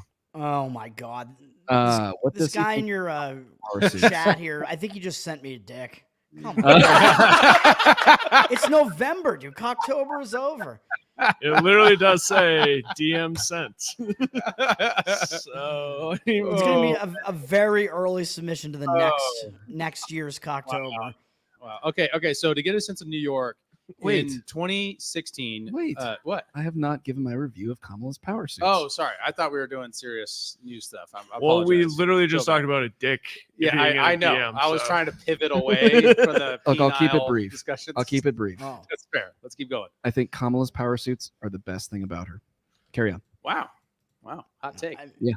It just makes her as Not that edgy. Hillary-esque as possible. Well, That's actually true. Look, the beef that I had with Nikki Haley was that she would wear these like kind of elaborate things that just lent themselves to loungewear. It was like the first one was like this white fluffy thing, looked like a bathrobe. The second one was like this red velvet thing. I'm like, what is she trying to do here? She's trying to seduce the nation? Like, no. Male candidates should dress like that because then like a male candidate should dress like Hugh Hefner. Like Trump should just do it. He should just wear the smoking jacket, the robe, like look like the CEO of Playboy, look like a pimp out there. You're gonna get votes that way. And you're gonna look really comfortable and be really comfortable while you're doing it. You should Trump do wore it. a smoking jacket that might play too well into the Democrats' hands with the messaging on like the whole, grab her by the pussy thing. I don't think that would work for him very well. But anyways, David, I'm sorry. I didn't want to interrupt the pollster work here. No, it's all right. It's all right. Please. 2016, Trump got 2,800,000. This in 2020, he got 3,200,000. Mhm. This time he's sitting at 3,300,000. So like he's improving on the last time around. Like that's what he has now. That's what he has now without total returns. But the total amount of voters is probably way up this year too. Well, this is with 91% votes in, sitting at a total. We have 91% of all votes counted right now. No, just New York. In New York, Yeah. that's what I'm talking about. Oh, I was Yeah. like, wait, what? Yeah, those numbers do seem way too small. I don't know what I'm thinking. Yeah, not nationally. I just mean in New York. So Yeah, in New York. Yeah. New York, yes, but Kamala is also doing good in New York as well. So she's just keeping. Kamala just won Hawaii, obviously, but it's involved. Yeah, it has Can we just kick Hawaii out of the nation? Like, just I kick think them they out of the would love union. that, actually, wouldn't they? What's that? Wouldn't they love that? Isn't that their thing? That's their thing. Yeah. It's like Hawaiian independence. If you're from Yeah, Hawaii, and give you're it to sitting them. in the Fuck street, it. let us know. They in the don't, they don't help us. Fuck them. It's Good a place pretty to nice vacation. place to go. But we I could mean, do that as protectorate. I mean, that's fair. moving back to Like Puerto Rico Guam. status. Yeah, That's fair. garbage problems. But then we have to fix the flag, and it would be a whole thing. Yeah, right? once again, it's all about the You flag aesthetics. It has nothing to do. can't have 49 states on the flag. It's No. like, But if you had to kick out like Eh. 4 more to even it out, which ones would they be? Washington, or Oregon, do California? we just replace them with something? California, obviously, would be. Yeah, one. maybe we split up California and then give up Hawaii, and then we can have a solid 50. That's exactly it. We do the whole Greater Idaho movement. We just Yeah. make Eastern Oregon, Eastern Washington, Eastern California like their own states, and then we make up 3, and then we can ditch a few. Leave Illinois maybe to Canada. They can have it. You should actually, you should kick out. It's right there. It's on the Great Lakes. They If can you have it. kick out Virginia and Maryland, though, does that mean you're kicking out DC at the same time? Because that would be what you want. Ideally. Yeah. All right. Liam's saying Manhattan plus 4.5 Bronx plus 11.5 Queens plus 10.5. And Manhattan plus 4.5. You looking at my college basketball bets? Liam, The Jaspers, man, gotta like them. Liam, are you still on the stream? He must not be. On. He's not in here anymore. Can you clarify? Those must be for Trump. I mean, I'm looking at the map Yeah, of New York he here, and must be it's, talking. That's it's probably the amount of vote increases that he had this year from last. I don't know. I don't know what that is. Trump getting more votes in New York City than last time, I think, is what he's talking about. Yeah. I mean, it makes sense, right? Because like the it has to the be. smallest increase would be in Manhattan, where you have most of the like regime assholes. Queens is basically like where Trump is from, and those are probably has more support there. And then the Bronx is like the lower class people, and they're probably actually maybe going more Trump. Bronx, dude, Bronx is like is blacks for Trump. Let's go. Zoom in there on New York, and then zero in on New York City. That's No, it's me. Oh, Here, Kyle. let me pull Kyle, up please New do York. that. Because I mean, they're all still very firmly blue. I mean, Kamala for 71% in Kings County. And Republicans win the Senate. I just got notified. Really? Yeah. Wait, what? Yep, It just there said it is. Republicans just won the Senate. New York Times is saying that they just captured majority. They're up 50 to 42 right now. Yeah, That, right? they just So they would need one more seat. There was a notification that just popped up saying that they captured the majority, but Yeah, it'll probably but the number update. hasn't changed yet. I don't see how they called it. Yeah, but well, if they're at 50, and then you said like they're definitively going to get that one from Montana, right? Well, that's our prediction because we're from Montana. We're just guessing that that's the direction it's going to go. Still showing about 14% votes counted in Montana. Yeah, it's still pretty early in Montana. Although I wonder if maybe it won't necessarily be the best thing if the Republicans hold presidency and both houses. I don't know. Because that means they'll actually get some things done. Maybe they'll get good things done, though. Yeah, well, you know, maybe if Ron Paul's involved, they'll get It's a lot better than the Democrats. Yo, Ron Paul, dude, today he apparently he told Trump to get rid of Pompeo. Really? That's what I heard today. I saw that. Oh, dude, that's big. Oh, Nebraska. Trump better listen to Ron Paul, dude. Nebraska just won on the Senate, and Republicans at Oh, 51. yeah, I see it. Yeah. Not surprising. Yeah. That's with Deb Fisher winning. Pretty narrow though, only 30% victories. Yeah. Wow. Yeah. Interesting. Very, very interesting. Hey, Toe, did you see that that phone incident at the Kamala rally earlier when she's like supposedly on the phone with the voter? Yeah, she's like, "Oh, thank you so much for voting for me," and then she like waves her phone at the crowd, and it's her camera app. The camera app is up. Yeah. So Leading she was many- pretending to be on the phone. leading many to I'm believe shocked. she was totally faking that call. I would be shocked. Now we This can't. candidate is so authentic. There's no way that she could possibly have faked a phone call. I never expect it. Blown away. We did That's the other reason why this should be a landslide for Trump, dude. I mean, you watch like the stunts that he's pulling with like the McDonald's thing and then the trash thing. Like, even if it is a publicity stunt, he's like authentic in that moment. You know what I mean? Like Because he's a media guy. That's what he he does. can't really not be because he doesn't have a filter. Absolutely. Yeah. I know somebody else like that. You. Oh. Ethan in the chat is back in here reporting in from DC, but he's asking who replaces McConnell as Senate Majority Leader. I think Benedict's currently sustains. Yeah. Really? Yeah. I mean, if he wins Montana, takes back the Senate as NRSC chair, very possible. And on top of that, he's gotten very close to the military-industrial complex crowd. His war hawkness is real. He's the most natural fit for McConnell's leadership. Well, and if you recall too, I mean, when that whole like leak came out around the Kerry Lake, step out and go work for a corporation, and we'll pay you a handsome consulting fee if you don't run this cycle. It was the NRSC behind that, and Daines was right at the top of that. So Kerry Lake leaks. I was like, did her nudes leak? I gotta find those. Sasha was losing earlier. Yeah, she's getting well, and this is what's probably going to be the narrative after this is we told you so. Kerry Lake was a flawed candidate for various different sets of reasons. Some of the authenticity, stuff like that. There's lots of questions on that on the ground. How the fuck does Hirono keep winning, dude? She is the dumbest person probably on the planet. She's like absolutely retarded. It's insane. tell us how you really feel, though. I don't know. I don't know enough about that. I'm gonna get a beverage. Anybody else need a beverage? I'm good, brother. Good? I'm good. I'm good. All right. If you could get me some water, that'd be cool.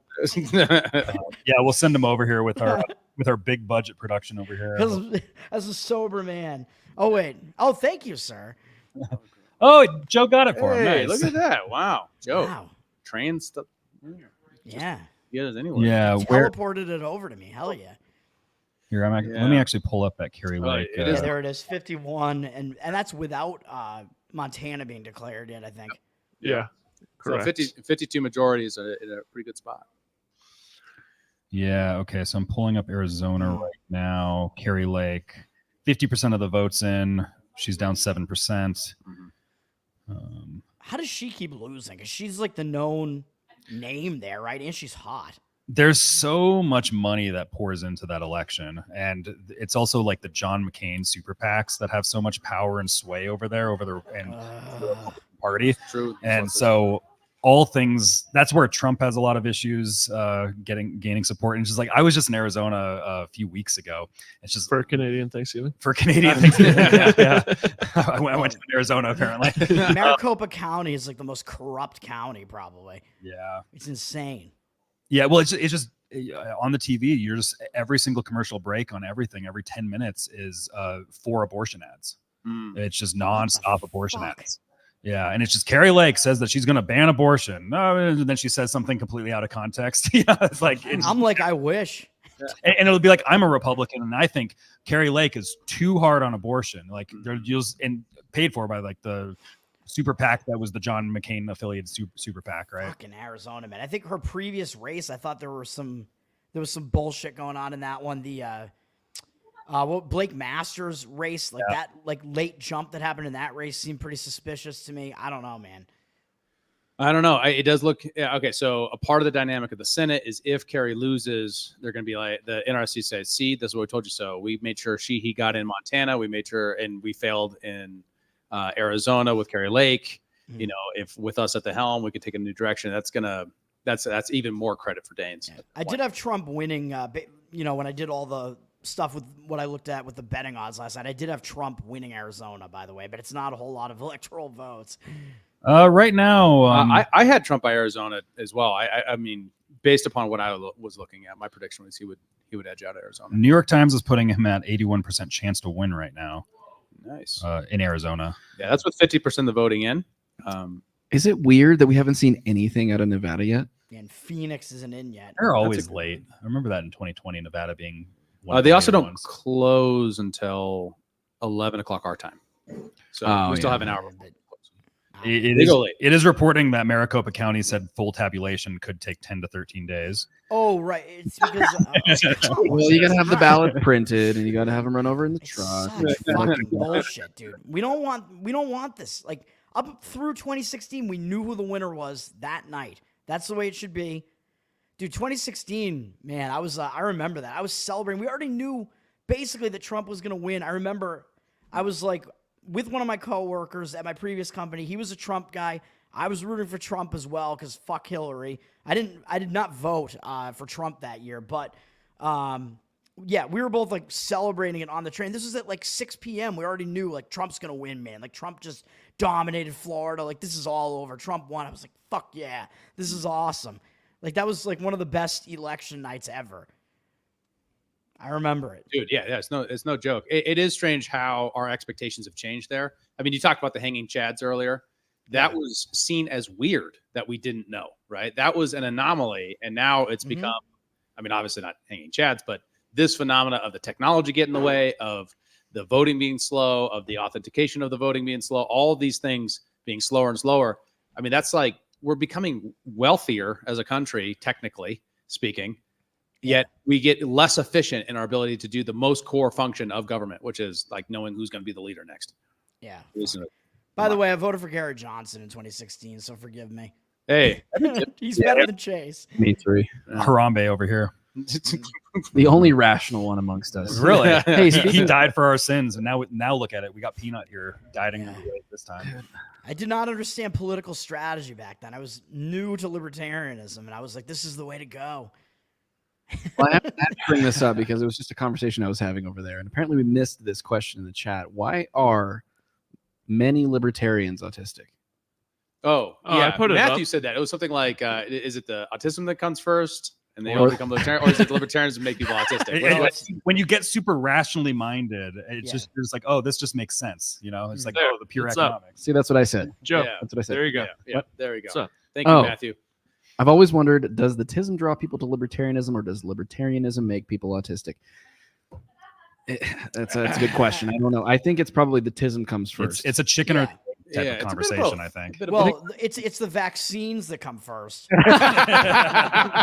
which is actually, you know, it's backfiring. The strategy of the regime to vax everyone is backfiring because It's creating more of us. RFK is going to destroy libertarianism, guys. We're in trouble. maybe it's not backfiring because it's turning everybody into like losers. So so it's helping them. That depends on the vaccine. You know, maybe there's like cool ones and not cool ones. So, Toad, I got a question for you. How do you feel about the genderizing of the current electorate? Like this bifurcation we're seeing where men are becoming more Republican, women are becoming more Democrat. What's your take on that? Is that even happening? I just thought that was always the way it was. It's no. It's yeah. That gap is expanding. In fact, it's been one of the major narratives of this campaign season. Has been why especially for younger people, there's a larger divide between the genders in their politics. Well, I mean, I just think just in general, I think the way that the culture is shifting, like kind of when I talked about like the Overton window, I think that also is coming along with the more like masculine opinions, I guess I would say, are landing like on the Republican side of things. And the more feminine opinions are landing on the Democrat side of things, especially like abortion is like the big issue there. Like that's like as feminine and gay as it gets, man. Well, I mean, I think another some more evidence for your case is the Tony Hinchcliffe scenario, right? Where I think a more masculine approach to making fun of Puerto Rico is like, that's funny. He's not being serious. This is how men relate as we give each other a hard time we roast, right? Yeah, well, you bust balls. That's how men are supposed to act. Yeah, that was the thing. Was Megyn Kelly was all kind of like upset. Big right wing figure was all kind of upset about the MSG rally because of it was too broy. It was too frat bro or something. Yeah, that's what she was saying. Wait, there was a whole rally about seasoning Chinese food.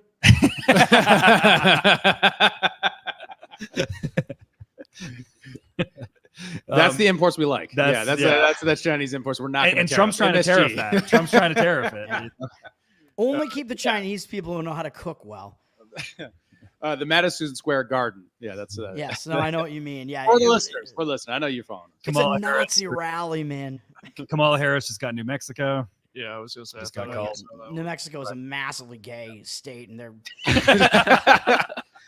governor is one of the worst in the entire country. Epstein did have a property there, right? So obviously he did vote for the former governor. So yeah. In New Mexico. Now I want to draw us back to one very real point. Angela McArdle did just tweet something like, "Oh my gosh, we now have the legislative capability, or let's just say, have the legislative capability to end the Department of Education."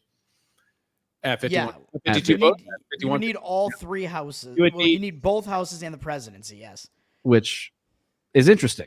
Yeah, I think you need filibuster proof to get that. I don't see Democrats, even the most blue dog Democrats, going that way. There's no way. The teachers are way too strong. Yeah, that's fair. She might be being a little bit overzealous on that one. Yeah. Well, I'll let you tell that to her face. Well, if she comes on the podcast, I will. Dude, I'm going to tell you right now, like what the president should do, and Trump is not going to do this, but the president should be like, fuck the legislature. I'm just going to do this by executive fiat. I don't fucking care. Fuck checks and balances. I'm gonna be a libertarian tyrant, and I'm going to tyrannically abolish a bunch of agencies and not even care what the other like branches of the government think. Just fuck it. On day one. We need the metal music behind that rant just now. We need the metal back. Where's our hardcore? We've got some. I'm throwing some fun tweets at you there, Kyle, in the Discord chat. You can throw up on the screen. Yeah. Okay. We've got another call. It's the last one. We've got another call coming out. Yeah, 1 second here. Let me just. It's loading. I got too many tabs open. I have a tab for every state, pretty much. Oh, interesting. Okay, so that's interesting projection that just came out. I knew it. Oh, yeah. Did you bet on that market, Toad? Yeah, I'm gonna win. Dude, look at that picture of him down there. He looks like Megan Rapinoe. Yeah. I didn't know he played soccer. That's neat. This might have been in our chat actually, but or I just saw it on Twitter, but there was like a cross of him and Rachel Maddow, and it was pretty. I saw that. It's pretty fucking crazy. It's pretty close. The similarities are uncanny. How's that happen? Does testosterone just drop that much just by being this hard of a Democrat? Is that what it is? How do you wind up? Because he didn't look that bad, 4 years. Yes, actually, like a dude not too long ago.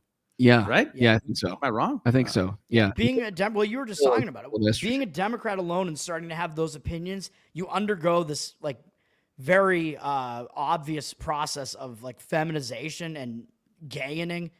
It's a technical term, folks. He was doing, as a surrogate for Kamala, he was doing the podcast circuit, and every single time I listened to him, he said, "I was not at a Diddy party." So it was very strange he had to bring that up so many times. Yeah, why are you saying that when we're not even asking you?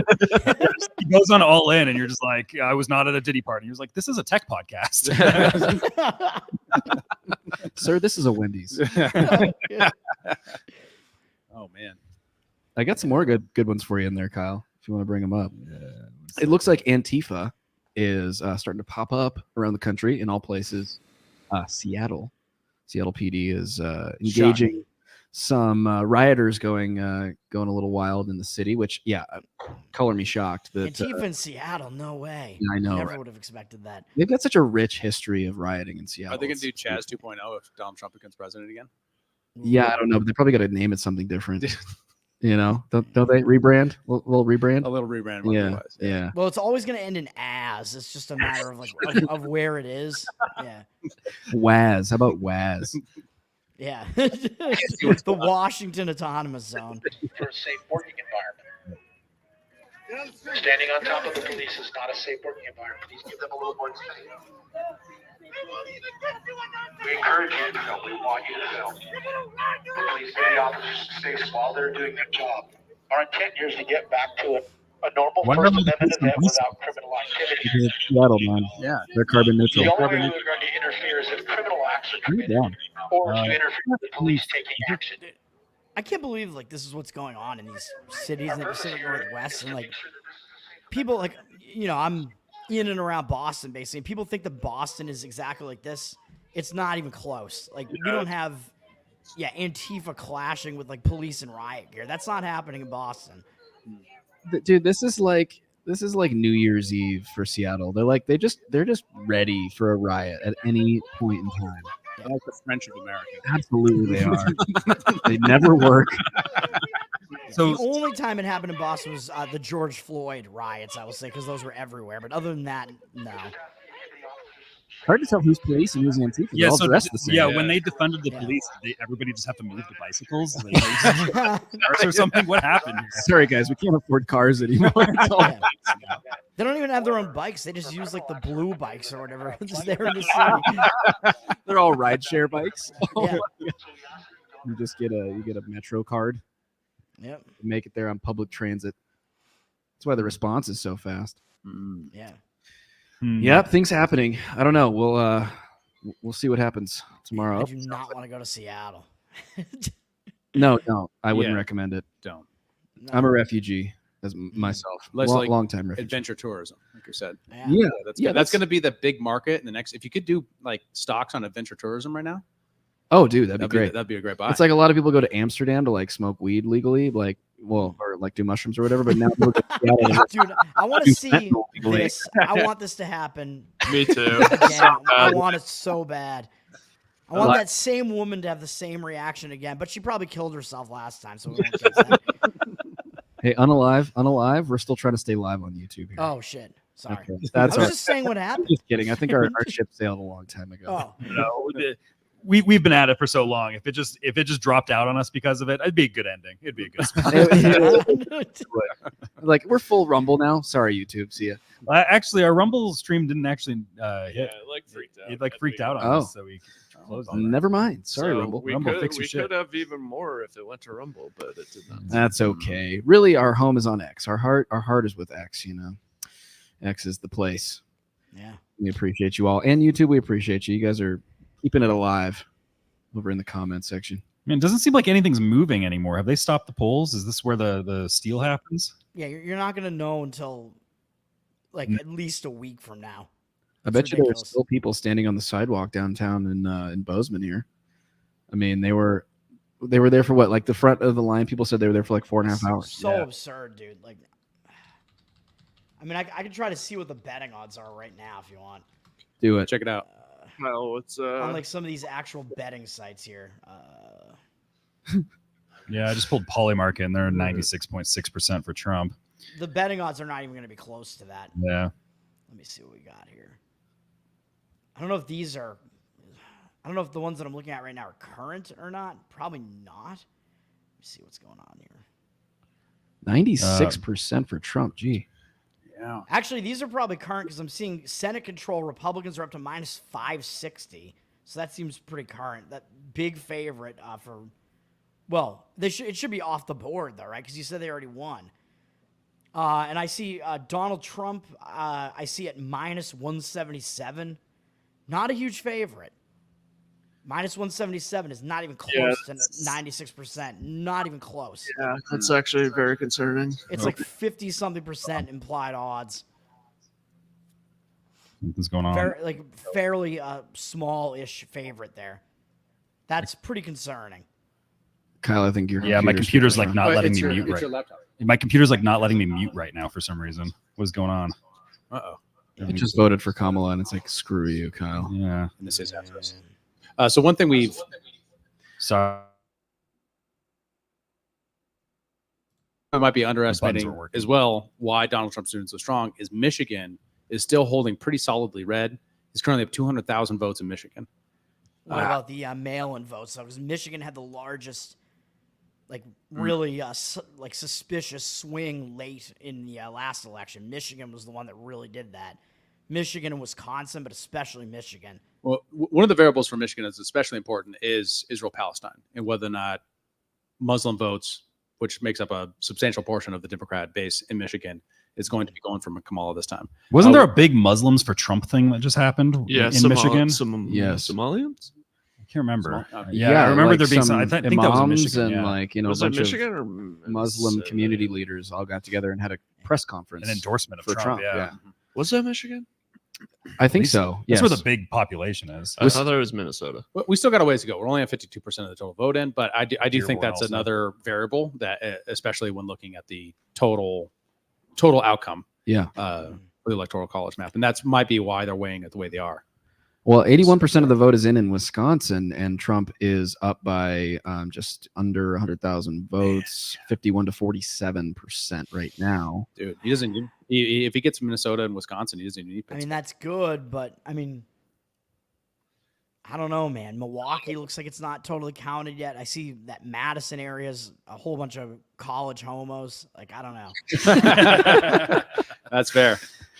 No, 92% done in Madison right now, according to the Wall Street Journal. Yeah, it looks like it's shaded pretty deep there. Milwaukee less so.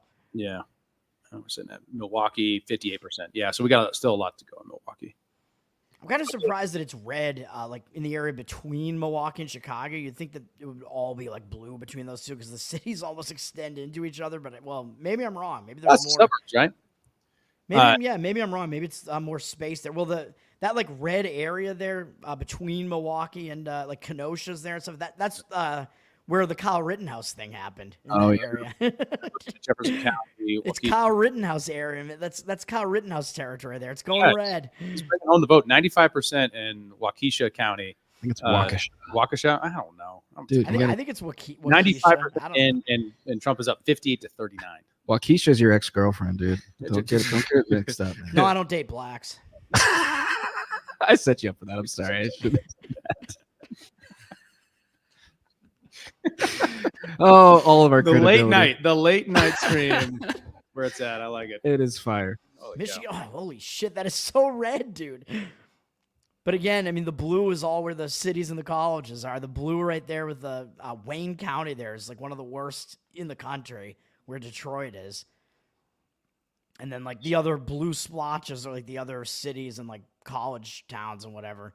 Yeah, obviously Wayne County going heavily for Kamala, 58% there with only 25% of the vote counted, but it's trending in that direction, obviously. Mm-hmm. Washtenaw County looking like 67% Kamala, 84% of the votes in. So that's I don't know what the fuck that blue area is in the Upper Peninsula. Nobody fucking lives up there. What the fuck is that? Marquette County. It's all the Canadian refugees coming in. Maybe. I don't know. Is there a city up there? I don't know. The UP doesn't even exist as far as I'm concerned. Should we give it back to Canada? Yeah. Should we just I don't know. With as red as it looks here, I think we should keep it. Yeah, that's a lot of victims of communism you're just handing over to them. Michigan should be 2 states. Dude, why does Michigan look like a hand jerking off a penis? God, he's so right. How do you? I can't get that. How do you out of my see head. these things? He's seen a lot of penises in his DMs. So. That's a fair point. That's a fair point. Pattern. I jerk off when I look at them. So. I wouldn't expect anything less, to be honest. I'm really with you. surprised you didn't go for Chase Oliver this election. What is the deal? What did he do? I love the amount of gay that he is, but he just didn't have a chance to win. That's fair. I saw a recent tweet of yours. You could probably quote it better than me. What did it say? My most recent tweet was, oh God, how did I word it? It was good. Let me find it. Yeah, I forget how I worded it. You said, and I quote, Chase Oliver's heterosexuality percentage is higher than his vote percentage. Yeah, that's right. Strong take. So another narrative that was online today was Amish vote turnout in Pennsylvania. I saw what that, variable yeah. that's going to play, and and of course, internet nerds got a hold of that, and they're like, it's kind of like the Ents marching against Isengard. Like they're the neutral third party that's suddenly coming in to save the day. Yeah. Well, leading the way. The angered Treebeard. there was a man on the street interview with an Amish guy outside the polls talking about how bad the Kamala Harris administration was with them cracking down on them and tightening up on them. Really? Yeah. Wow. Like I didn't know the federal government was that involved in the Amish community. Well, but- they're involved in squirrels, so I'm not shocked. Yeah, that's true. They don't like the Amish because the Although they're Amish are state government, not the federal government. So. the Amish are like fairly autonomous, and they, at least recently, it seems like they tend to vote like Republican. I think they go for Trump at this point. So the entrenched powers don't like that.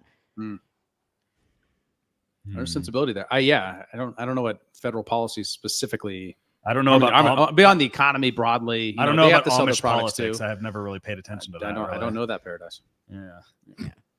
Amish paradise. You'd think that the people in power would love the Amish though, because they all look like Abraham Lincoln. So the people in public would be like, "Oh, we love you guys," right? Yeah, they're so stately. Yeah. Not gay enough. Yeah, they're not nearly gay enough. Maybe Lincoln was gay. I don't know. I don't know. My brother's not here. I'm looking for some. Yeah, I'm trying to find something. I feel like there's a joke there, and I just don't have it. Yeah. Like I don't know. I was thinking of like his stovepipe hat, and I'm like, I don't know. It's kind of like phallic looking, but I don't know. The joke wasn't coming to me. He got super depressed, and he just started going for the more phallic hat shapes. Yeah. Yeah, we're getting closer. We're getting warmer. Keep working on it. We'll find it. Yeah. There's something there. Looking for. Man, yeah, everything. It just feels like we're like on the verge of calling a bunch of these races, and they're still not doing it. Well, they're waiting. They're waiting for midnight or 2 a.m. so they can call in the boys. Yep. And I'm on the East Coast, so it's all later here. So it's like, what the fuck is gonna happen? It's midnight on the East Coast. Yeah. It's 12:30. Just man, I want them to call Georgia for Trump, man. Like I was pissed when he lost to Georgia last time. I'm like, how the fuck does Georgia go blue?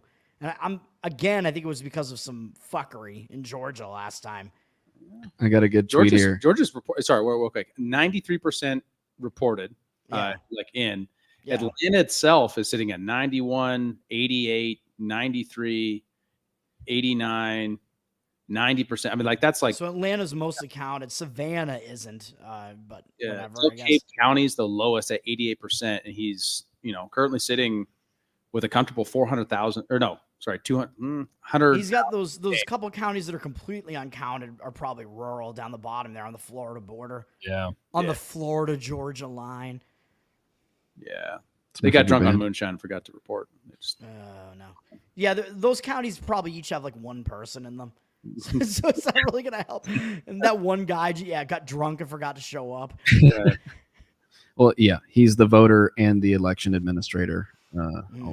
Yeah, but it's pretty high report, especially compared to last time when Georgia had so many problems with early reporting and getting their ballots in. I mean, it's a very different election from. Yeah, now they only had that one bomb threat this year, and the media was saying it was Russia. Totally makes sense. Iran, but the Reuters report suggested it was actually multiple bomb threats across multiple states, including like Arizona, Georgia, Pennsylvania. Huh. So, and that's of course is the Russians so predictable. Talked about it earlier, Toad, and I say, and it sounded very 51 CIA agents say it's not a real laptop sort of story. Yeah, it's too obvious. Now all the places are vacant, and they get to go throw in all the extra ballots that nobody actually submitted. Yeah, well, everything is Russia. It's like I don't know. Come up with something new, guys. Like blame it on Iran. When you heard that Trump threw a Nazi rally last week, did that change your vote at all, Toad? That's when. I mean, I was already going to vote for him. That just made me want to vote for him even more. What about the firing line? Liz Cheney on the firing line. Didn't see any of that. Oh, really? Really? Oh, man, that was a hell of a segment. Apparently, Trump said that he wanted to put Liz Cheney on the firing squad. Oh, that. Yeah. You know, you're right. I did hear about that. Yeah. I wish he actually said it. That would be awesome. Tom But was it saying. was just made up. He didn't actually say it, even though he probably said that she sucks or something. But Well, yeah. He was saying give her a gun and have 9 guns pointing at her in war. That was what he was saying, was send her to war. oh, send her to war. Yeah, absolutely. A war hawk, put her on the front lines and see if she likes it. That's based again. That's a very libertarian, very based statement from Trump there. Pretty big. And also what like all of your left-wing hippies were saying 15 years ago about warmongers. True. And Yeah, but now the left libertarians are upset about it because it's Trump saying it. You have to be, because Orange Man bad. Tom Woods is saying, for some reason, I can't shake the superstitious feeling that as long as I don't fall asleep, the good electoral trends will continue. Tom, we're right there with you. I feel that way too, and I'm like thinking, man, like I got to stay up and like handicap college basketball for tomorrow. I might not even bet on anything because it just started like yesterday, and I haven't bet on anything yet. I usually wait a few days, but man. So what's your analysis pattern to bet on handicapped college basketball or football? Would you say football? No, I don't think. Yeah, I'm betting on disabled children's basketball. That's what I'm doing. Nice. He's really on the Special Olympics. You really have an edge there in the retard basketball because like the odds makers don't know anything about it. So if you know something about it, you got a real edge there. So that's what I bet on. College basketball. Yeah, like, are you really asking me how I handicap college basketball? I'm fascinated. Go ahead, brother. Tell me. I mean, it's kind of similar to how I handicap other sports, where basically one of the main things that I'm going to be looking for is I want to find like a team that's a pretty good team, typically in a spot where like they're coming off like a really big game that they played really tough, and they also have like another really big game up next. And in between those two games, this is a sandwich spot. This is like my bread and butter. And in between those two games, they'll be playing some like lesser team where they're going to be a favorite against that team, but they might not really take that team seriously. And you can take that lesser team as the underdog, and they can get in and cover that number. So that's like one of the main things that I try to look for. In college basketball, it's a situation that comes up quite a bit. Oh, that's a good tip. Wow. And you said you sandwich. You said you do like a sport spreading podcast or something like that? Yep. It's called Better Off Dead, BETTOR, so nobody can find it because they're like, oh, the John Cusack movie. I try to bring people in. I'm holding the the boombox up like during every episode, and is that no? That's Say Anything. God damn it! I can't get my Cusack '80s movies right. Well, better luck. Yeah, whatever. Man, we got nothing happening on this stuff right now, guys. We've hit a dead spot. This is where it all happens. Well, now you're turning it into Better Off Dead, so nothing's happening. We could switch election integrity. So we have reports from Project Veritas of Detroit. Bureau of Elections people are pulling up with California license plates cars and dropping off ballots right now. Wait, you got to be kidding me. Wait, I mean, I'm not shocked. I'll get it But up. I hate Yeah, it. I got it in the group chat here, Chuck. Yeah, throw it in the group chat. Send it to me. Yeah, it's just a video of some guys carrying ballots, so it's pretty unverified. The Detroit area is like notoriously extremely corrupt on the side of the Democrats. That whole area, Wayne County, it's bad. So like I expect that whatever's going on in that county alone is probably going to swing Michigan to Harris. Yeah, what the fuck? How much room do they have? We're sitting at 93% in. Look at that. Interesting. What about in Detroit? Boxes. Dakota County. What's in the boxes? No, wait. I didn't miss. You know that they're shipping in ballots, just like in 2020. They're shipping in ballots. I fucked that up. My bad. I said I clicked on Minnesota. I meant Michigan. No, Michigan's way out. Only 59% in. What is this in? This Michigan. Yeah. And think about why is that the case? You know, because Michigan is not that far west. It's ridiculous. Wow, I mean, it's Detroit, man. That's like old school mob territory, right? It's got organized crime. Wild. Background for it goes back a long ways. So wild. Yeah. I'm telling you, man, Trump is going to lose Michigan and Wisconsin, and it's going to come down to Pennsylvania. Yeah, I mean, I assume Minnesota, Wisconsin, and Michigan were all going to go against him, but Yeah, I mean, he's looking. Minnesota's definitely going against him. There's no chance he gets Minnesota. I thought I just see looked how at that and bad he it was goes. winning Minnesota. Am I wrong about that? There's no way. Because right now he's behind by 3%, 4%. Minnesota is like heavily blue, even though the vice presidential Democratic candidate basically allowed everybody to burn down cities in the state. The voters don't even care. It's wild. That's weird. Yeah, no, it's a likely D outcome for most, but Wisconsin's currently lean R, and is It's a likely D. That's me trying to guess like somebody's gender. God, I Nowadays, was right there on that too. Walking through Boston, there are a lot of people, man, where it's very ambiguous, and I'm like, yeah, that's a likely D. Well, and as we confirmed earlier, you're very good at spotting the D. You get a lot. Yep. Right. Yeah, I can sniff it out. Smell it from a mile away. Yeah. And Arizona still really close, within 0.8% in favor of Trump right now. We're not getting Arizona for like 3 weeks. They got a lot of ballots to print. Trump has lost some percentage points there as well. But He has. It's closed for I sure. had Trump winning Arizona, but now I don't even know. Yeah, I think even if he does not win Arizona, well, he needs to win probably either Arizona or Nevada, and he needs to win Pennsylvania is huge. Like, he has to win it. I mean, looking good right now. 51 to 48 with 89% of votes in. He needs to win Pennsylvania. Yeah. That is a big one. With Georgia, I bet they just all of a sudden discover a bunch of new ballots in Atlanta. Oh, there they are. We've been looking for those. They were in this van. Aw, Why did we shucks. put them there? Did we have 95% reported? We meant 80%. This van over here with a California license plate. What is this doing over here? I hate it. Well, I think it's safe to assume we're not going to know any more tonight, really, are we? Has anybody been? I haven't really been as scoped in on Twitter at all. Like, has anybody been saying, has any polling places been shut down or anything for the night? That's a good Is question. there anything like that has been happening? I haven't seen anything like that. I saw like I think there was a particular like red county, notably red county in Pennsylvania that closed down early. I saw that too. Like early. Total bullshit again, man. Trying to screw Pennsylvania. Why is Melania wearing sunglasses indoors at night? She's high as fuck. Yeah, probably. I'm high as fuck, boy. I don't know what this Harris is not going to speak. I don't know what that even indicates. I think they just said, guess that's what they Dude, I did. want her to speak at Howard though, because she'd because she turns on a different accent everywhere. At Howard, she'd turn on like the most street black accent possible. It would be insane. Yeah, so I guess just announced she's not speaking tonight. So people are starting to leave there. Bummer. No Beyonce. That means we're not going to know anything tonight. Not even like a hey guys, we're still counted, but we're gonna keep it like you can't. Dude, she's probably fucking hammered already. It's a lot of wine between now and then. That is a lot of wine. Yeah. Yeah.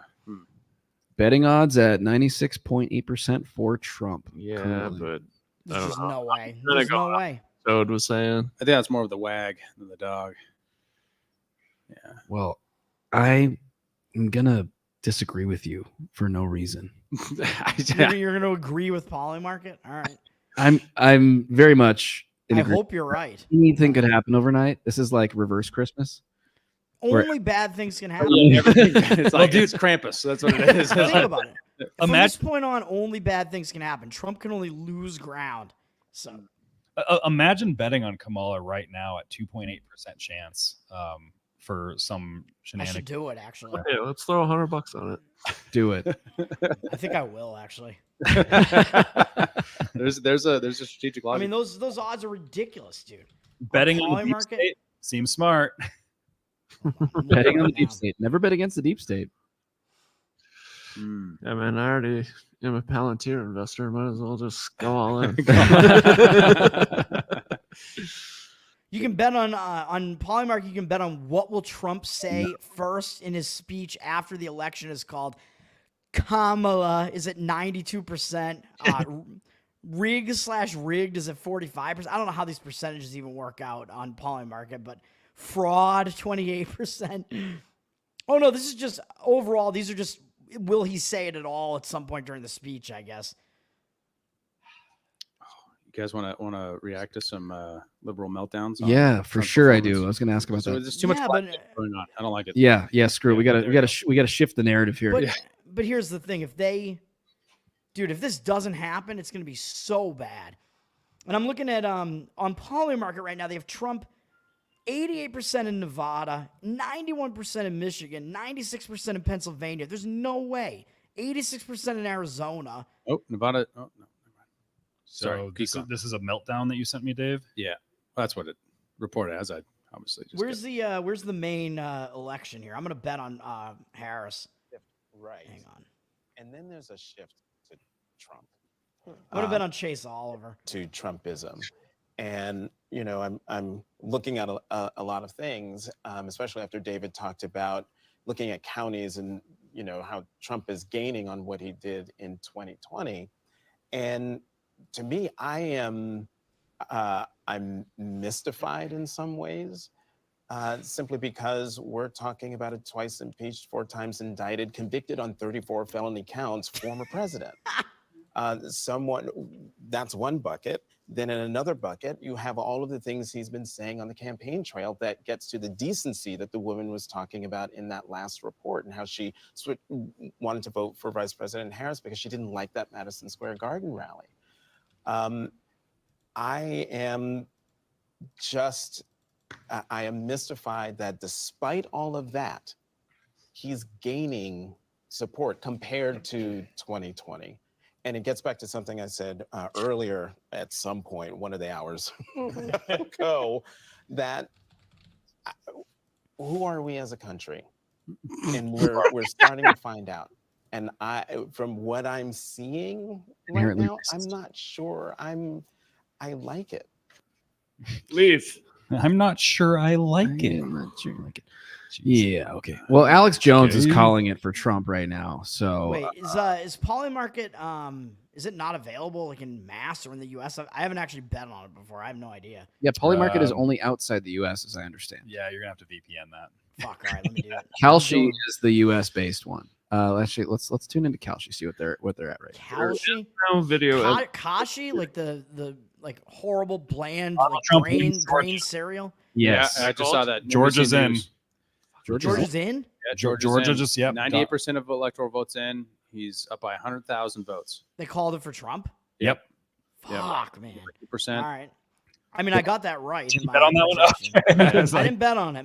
My dude, the projections that I did last night, like I told you, it came down to Pennsylvania, and Trump was the smallest favorite in Pennsylvania, and that was going to swing the whole thing. Like I had Nevada and Arizona were both Trump. Wisconsin, Michigan were Kamala. Georgia, North Carolina, Trump, and then it came down to Pennsylvania being very small favorite for Trump. That's what it came down to. Like total toss-up. Well, I don't want to blackpill here, and I'm not blackpilling, but I did send you, Kyle, a link to check out in the Discord chat here of a photo of large trucks, they say, carrying ballots, allegedly carrying ballots, arriving in Philadelphia. So you did. There's a white box truck, a picture of a white box truck, and we don't know. Is this in our group chat? I don't see anything else about it. It's total speculation. Yeah. But what's the source? Well, let's see. I'm seeing it from. It's a screenshot. Tell me it's Donut Hole 69. Tell me it's something like that. Oh, Polymarket is a market. Yeah, so you buy them at this price, and then you can sell it if the price goes up. Yeah. This is a no-brainer. Take Kamala at 3 cents. Why wouldn't I do this? It's a screenshot from MSNBC is what they're showing and saying. Oh, they're stealing the election. I don't know. We don't know. So we were watching live Toad from Tower Gang buying. Wait, let me find Kalshi. So I mean, I could VPN into this. I mean, it's almost the same. 4%. We don't need to substantiate incriminating betting behavior. 4% on Kalshi. All right, I'm gonna hold on. Do it on Kalshi. That's the U.S. one. Yeah. Polymarket is the U.S. sanctioned market. So be clear, even with all right, I'm doing it. Let's see if I got my map right. Even Kamala 100. $100. I don't know. What should I put You're on throwing this? $100 on Kamala right now? Yeah, at 4 cents. I mean, that's a Oh pretty good man, deal. you're getting ripped off. You got to arbitrage that. It's 2.9 over. If she wins, it's gonna be $2,000, man. I'm doing it. Why not? $300 maybe.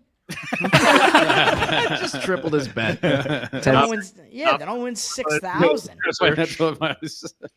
So, all right. So, if I'm reading the electoral map right at the current moment, Trump's probably projecting around 262. He needs 270 with Georgia in the race. Now, that remains Pennsylvania remains the key state. Still questioning whether or not Nevada can go his way. That's with Nevada still as a swing. With Nevada as a swing, he's at 268. 2 electoral college votes away from presidency. There's a lot of swinging in Nevada. Yeah. There is. Hold on. There is. This is 2-factor authentication, man. Oh, gotta KYC you. Oh man, I don't know. Yeah. Michigan has broadened Trump's lead. We've got a 52 to 46% right now, with 62%. Well, they haven't counted those. Why isn't this changing? They haven't counted the ones that they just delivered in those boxes. Well, so. right. That's part of the 38% that are left. Yeah. Hold on, I'm doing this. He's doing it. It's like I'm about to make like 20 grand right here. No, just betting on the deep state. 6,000. I hope you lose. Otherwise, So do I'll I. be So conflicting. This way you win either way. Yeah. Right. This It's an is just emotional bet. if This is a hedge bet. dude, if Kamala wins, okay, I'm gonna at least win $6,000. Okay. Yeah, these are it's either Trump wins and your taxes go down, or Kamala wins and your taxes go up, and you're just kind of hedging against the next tax. $300 is just what I throw on like everything anyway. Fuck it. Wait, whoa! I can get it at 3 cents now? No, I can't. Right? What am I doing? Toad's out here like moving the markets right now. He's the whale. I have that much sway. Yeah. Whoa. He's actually like moving 300. Oh, it was at 5 cents before. Now it's back to 4 cents. So this will pay out. This will pay out 7,500. He's like scalping right now. For $300. Yeah. All right. I'm doing it. Wisconsin right now looking 85% of the vote in. I'm trying to figure out who's still counting at this point. Fucking feels like everyone. It's killing me. It's all moving. Slowly. Nevada has yet to open still, but Nevada, like, they don't sleep at night. They just do everything at night. So Everything is that's at night, not- yeah. Well, they All count. right. It's done. $300 down for Kamala. Yeah. Betting on the deep state. Nice. Well, Toad, thanks for joining us. We'll talk to you later, bud. You're out of here. Oh, that's the end. Oh, shit. First results just started in Nevada. Oh, That was it. Are we 5 minutes till? Yeah. they're getting a Came in head start. early. It's the trucks. The trucks arrived a few minutes ago. Trucks arrived. Where are you seeing Nevada's in? I just got a notification from from NYT. Oh wait, so I could also I could sell this position at some point, I guess, if it makes money, or I could just wait. Yeah.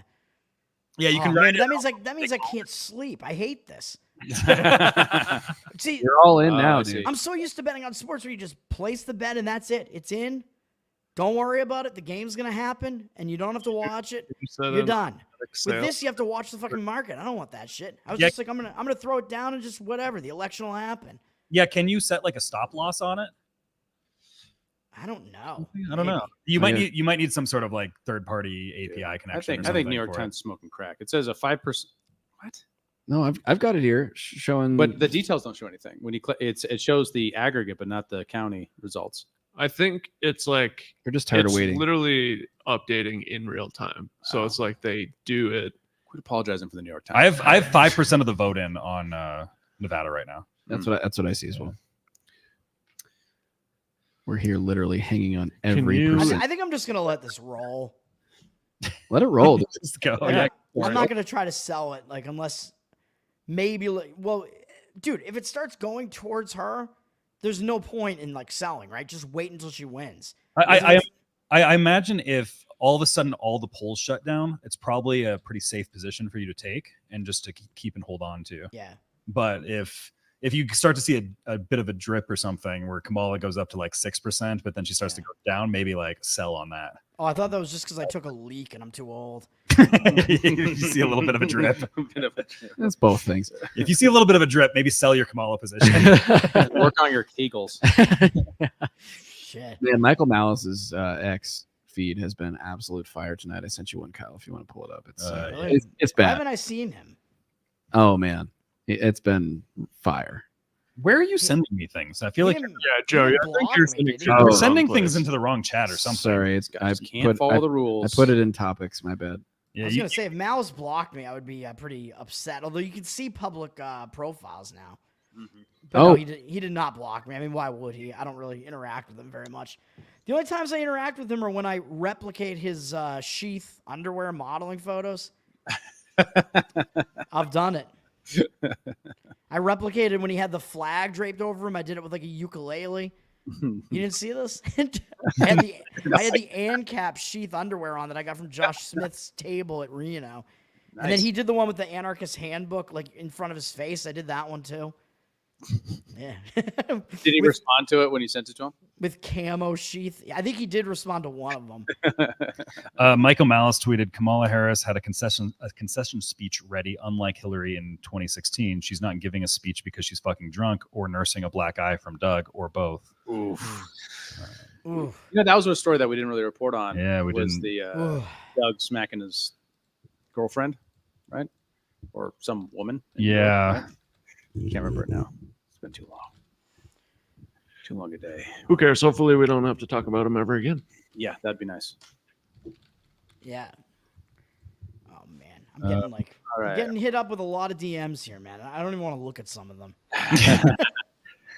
All right, so I got a breakdown of when polls close at a bunch of different states. Let's see here.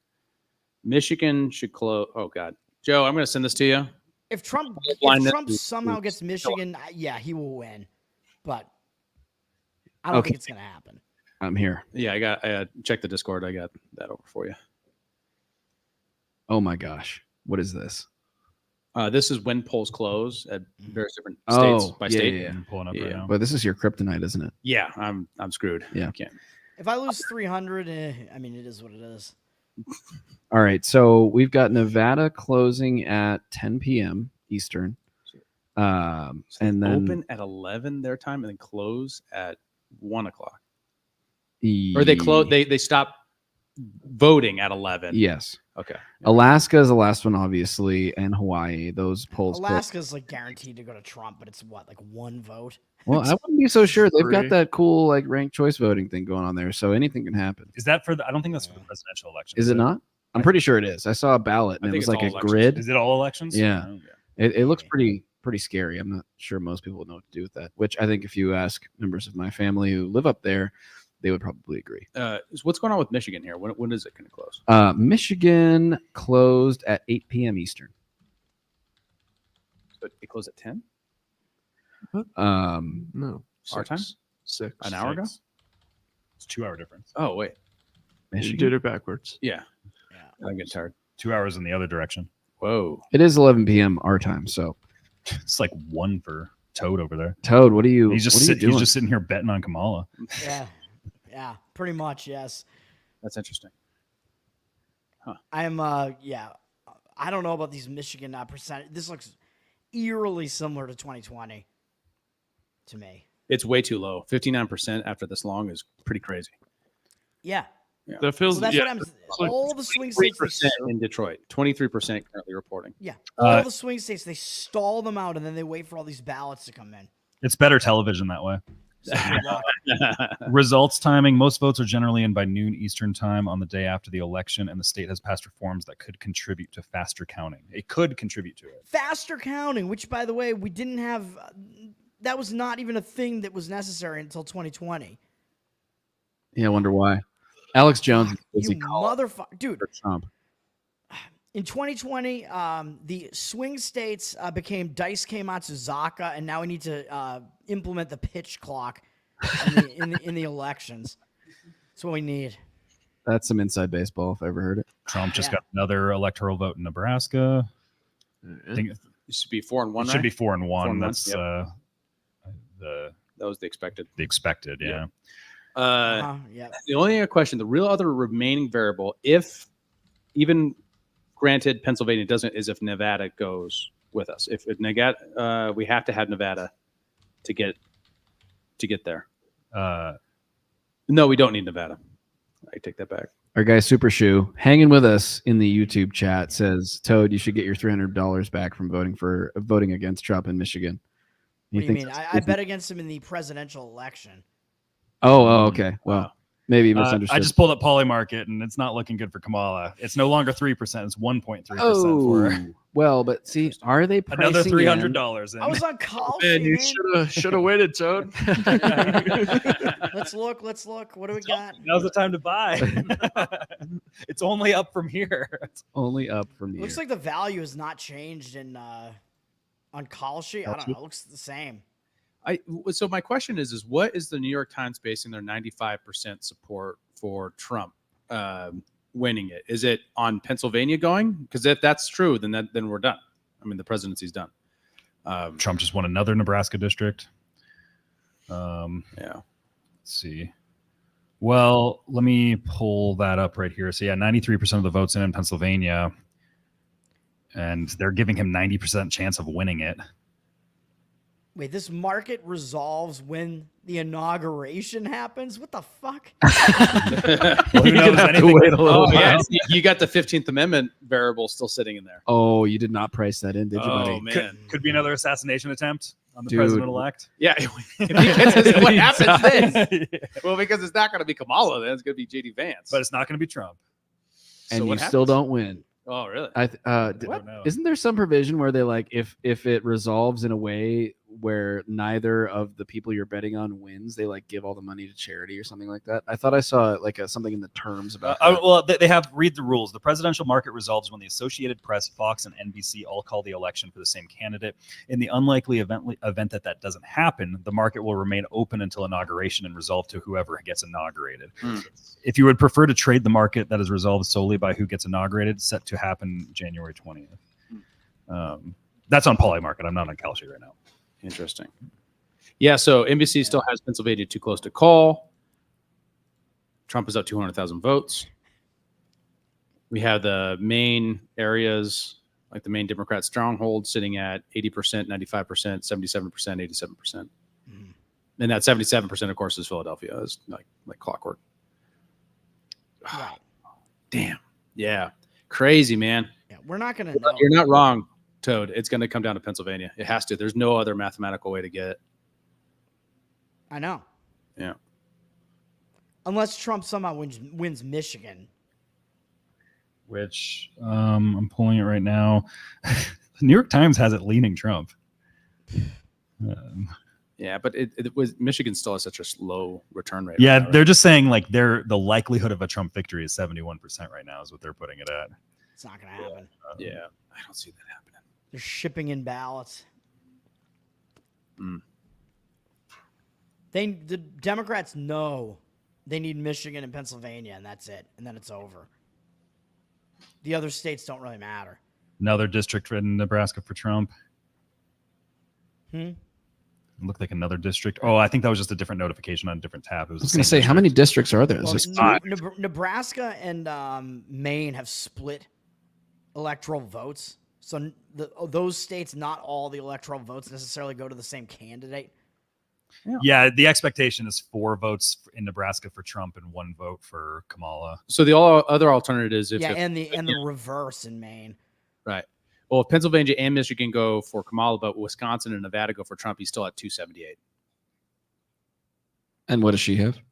Say that again. 260. So Yeah, say that if again. Pennsylvania and Michigan go Kamala, Yeah. and Wisconsin and Nevada go Trump, he's at 278. So he actually wins if that happens? Yeah. That's what I'm saying. Fuck. So Trump only needs, you're telling me he only needs one of Wisconsin, Michigan, and Pennsylvania. That might be where New York Times is getting their logic for the high Trump Or response. no, wait, I was saying that too, though. I was just saying he was going to lose all of them because Yeah. they were going to pull shenanigans. Well, it's harder to see in Wisconsin because the return is already so high, right? Yeah. Well, 80%. I think I'm in a decent situation because, dude, $300. Like, I just throw $300 away, like Yeah. on on any bet that I make like it's nothing. I don't fucking care. But think about like what I'm doing here. This is an emotional hedge big time. So if Trump wins and I lose $300, totally worth it. If Kamala wins and I'm massively angry about it, I'm gonna win $7,500. Yeah, that'll soothe Give me that trade off. You know, any day. That's like a hedge on inflation right there. That'll That's just inflationary curve. I mean, if you just if you win the money on Kamala, that's just your tax bill. There you go. There you go. We'll buy you some therapy. Yeah. Yeah. I'll buy a suicide pod. Oh, we'll have to strangle you anyways. But Yeah, right. Yeah, I like how that was the first usage of it. I think like it hasn't even been used yet. Like, this is a success. The person was killed. Like what? Oh, Missoula just came in on for Tester Sheehy. It's now a very close race. What happened? Oh, well, yeah, because Missoula is where the University of Montana is there. Yeah, man. Good job. Bunch of homos. Exactly. Go Cats. It's true. It's true. Is Bozeman more red or no? No, it's more swingy. I mean, like Bozeman is the equivalent of like a blue dot in a red ocean kind of deal. Bozeman's where Montana State is. But to me, I've never been there, but it seems like it's always more based than. Yeah, that's where we're at. It's a little more tech orientated. It's Inevitably more based because we're here. Yes. So, okay. Yeah. Yeah, we still got a long ways to go, guys. We're only at 200,000 votes in Montana. We got yeah. Well, Guys, they gave Iowa to Trump, man. You remember all those people were saying Kamala might win Iowa this time. Yeah, I don't know where that was coming from. I could not. Stupidest outlandish push poll. No, yeah, I have no idea where that was coming from. Yeah, we still have Flathead County and to report in, and Yellowstone. Like this, that's like this map makes it look like a Trump landslide. It's so crazy. Yeah, it's hard not to. Like, dude. Yeah, Nevada's the U.S. needs to split up, dude. Just have both coasts just go their own way, and then the center of the country will be the United States of sanity, whatever. We'll do forceful assimilation on New Mexico and Colorado. The United Sanity of America will be the middle of the country, and then everybody else kick them all out. Although I'd have to leave Massachusetts. Yeah, I was just gonna say, like you're not getting a good deal in this right now. No, I wouldn't be. So Wall Street Journal is reporting on Nevada at 75% of expected total vote reporting, with Donald Trump up 50-47. Las Vegas is reporting at 80%. I didn't have a tab for Reno at Nevada because it hadn't reported yet. Yeah. How blue is Vegas? I'm actually not sure, even though it's the biggest city. Yeah, but I mean, right now Trump's only 2 points down in Vegas with 80% reporting. So Vegas is still blue. All right, man, look at that map. That's crazy. Yeah, the whole rest of the state, dude. That one county looks like New Hampshire in the middle of Nevada. Does it? No, dude, it totally. What is that? Yeah, they don't have any voting. Are there libertarians there? That's what. Oh, you know that's like Area 51. The aliens vote. No, Nevada. Area 51, I think, is closer to Las Vegas. Actually, yeah, it is. Nevada's also pretty good on like taxes and stuff too, aren't they? Aren't they kind of like known for that? Oh, they get a lot of their tax money out of the casinos, as I understand it. Yeah. Yeah, that might be right. Gambling taxes stink, and then all their stuff is tourism based, right? So you go to Vegas, you pay a crazy tourism tax for everything. Yeah. And Reno is a small blue dot up there. Yep. Yeah. Interesting. Yeah, I think we're probably getting to as far as we're going to get with Nevada's results in. I don't know if we get much further. I can't. Yeah. So NBC is still calling Pennsylvania too close to call with Pennsylvania. I hate it. Is anyone calling for Pennsylvania? He's up by 3.5% at 90%. That seems. Yeah, but you know, it's just, I haven't seen anyone just call. like in 2020, it's just gonna stall out at 90 whatever percent, and then you know what I mean. Like they're just gonna stall it out at that point. Just then like we'll learn tomorrow at noon. Yeah, what in 2020. In 2020, it took days. So it's probably when I'll wake up. Alternatively, instead of covering the election, let's go cover the hypersonic missiles we're firing right now. Dude. Is that now? Did we Is do what it that? Is there a live feed? Should be like a Yeah, Tesla launch, have they a fired SpaceX yet? one. Have you seen this, Toad? That apparently they're just going to like test fire hypersonic missiles today for some reason. I saw that. What was that about? I have no idea. It's just reported. We're like, It's like why they would schedule that for on election day. It's like, I know. By the way, after the election is over, World War III will begin immediately. As soon as the results come in. The just as a symbol, as it doesn't matter who wins. We're sending off the missiles anyway. Okay, so I got a report from the Philadelphia Inquirer. In Philly, the count continues. Philadelphia poll workers are still counting hundreds of thousands of ballots into the early hours of Wednesday morning. That's at 1 o'clock their time, right? So, city election officials said during the news conference that there were a little over 202,000 mail-in ballots cast in total. 37,000 mail-in ballots were still being counted as of midnight. So 37,000 still to be counted for mail-in. So what's our margin? 37,000 where? This is in Pennsylvania. Philly. Probably Philly, yeah. Okay. Damn, I hate this map. This is How many of these people are dude, even if Harris gets all of those, she still can't win Pennsylvania. how many of these people are dead people? Good question. It doesn't matter. 2,000 of them. I just saw this tweet that said that Liz Cheney has been shot, but it's from some Babylon Bee guy.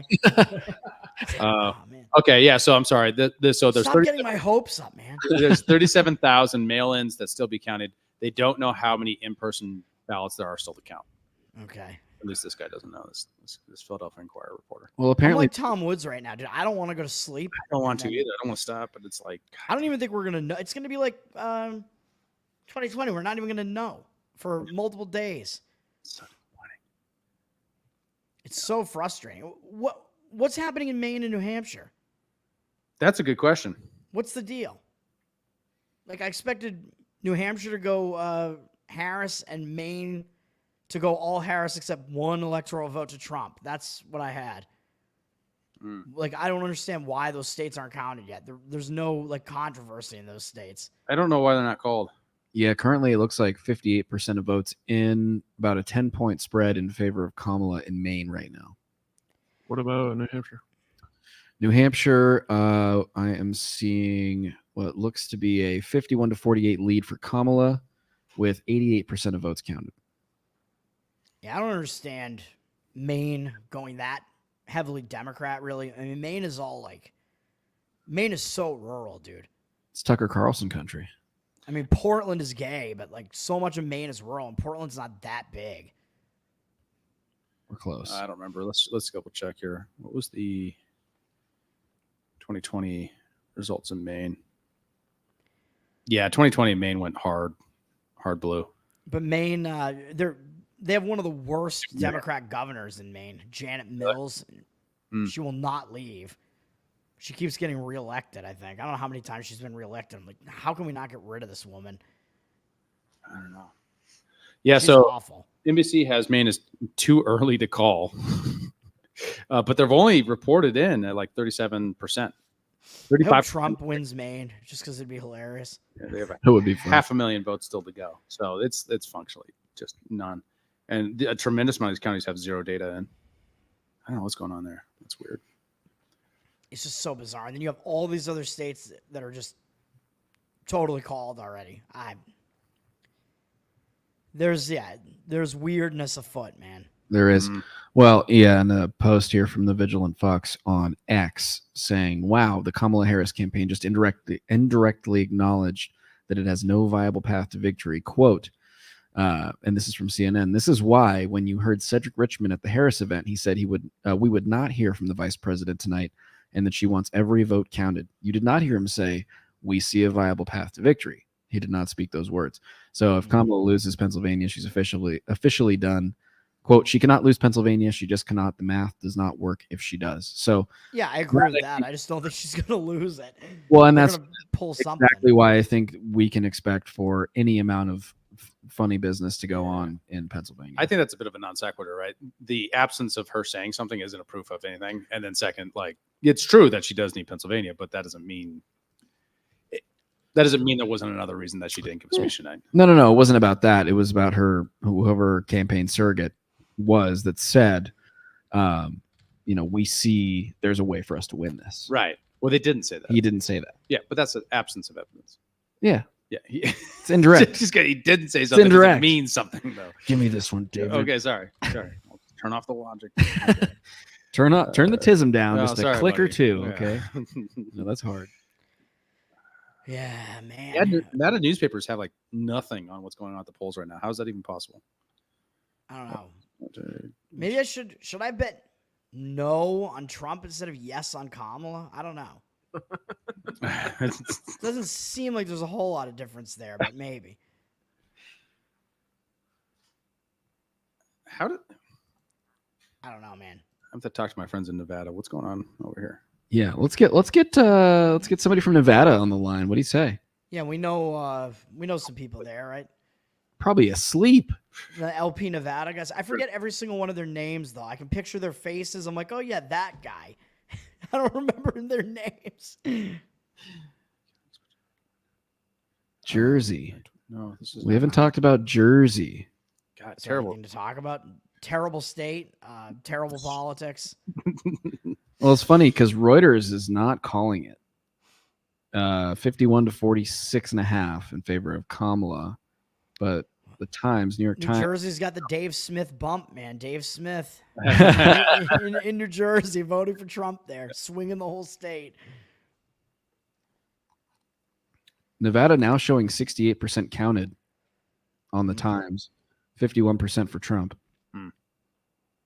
It's so close. Wait, it is within 9/10 in Arizona with 54% counted. That's gonna be a funny one. Yeah, the question is, even if is. and they're going to try to do a last minute bump via fraudulent ballots in Pennsylvania, if they can do that amount, because they need almost 200,000 of them. Yeah, to catch up. On this map, like, why is Georgia shaded like half red, half black? I don't know. I mean, I know there are a lot of black people there. It had been a while, Toad. I was know. beginning to. I was thinking you were like kind of getting tired because you hadn't really made an objection for just a second. I'm trying to stay with it. Keep it up, man, dude. I know it. It's such the marathon. Carry us through. Is it still like they called it, but they're like, but maybe. That is weird. Oh, you're looking at New York Times. Yeah, it's like called what? Hashed. Like, because they called Georgia, but like a lot of people the black streaks kind of like, but it could go another way if emergency ballots come in. We're not sure yet. Oh my God! It's more than something is going to happen. Yeah, I closed out on my Georgia tab. Let me. I don't. It. Oh no! That just means it flipped. It's a flipping. Oh, it's a flip state from 2020. That's what that means. Oh, okay, I got it. Yeah. So none of these other states that are called flipped. That's wild. They all went the same way. Which was a reliable bet. Yeah. Yeah. What? I wonder if. Okay. So Georgia flipping is fairly big then for Trump. Yeah, especially if Nevada or Arizona flip as well. Guys. Liam is saying it's over. He's saying Pennsylvania's called. Where? Yeah, that's where's a it good question. called? I'm seeing this from Leading Report. Breaking. Philadelphia City Commissioner says that depending on the results, ballot counting could last until tomorrow. Depending on the results? Depending on the results. Well, results of counting. Well, if Trump wins, we're not calling it yet, guys. Yeah. There's still hope for Kamala Harris. If we don't have enough ballots being shipped in yet from California, we're not calling it yet. Exactly. We found a few trucks. They're on their way. Pennsylvania. They'll be back at the polling station Bit within of a few backup hours. on the highway. We had to find some more dead people's identities to use. New York Times It's a has traffic updated jam. Pennsylvania You don't need from identities. leaning R to very likely R. Say again? New York Times has updated Pennsylvania from leaning R to very likely R. Oh, yeah. So that's could be where. Yeah, not called And yet. those rural areas are so red. Like the Rust Belt part of Pennsylvania, man. It's all those Amish, dude, coming out of the woodwork. I mean, Well, yeah, the Amish are in the central area, I think, if I remember correctly, and then the blue is just the cities, basically. I think Pittsburgh, Harrisburg, Philadelphia. Man, New York Times is given 95% chance for Trump on Pennsylvania. Yeah, I'm saying, or a couple of people saying it was Fox. Fox called it. Really? Okay. Well, we got a Fox News broadcast we can jump over to. That's a great question. Let's pull up some TV. yeah. Turn on the tube. My TV is on, but I'm on sports 24/7 over here. I'm on and look at as soon as I turn my head, they're showing the game that I lost on. The one game I lost. Come on, Trolling you. you sons of bitches. Toad, the election is on, man. Fox News. Pay attention to stuff you're doing. Oh, and look what else.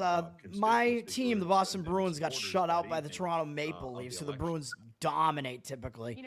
So isn't that just awesome? When you said the Pittsburgh Penguins thing, I was like, well, the Bruins are Fox News on right now. It says Trump is expected to speak soon. Great. All right. Well, we'll stick around for that. Probably listen to it. Yeah. We better. Dude, what does soon mean? It's been up there for like almost an hour. I will say, like, I went to a Trump rally. Him speaking soon was a 2-hour delay. Fox has Trump up to 267 electoral votes, dude. Well, because they called Pennsylvania. They called Pennsylvania, yeah. Fox called Pennsylvania. That's the first move. But if that's the case, Trump would have to literally lose every other state to lose. Decision desk. How many electoral votes is Pennsylvania? What's 19? 19. What's the decision desk? Yeah. Where's that? So that puts him at. I don't know.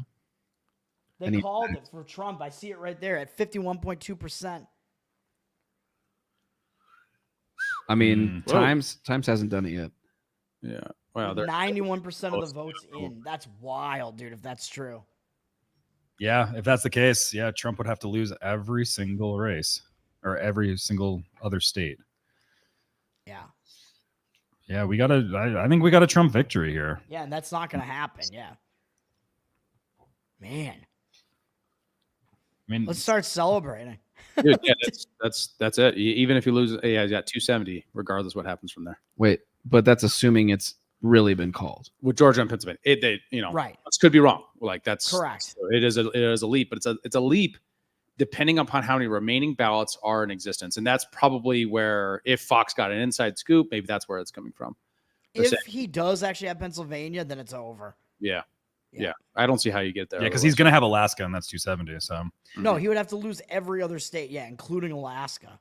So yeah, I forgot Alaska was in there. Currently, Alaska is the remainder. Alaska's currently he's up 56 to 38% with 26% reporting. He's definitely going to win Alaska. Yeah, that's done. Wild guys. Yeah, and then there's still in the play. Nevada, Arizona are still in play. So Trump is probably going to win. I had him winning both of those. I think he'll win at least one of the two, probably, but I don't know. And I had him losing Wisconsin and Michigan. Yeah, and Wisconsin's still in play with solid. Yeah. With a decent. So actually, by the way, if this goes, let's go. If this goes, we're just like this. We're just going up and down. Like if this goes the way that it has right now, I got every single state correct. By the way. Hey, me too, brother. Yeah. Yeah, there you go. I don't know about the specific electoral votes in Nebraska and Maine, though. But other than that. Who needs Nate Silver when you have Toad and Dave on your podcast? It came out to Trump 287 to 261, I think, in mine. But it was mostly because Pennsylvania was the big flip. Are we expecting Trump here imminently? Yes. I just quickly shift over to my screen, Bennett. I just want to show Toad the current odds on Polymarket. Trump is supposed to speak, Wait, where are we at? I'm not seeing clapping for an empty podium. Well, no, I just pulled up Polymarket. Yeah, he just wants to show that she's it's not showing on this screen here, Bennett. But Kamala's at less than 1% for victory on Polymarket. I lost 300. You could still sell. Oh my gosh, it's a lot. Actually, I wait a minute. Can I? Holy shit! I think you could sell and kind of recoup some losses there, right? Hold on. Let me see if I can. Maybe you only lost like $30 then. Yeah, I don't know. 70. I don't know what the math. You bought it 3 cents, right? Or was it 5? Yeah. 4. Somewhere in there. Oh yeah, 3 or 4. Yeah. On the other side, it was like 4. Mm-hmm. Crazy. Is the Times going to call it? Do you think the attention? I can get back 150 of it right now. Moving more red. You can get back half of it. That's a great question. Should I do it? It's better than losing all of it, unless you really think that they're going to come in and steal this thing. I don't. All right, fuck I think it's too big to rig. It might be too It big might to be too rig. big to rig. People like Elon are calling it. People All right, I just recouped 150 of it. Well, Fuck Elon's it. been calling it for like 2 hours. Oh, yeah. I mean, the first tweet I saw from Elon was at least 2 hours ago. It's all the votes he bought. Those $1 million deals. They were pledges in the drawing. Newsmax so it also makes calling illegal. it. Newsmax and Fox both Yeah. calling it. Those are ideological. I would be careful about those. Yeah, that is the thing. Is those are more. And every year, someone embarrasses themselves with calling something. too Well, early. It's when like New York a Times certain calls date. it, that's when I'll celebrate. Michael Schellenberger's calling it. Oh, damn. 22 minutes ago. Oh shit! All right. He not dumb. That dude's not dumb. He not done. Kyle, what's Michigan and Wisconsin at? Michigan is at 68% reported in. New York Times is giving them 70% chance of winning. Wait, hold on. Check out this comment. Kamala HQ just shut down their Discord. Part of this, Kamala HQ is almost holding back tears. A news report I put into the Wow, chat guys. there. You can check that This one is out. kind of interesting. Guys, we won. It could be it. Montana's first district. This is House. Montana's first district. Currently, the Democrat Monica Tranel is leading 50% to 47%. Dude, it doesn't. Flathead is not in. And is that red? Yeah. Oh, okay. Yeah. It's way too early in Montana. Okay. All right. Trust me, brah. I'm just saying, 35% of expected votes counted. I'm just noticing in the X chat, the Montana Libertarians are sweating it. You can't call shit until Flathead and Yellowstone are in. All right. Wait, not in either. Wait, Yellowstone's in the other House district. Yeah, I know. I'm just saying for either House district, you can't predict anything. Oh, of course, until those two districts are in. Yeah, yeah, for anything statewide either. Yeah. Votes. Man, is this a Trump victory, boys? It could be it. Is it happening? Is Ron Paul going to be head of We're gonna be Doge? happy we didn't call it early if he does get up and do an acceptance speech. Or a victory speech, rather. Sophia in the YouTube chat. I want to hear this victory speech, man, if he's doing it. Yeah. Joe, we already put that on screen. No, Oh. I missed it. I missed it too. Our heads are down trying to find what the hell's going on. Everybody's congratulating him right now. You got the libs of TikTok is doing it. You got This could be just all based upon the Fox reporting, which we still don't know why they called it when they did. Post millennial. Are all they these not conservative talking about sites in the are Fox calling why they called it? So what is Decision Desk? Because they've also called it. Isn't that NBC? I don't know. No, it's just Decision 2024. Decision Desk HQ. Yeah. NBC is still calling us too close to call. I don't think we're going to see any of the legacy media outlets calling this until tomorrow. Yeah, Pennsylvania's only clicked up 1%, and then they called it. It was at 90% a little while ago when we talked about it. I haven't seen it budge a single percentage point from 93 on New York Times in like the last 20 minutes. Journal. Maybe they just fucked up. Well, I mean, I'm just saying New York Times has not moved one bit. God damn. Come on, give me resolution, damn it. Oh, we got 94% on Reuters. I don't trust him. I don't trust him. Gay and lame. Sorry. What's Brett saying? Let's find out. Yeah, let's hear him. Yeah. You turn him down. Are you streaming it on here? Here, 1 second. I love this. What's happened here is the system self-corrected. When you try and break the American model, Toad, can you hear it? itself. Yep.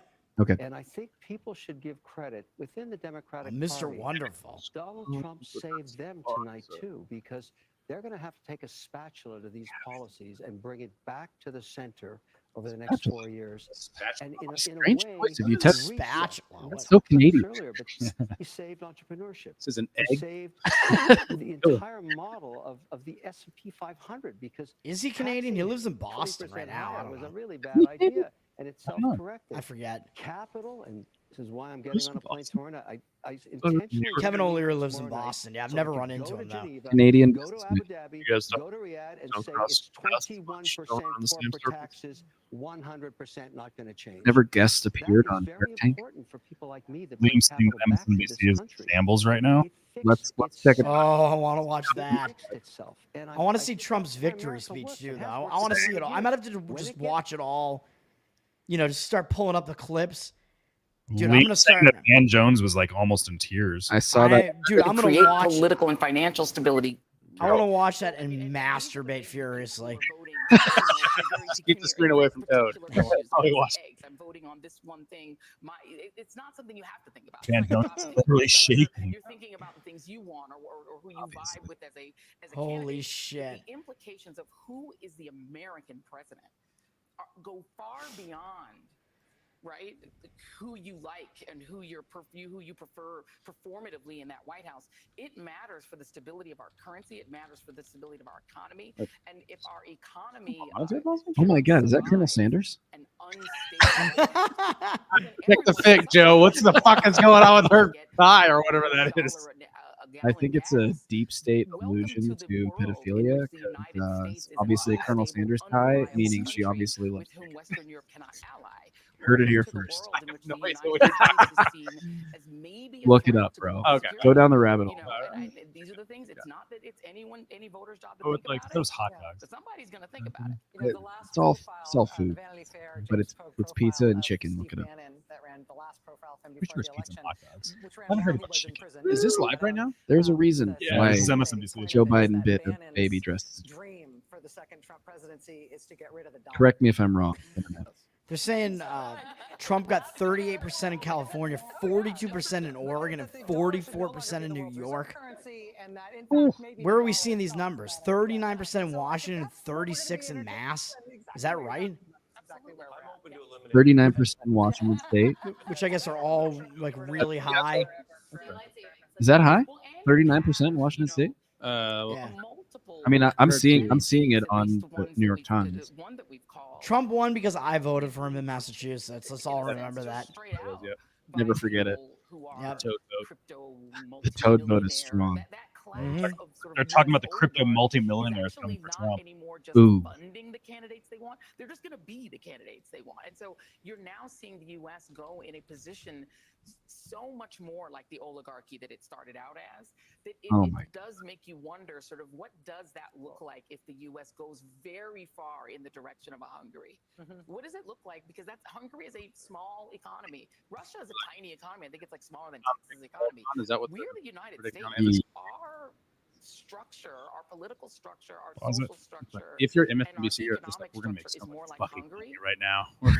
The ratings are gonna be so crazy with the Trump presidency. Dude, with liberal rage porn. They're for sad, but they're also 4 straight years. Well, of course. I mean, they talked about Trump the entirety of Biden's presidency. Trump's lead here at 190,000 votes. That works out to about a 3 percentage point lead. It is a very significant hill for Kamala Harris to climb here. Just in terms of what's left, the picture is really kind of condensing and clarifying. So they haven't called it on MSNBC. Right here Back in to Philadelphia, StreamYard on our city of screen. Philadelphia. You see with 83% there. It's a lead there of about 58 points for Harris. I'm just glancing over to get the They're saying Trump might win the popular vote. That is wild. 99%, yeah, on Polymarket. Wow. Remember, a chunk of them are going to be that vote by mail that's going to come out sometime Wow. tomorrow morning. The wild Shut up about the vote by mail. Jesus. Tomorrow morning. Folks at bay a little bit here is provisional ballots. There's a big number of provisional ballots. What the fuck is this guy talking about? Why is Fox basing this call on? How many? Well, in 2020, the COVID year, things were all not been a one-off, but there were about 100,000 provisional ballots. I don't know, dude. 2022 midterm. This is in Philadelphia. In the 2022 midterm, That's what's so frustrating. Why can't we find this? So the New York Times seems to think that Trump's got Arizona. Still ways out, but 82% chance this man. Fox News was one of the outlets that called Pennsylvania for Trump, and Trump is about to speak imminently at his headquarters here. I have that on right now over here. Yeah, can we? Let's switch over to Fox. We are still live at it. He's not on stage yet, but they look like they're getting ready for him to come up there. Hoping that they will justify their call on it though. On Fox coverage. That's the most interesting part right now. Yeah, I mean MSNBC's refusing to call it. Guys, from Ethan, who we had on from Washington, D.C. earlier, he says, this is sort of like a chronology. Doing interview with Human Reaction, 6 cop cars pull up in every direction. I end the interview and ask what's up. Quote, nothing, just lights. Cops shut lights off and leave after a few minutes. What? Really? So those lights that we saw when we were signing off with him, they were actually coming to come check him out. Yes. But he worked across the aisle with many senators, had Republican friends. Quite a few So I cars, thought just that a light would show. probably be the kind of president. Wild. And then something happened. Yeah, it's going to be a party at Trump HQ right now. Those two Senate races down there, and the Democrats ended up with control. He obviously must not remember Which point 2020. Biden started getting volume on that. You know, these historical sugar bombs dancing in his head, and went out for a very aggressive agenda. Sure, there were articles about FDR. How he was going to be the next FDR. The next FDR. He was going to out-Obama Obama. Remember that? Well, and that, in my view, that was he would have been if the Republicans had maintained control of the Senate. First thing that wouldn't happen was all that wild spending. Excellent comment, Adam. Let me read it for the public. Okay, I want to announce about the cycle for David. I want to start with Guam and its 2024 shift as a bellwether for America. He's like, believe me, I have thoughts. You'll have to join us in this conversation. Early on, remember he said he's going to be returned to norms, and then the historians came in and said, no, you could be bigger than FDR. So he says, fine, okay, I'll spend all the money. Then they caused inflation, and now they end up with this result. Well, he has said that this looks like new President Trump, if he gets to 270, which we expect he will, fairly shortly. Yes, exactly. Has a moment to bring about the unity that people expected after the last election. Of course, we would be kidding ourselves to think that there won't be. This feels different from response to this tremendous backlash. 2016, though, doesn't it? The country. So listen, he's going to get there. Because 2016 was just totally unprecedented. We're not done. This time, I mean, I didn't think he was going to win, though, this time. Trump's way. This could be. I mean, there were certain reasons why I did, but I just thought it was going to be taken away from him. In the polls, Fox News decision desk can now project, though, Vice President Harris will win Minnesota, and her running mate Tim Walz serves as the state's governor there. That takes it up to 267 to 226. But again, Donald J. Trump will be the 47th president of the United States. More Democracy 21st with Alaska, next, which is currently 28% of votes in, is up 57% of voting. No one's ever really got Alaska. It's just no the only ones doing it. God damn. Well, tell us your secrets. Technically, Newsmax was doing it too, but well, they might be doing it just on Fox, though. True. Yeah. Or there's some kind of right-wing tip that they got. Yeah, this is what we got on Fox. Well, you showed there. They have 267, but they have MSNBC has them still at 240. Whatever. I don't even know what they have him at. Actually, they have him minus Pennsylvania and maybe minus something else too. I mean, the most sensible reason for this is if they have a count of the total remaining ballots that have yet to be counted, that the other outlets don't have, and it's mathematically impossible for Kamala to get there. That's how you would get the first bet on that before anybody else. Yeah. Unless it's sheer. Here's another comment from Adam. Don't balk. We got for at least another advertising round or three. Let's hear it about Guam. Biden was plus 12 in 2020, and it was only plus 3. This was done a while ago. Bukele, the El Salvadorian president, tweeted congratulating Trump. Oh, shit, really? Yeah. Oh, amazing. With a picture of the two of them shaking hands. Well, Reason's going to hate that shit. Regime libertarians not down with that? Not down with Bukele? Yeah, no. Sir. Can you go back to the... Yeah, I'm just pulling it right now. Thank you. Has anything moved on any of the Senate races? Tom Woods, thank God. John Rocker tweeted out all in caps. Dude, this guy's back on Twitter. You know John Rocker, right? No. No idea that is. Former Atlanta Braves pitcher who one of the things he wound up being most known for, even though he was a pretty good pitcher, he's most known for like racist tirades about having to deal with like the people in New York City on the subway and whatever when they're playing up there. He's back on Twitter as of today, and he's tweeting out just wild shit. He tweeted out in all caps, "The Yankees lost the World Series and Donald Trump is about to become president. I love America." Toad, I have a surprise for you, man. What's up? I just sent it to Bennett. Let's see if we can pull it up. Yeah, give me 1 second because I got to do it. What do you surprise me with? What could you Oh, possibly have? It's not a Are you dick. sending me a dick pic, man? Yeah, he just took the picture right now. You'll know by how red the hair. Tom Woods tweeted, "Thank God." Josh Smith is making fun of Chase Oliver getting no votes. All right, here you go. I can't see it. Oh wait, It's you not- gotta see the tweet too. It's not that video. I airdropped something to the iMac. Tom Brady, yeah. I mean, Well, it says it failed. Oh, let's try it again. I mean, that one. I actually hate Brady and the Patriots, but I know he is a pro-Trump guy. Is Brady pro-Trump? Yeah. Well, we know he's at least a part-time resident of Montana. So is he? Brady was pro-Trump even when it was more unpopular to be pro-Trump. He still was. And so was Bill Belichick and Kraft, I think. Like all the main like Patriots personas were. Your laptop.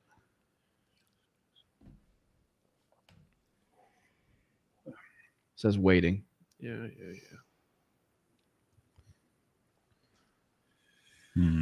Trump's victory speech has got to be a banger, dude. Dude, It better be. He's like, I told you everyone was gay. We're gonna clear it out. Oh, it's not working. Can you just join? Come on, the anticipation is killing Yeah, me. yeah. I can join. Share from your screen. Yeah, you got it.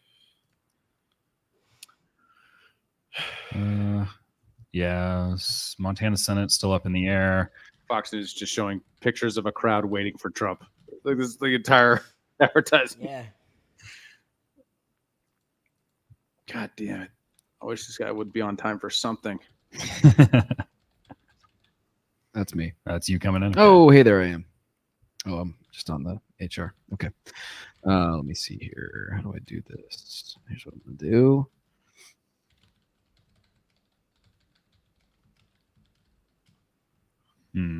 It's so strange. Okay, so would Trump really go out there with only Fox News calling it for him at this juncture? That's the question. Probably. I don't know.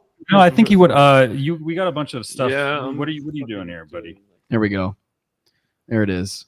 This is for you, Toad. Yeah. Oh man. You got to write in. And Jeremy Kaufman. I love that too. You got to write in from our friend Scott Hummel. Sent that to me. That's at least 4 write-in votes for me that I know of. Why are you not on the map? I don't know. Like, on the map right do now. they show the write-ins somewhere? Like, can we see? Well, we need to. I demand it. Yeah. Do write-ins show up anywhere? I don't know. How does that work? That's a really good question. I have no idea. Because I know when I was a proud Harambe supporter in 2016, I know there was 32,000 of us. Amazing. Yep, Super Shoe in the chat saying Bitcoin is mooning. Oh, let me check CoinGecko. I did see someone in the chat was saying that Dogecoin was up like 30%. Yeah, Dogecoin currently up 24% today. Dude, if Bitcoin surging past all-time high again. Currently at 74,662. Big old green candle. Time has Trump at 247 right now. I'm just trying to find. I'm trying to find the write-in results. I want to see Tower Gang Toad 4 votes. Yeah, Let's go. Man, all of these electoral maps are just frozen in time. There's just not a single thing happening. That is just the question. Is like, where is Fox getting their justification for this? I mean, they're just well, okay. So Reuters has Pennsylvania at 95% counted. Trump at almost 51%. Kamala's 48. It's a percent behind on New York Times. 94%. Same percentages. Oh my God. What is this? They're saying some tranny got elected to Congress. What? Where? Who? Sarah McBride. Is this actually true? Do you know what state? I'm looking. Oh my God, Lou Perez tweets. Congrats, ladies, you're gonna be moms. Yes. You know- Sarah McBride won a U.S. House seat out of Delaware. And this person is, a tranny. Oh my God.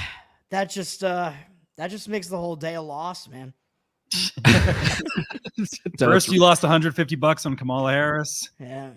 Now, After I lost 200 something on the Pittsburgh Penguins because that was an underdog play.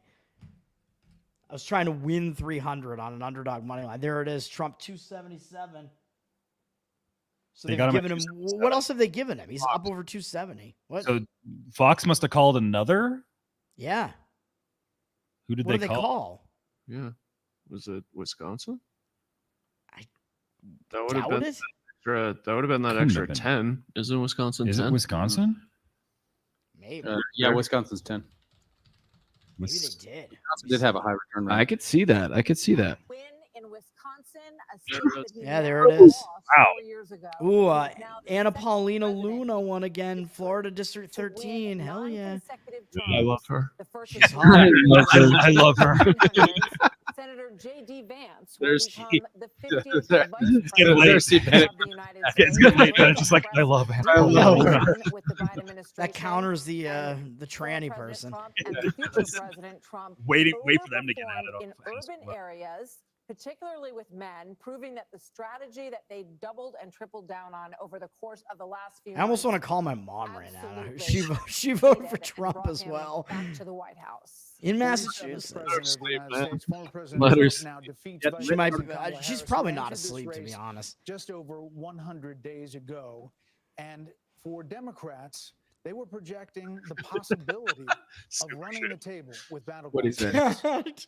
David Plouffe with the Democratic I campaign of honestly Harris think he's campaign probably right. suggested that just That would be last week. hilarious. He's probably right about No, why would that Biden Donald help Trump them runs the at table for with any these reason? states I mean- He's not gonna and do builds it. on voted a for Trump. The question is it up? landslide electoral He got win. pushed We out don't know where the before. popular They vote could is do it going to again. finish out. They wouldn't want to But we ruin do the know first that female he will be going president back to the White House, and with him, It Brick prevents them Hume from running will be next a lot of time. changes Yeah, because he we- will have been there Every once. female and will candidate know is what always he going wants to to be do. the next he first often female counts for candidate. the fact that he had so Trump, much for his turnover picture that they put up on like Fox term. News or whatever, he He should was use his president by the mugshot. fact that he Yeah, really that know is a why kind of he does was, look and like he it. was new to this realm that he had It'd be amazing if he come did to- that.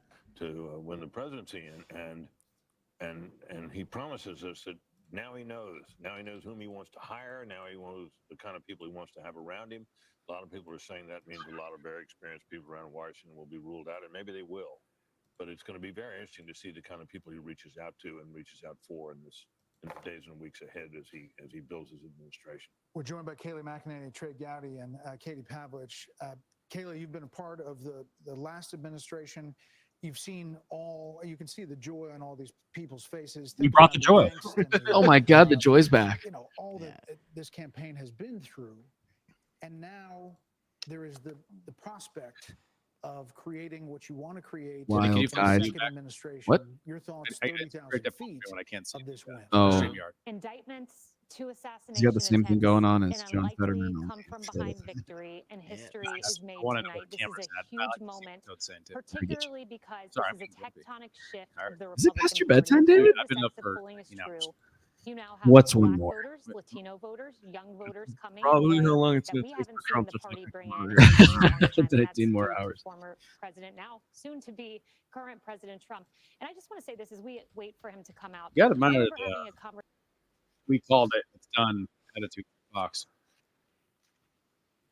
He had speech A and speech B. Oh, my Kalshi has come back was down a from more 99 to boisterous 1 to Trumpian 98 to speech. 2. Speech B So was it's a not speech over full of till it's unity, and over. he looked up, Ivanka said, saw the faces of It depends on crying whether or not Hillary you think voters. Fox He News is ripped right up about the this. boisterous And I don't speech know how to and said call he it. wanted to They heal don't the nation. give And us the why first they words called he it. said Right. were Joe, an can you turn appreciation David's for Hillary mic up? Clinton This. for her David. service to our country. Check And then one, he said, two. now it is Still coming time in. for America Have anyone to watching this? bind the wounds of No division. idea. And he What? said, we are a I party can of all hear it. races, creeds, Yeah, and it's religions. just That is my more mic's true sense tonight than it was 8 too years low. ago. Say so And I good. fully expect Your President Trump right sleepiness now is coming through, to David. rise You need to with another bring more it. boisterous Let's speech go! preparing to unite the country. It's an amazing message. That's my guy. All right. That's my guy. All right. I want to know what happened.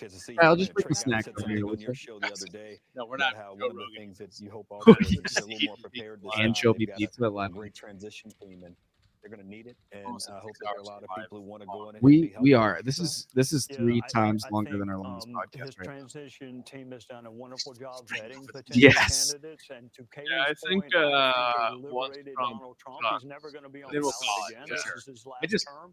I think Harold, he will want to know. Okay, so surprise if his his detractors. speech I think he is will be "I want it," not blah blah blah anything blah, that's like that what means his there's something more detractors have substantial, right? described Like him you as would being say now that that he is liberated. have the If I'm embarrassment. wrong, you can hold me to that. false. But I think Yeah, but I think he when you will- look at a everything else, like liberated Donald Kamala Trump is saying going she's to not going to chop talk, his her detract- crowd his is gone now. detractors. I said think that like the there's some assassination like attempt both something sides had are an saying impact something. on him. It's fair. That's a You fair. know, we saw him in many ways return to Okay, the so very there's rough another way to rumble get this done style without that we've seen Pennsylvania. in Donald Trump With towards the end of this. Alaska, But now Michigan, will which is take the currently stage tonight as the 71% next voted, president of the still United States, 52% in and favor of Trump, he will not be able and to run again. Wisconsin, which is And I think that 88% is counting, another 51% in favor of factor Trump. potentially He's Well, for they've to already, yeah, 275. I mean, they've already Never called underestimate the Wisconsin power of box unfinished office. New York business. Times This has is a not, president who has caught lightning in a bottle twice, and but it's looking like a pretty safe margin. I mean, Also still anything haven't could called- happen. Of still course. haven't called Minnesota.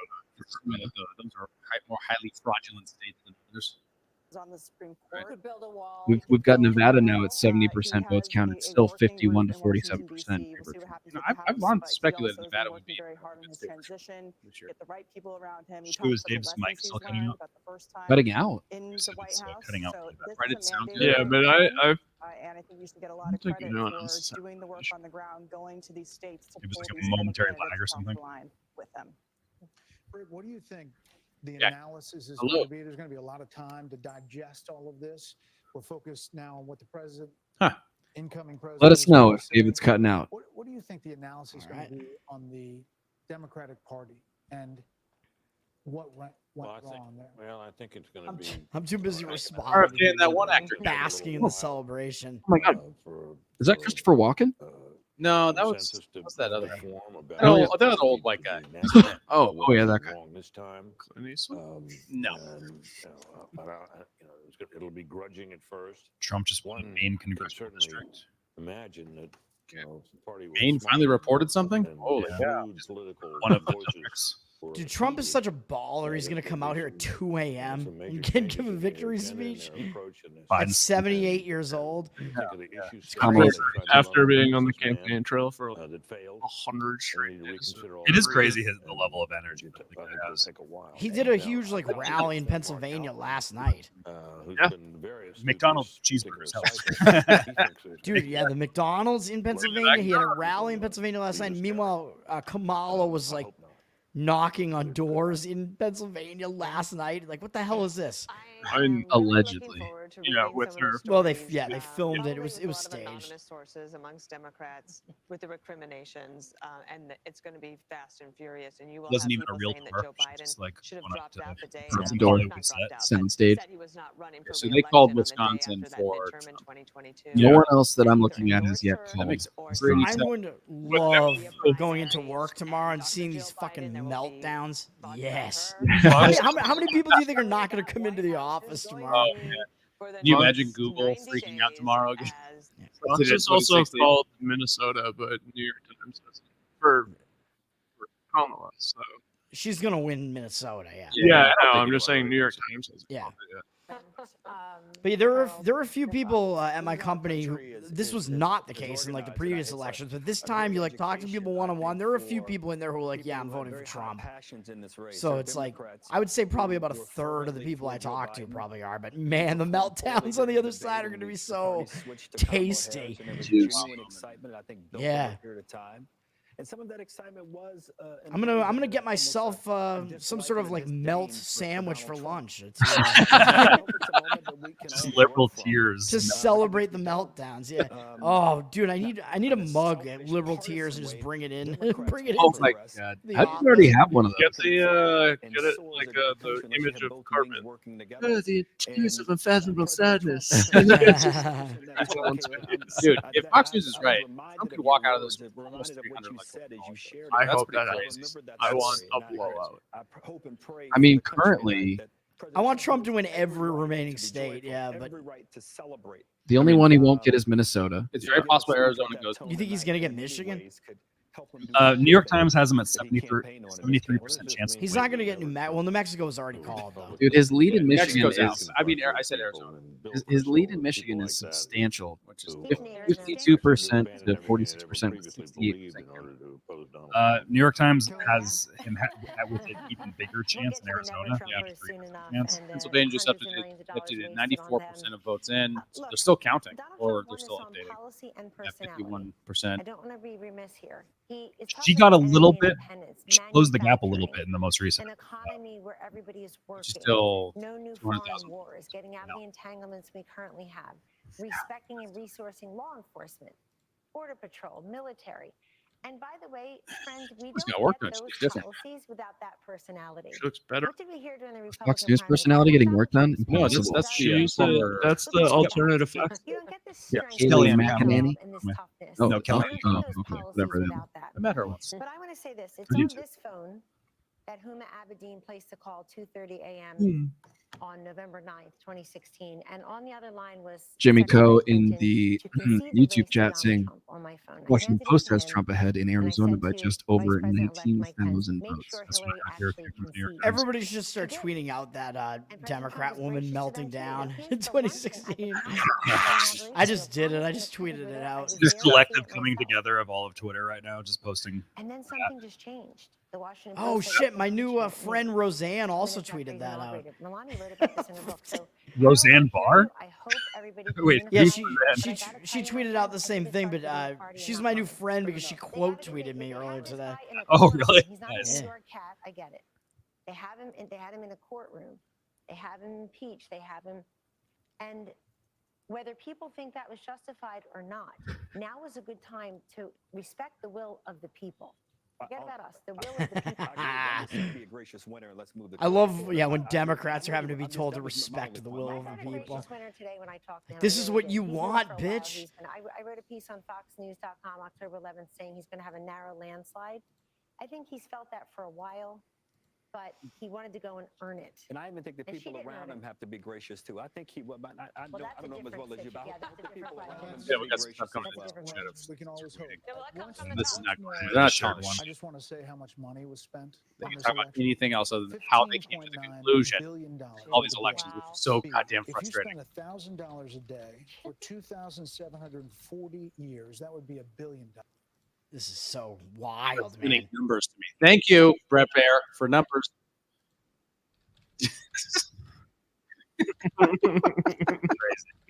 Crazy. He tweeted it out. No, he didn't. No way. It's Milo. It's Milo. It's Milo. That's a troll, but that's funny. That's pretty funny. And cable. We got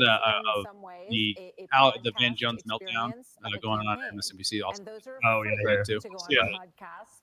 I'll let you pull that. Or up. CNN. Money really needed to be spent. Like there's a lot of ways to reach people, but Hey, by I the think way, it's really StreamYard interesting and is something doing we'll be it. talking about a lot Dude, in terms Yeah, of so the good. reach Made the switch to of these StreamYard. endorsements.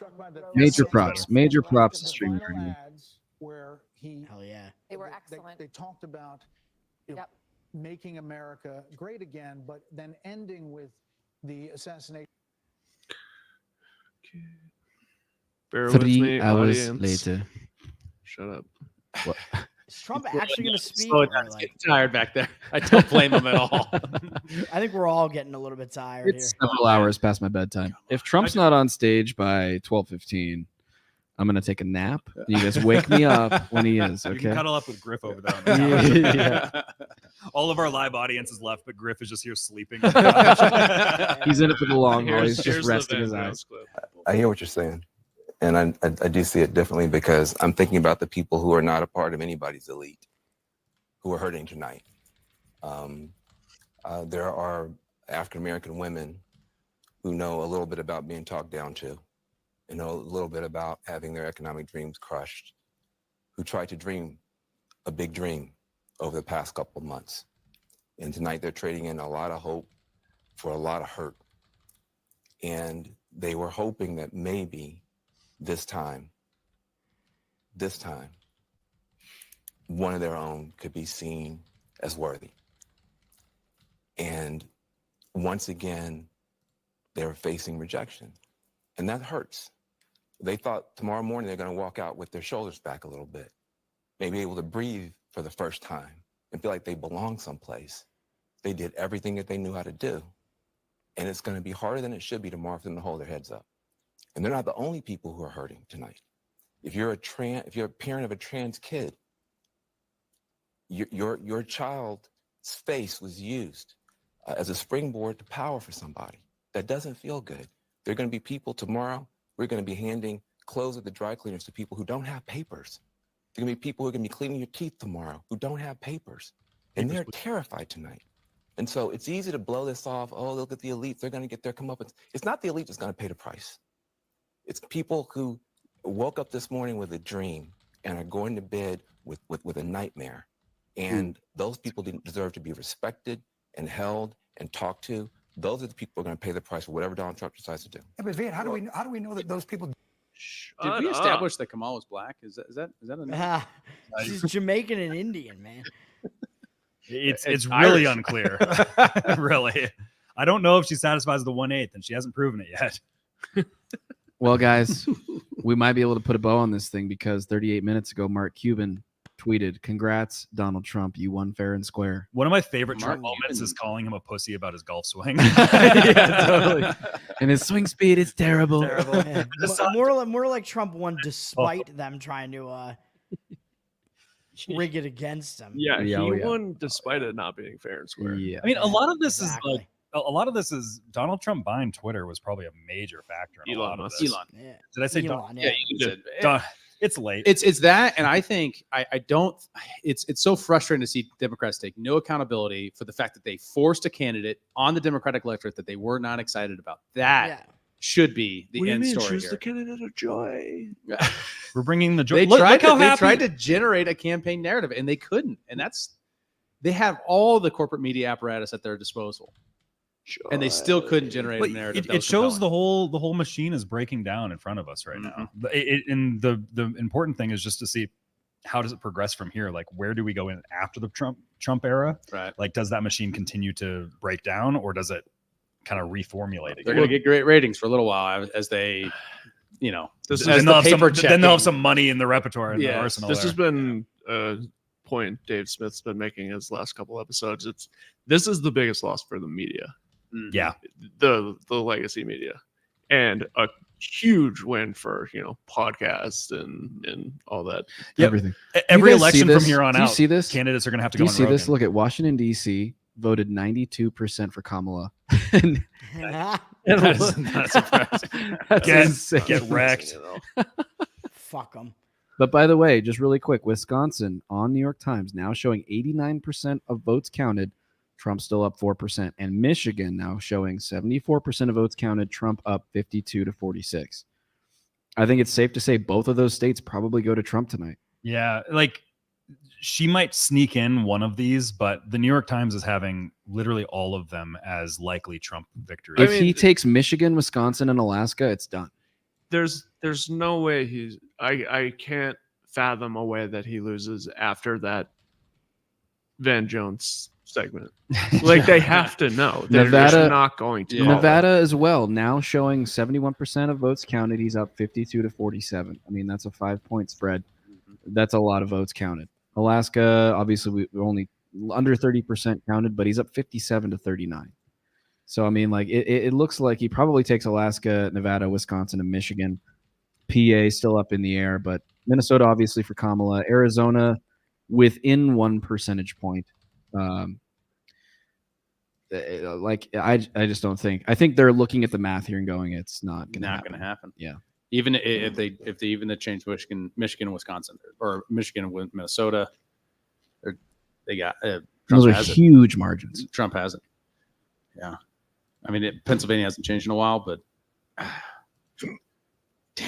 Everything's leaning towards Trump. Yeah. Like, literally every single state. I can see why they're calling it. When I'm polling. They are. Yes. Just statistically, like, she might be able to claw back one of these states, but I just don't see it for any of them. Oh, Reuters now calling PA for Donald Trump. Yeah. Mm-hmm. RFK finally claiming victory. Damn, dude. Yeah, every single one. New York Times has above 70% chance on every single one. My graveyard is showing. I really want to play a song, but I don't want it to get copyrighted. And I'm proud to be an American. No, that's not even the one I was gonna do. I was jump around. The only one is Minnesota. That's the only one that is going Kamala right now. Yeah, Every that one Fox has called for her. But yeah, I think just some other, like, even the New York Times isn't calling that one for her. They just slow as fuck. Okay, so look, I know we were all hoping that Trump would win, but were you thinking he would? I was really hoping that Toad would make $6,000. I would have liked to see that on the podcast. You know, what can you do? It was a long shot bet, but I took a shot and then got out of it without losing the whole thing. Hey, that's all you can hope for, really. I also want to know that Japan is now calling it for Trump. Just saying. The entire nation of Japan is now calling it. Yeah, just Japan as a whole. I put it in there for you, Bennett. Put it up there. Avi from the grave. Eric July calling it for Trump. We got them all. Can Human Reaction, can we call it for Trump now? Human Reaction officially calling it for Trump. Woo! Yeah, let's do it. Here and now. I don't know. It's hard to imagine they could pull out Pennsylvania at this point. But again, even if they do, I feel like at this point, if they did, it would just be one of these things where you're like, it would be like a very eyebrow raise if they did at this point. Yeah. But here, this is really funny. Right? Can you full Look screen at it? look at little Trump bobblehead. Oh my God, it's beautiful. God, I love the Japanese. Weebs for Trump. Oh, look at Kamala. Very sad. Very sad. Yeah, even if they get Pennsylvania, if Michigan even if they pull the craziest stunt in the middle of the night tonight, obviously the eyeballs are on it, so there's going to be a tremendous amount of scrutiny. The Republicans are not going to let this go. Of course, that'll be a whole shit show in and of itself. But they have other mechanisms by which they can challenge a Trump presidency, including the insurrection amendment, right? 15th Amendment. Yeah. So we're not out of the woods here. Like, I don't think that anybody calling it now for Trump is saying that it's not going to be contested in some way by the deep state.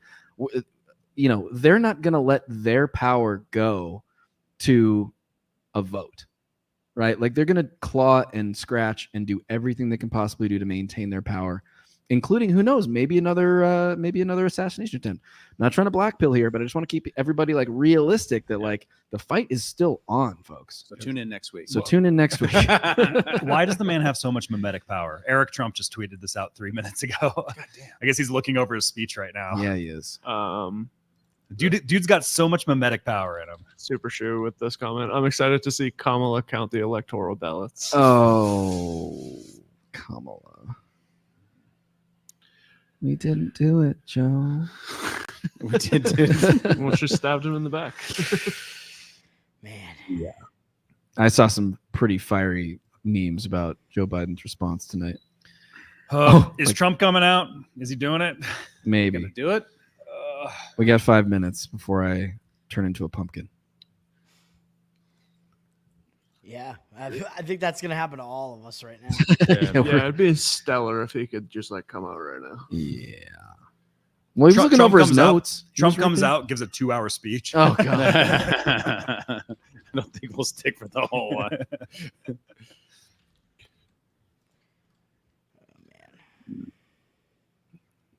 He's right there. I can just tell. He's side stage. He's ready to rip. He's taking pictures with the VIPs right now. It's gonna take another hour. Probably true. That's what happened at the Montana rallies. We don't know. But what do you think? You know, he's coming, but there may not be. I'm gonna go. Do not come. At the Al Smith dinner, he was upset that there were teleprompters, you know, because he doesn't want to use them. So. Right. So, Dana, what does this? He's upset. This one right now. That's why he's reading his speech right now. I think But Look, I Trump- don't know. He's one of the most unpredictable people too. So I think that's why we're all here, and I'm wide awake, and I've been I'll awake see you for back to almost 24 1998. hours now. And Oh, I am 1998. curious to see. I think I I wanted wasn't to just thinking answer about this speech. Chico I'm thinking about Fox the House. Well, inauguration for speech, which would be Kamala, 8 years since but, Carnage. s- Carnage but speech. seven. He has a I mean, I wide think it makes range sense of that like the the types of Times speeches hasn't that he called can it give. If you because think even within a if speech, they're not going to call there's range. Wisconsin for If you think Trump about the at 51-47, RNC convention, if they can it do it, started if off they with want to like, oh concede wow, the yeah, election, yeah, yeah, and then after Minnesota a while, can't like, call wow, he's still talking. Kamala It was Harris like in so Minnesota long, and it kind of got off script, 51-47. and people thought, oh, he kind of lost opportunity. Right. But he didn't. I mean, think they're if both you at look at these 81 and 89 who would Minnesota. And take off Look at work, Wall Street Journal, 95% drive reporting. somewhere in the middle of the night to go and get in line to wait I for don't know. hours, to then stay at a rally for hours. And part of the things he has done as well is created this camaraderie amongst people so that you could go Well, you to were a at place Trump's where you're not afraid to speech wear in your March red too, MAGA hat right? and you could say, I'm not the What's that? crazy one. You were I'm at not Trump's the, I'm speech not at the the only one who LNC, correct? thinks the way that I do. I can actually have friends. I and was at what? That doesn't mean At that there the shouldn't be Libertarian outreach to the other convention? side. I Yeah, believe when in Trump spoke love there. Yeah, I Vancouver. was there. love Yeah. all of that. But So you he has remember how created long something it special took here. So for him to kind of want him to take a victory lap tonight. I don't For him think this is to- necessarily the moment for unity, to, like, come out especially to when she speak? won't even Yeah. concede So and give him the Didn't night take that. I mean, it was on a schedule. So, he, like, they had some opening speakers, which consisted of Clint Russell and Dave Smith, and then Mike Lee. don't forget Rechtenwald. He was up there too. That was- Oh, whoops. Yeah, you're right. He was first on. I forgot about that. How could I? That was right as the edible was hitting. That's right. Yeah, and then yeah, Trump. Oh yeah. But this is a victory speech, so I don't think Trump's gonna have any openers in this one. Oh, I can't imagine he will. Well, they're doing some stuff on the stage now. Yep. We're close. We'll wait it out. We're a couple minutes away. Edging the crowd. with the big job. When she couldn't make the case, what she does, Guys, we are in Oh, hour man. 7 right now. she was given that opportunity. No, We start 7 hours of We are 6 hours and 18 minutes. That's what I'm saying. We are in hour 7. He's an artist host. The 7th hour. Oh, yeah. You know what I'm saying? That's how math works. We've eclipsed 6, and we're now into 7. It's the opposite for Trump. Woo! They make him something he's not. 89% of David's brain cells are reporting votes counted. Cherry pick this, that, the other. You never get the essence. I really want to get McDonald's on the way home. It's close. Good buddy. American meal. Best you can get is Taco Bell right now. You know, back in the day, they used to be up open 24/7. I know. But in Biden's America, What's this time now? I think it's time that we try to see one. Look, That feels un-American. I'm just firing off tweets right now, man. Don't mind me. You're spitting hot fire too. Hopefully at least some of them are bangers. I don't even know. Dude, I gained 2,600 followers today. jeez. You're welcome. Yeah. It was from being on this podcast. Yeah. All right, Hero Hedge asking on Twitter, what accent does Kamala use in her concession speech? What do you think? Canadian. Dude, holy Kamala did not even hit 60% in California. Wait, Kamala didn't? Yeah. Really? 59.5% in California. Those are rookie numbers. And Trump won multiple states by over 60. I mean, Or with over 60%, I mean. speaks to a lack of enthusiasm. Man. Trump 3-0 assassins. Yeah, that's a good credit. There you go. Yeah, let's go. Responding to being having a candidate forced down the throat. Absolutely, man. It's a referendum of the democratic process. We want to vote in a primary for the candidate on the ballot. Yeah. Yeah, Wisconsin now Toad, you reporting. got some bang tweets, right? I just fired off a whole bunch of them, man. Trump is the first president since FDR to win 3 elections. Andrew Tate says he's moving back to America. Well, Rogan Romania. Tate said he's moving back. Yeah. Another one of my tweets was it was just a picture of Grover Cleveland. I don't know if people are gonna get that. That's a deep They cut. probably won't. Biden's got a pretty funny tweet. Kyle pulled that. Well, yeah, maybe not. We're already watching this. Biden, obviously, That's what you Biden's get. no longer alive, so I don't know. Which Well, clone said this? whoever's running his Twitter, not actually. This is a fake. But it's Yeah, that's which Biden clone is going to come out and speak? You know, Martha, Joe Biden mentioned the word unity more in his inaugural address than any president, I think, except one. If he's serious about that, he'll pardon Donald Trump. He'll also pardon his son. And then he'll put pressure on Georgia and New York to end this lawfare. If there is any silver lining tonight, it is that lawfare actually helps the person that you are trying to go after. Yep, exactly. Yeah. The lady needs to wear a blindfold for a reason. We got to stop. Your friends Nate and Charlie at Good Morning Liberty tweeted a meme. Donald Trump indicted for winning the 2024 presidential election. Trump I love win it. for peanut. Trump win for peanut. Zach Watson. No joke. Let's go. All for peanut. Dude, I The want to election's know. won by squirrel. I want to know the peanut differential. What did peanut contribute to the vote count here tonight? I'd be curious if Peanut accumulated 10,000 votes or something. Because like I could see- Harambe had 22,000. Oh, you think like right in? Oh, like right in- I was thinking of how much peanut contributed to Donald Trump's win. And you know, peanut in the royal peanut sense. You know what I mean? Like a really perfect example of government overreach. 11th hour. Like, could they have picked a worse time to execute a squirrel and turn it into a rallying cry for the right? I mean, it was stupidest move of all. LPNH tweeted out Trump speaking at the Libertarian convention. I like it. That the melting pot still works. That Hispanics, Black Americans, working class Americans, standing up, asking what Sad to see Bacon didn't win and bring this. I feel like Bacon always. and their concerns, that it works. That this is American democracy in our republic. I love how now the right is like, this is American. And on the left, it's like, this is a democracy has died. This day. Well, yeah, this is the last election. So. Dictator on day one. Yeah, can't wait. What day is that? January 21st? Something like that.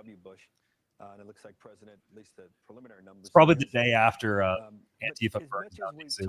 Yeah. Conventional aspect of this was conventional also. All right. If he's not there, 12. Yeah, where is he at? Come on, buddy. 10 more minutes. Let's go. It'll literally be, we'll turn off the stream and then he'll just take the Oh, stage that absolutely. moment.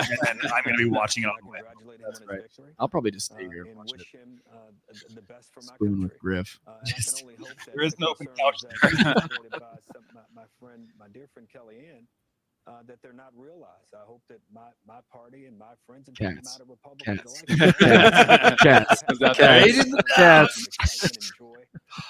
That was It was our best I movie. don't know. The frog thing was pretty Frog great. was pretty tight. The frog. To have ever come to existence. It'll celebrate 250 years of its own existence. New York in Post. He's 2026. on it again. Hey. I guess. So New York Post calls for it. Which editor approved that? It's late. It's late. That's good. The late night. Print it. It's definitely, it was absolutely, fuck it. Why not? It's 2:20 in the morning. The squirrel just won presidency. So we're just leaning into the absurd. And I think it just goes to show that kind of, manipulating. Yeah, they have Wisconsin on that list. So is Trump? Is this going to turn into a landslide? I mean, it feels that way. It looks like he's going to get every state except for Minnesota. Like, what qualifies as a landslide? So you think he's actually going to get Michigan, Wisconsin, and Nevada and Arizona? You're saying, and Alaska, obviously he'll get.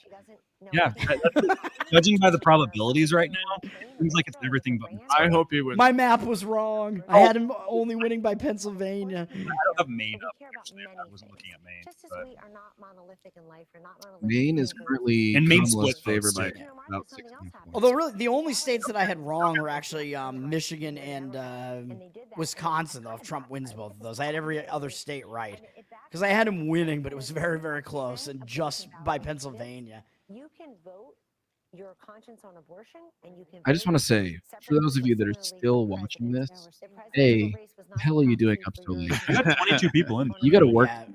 Secondly, thank you so damn much. If you're not a member of our Discord, what the hell are you doing? Get in.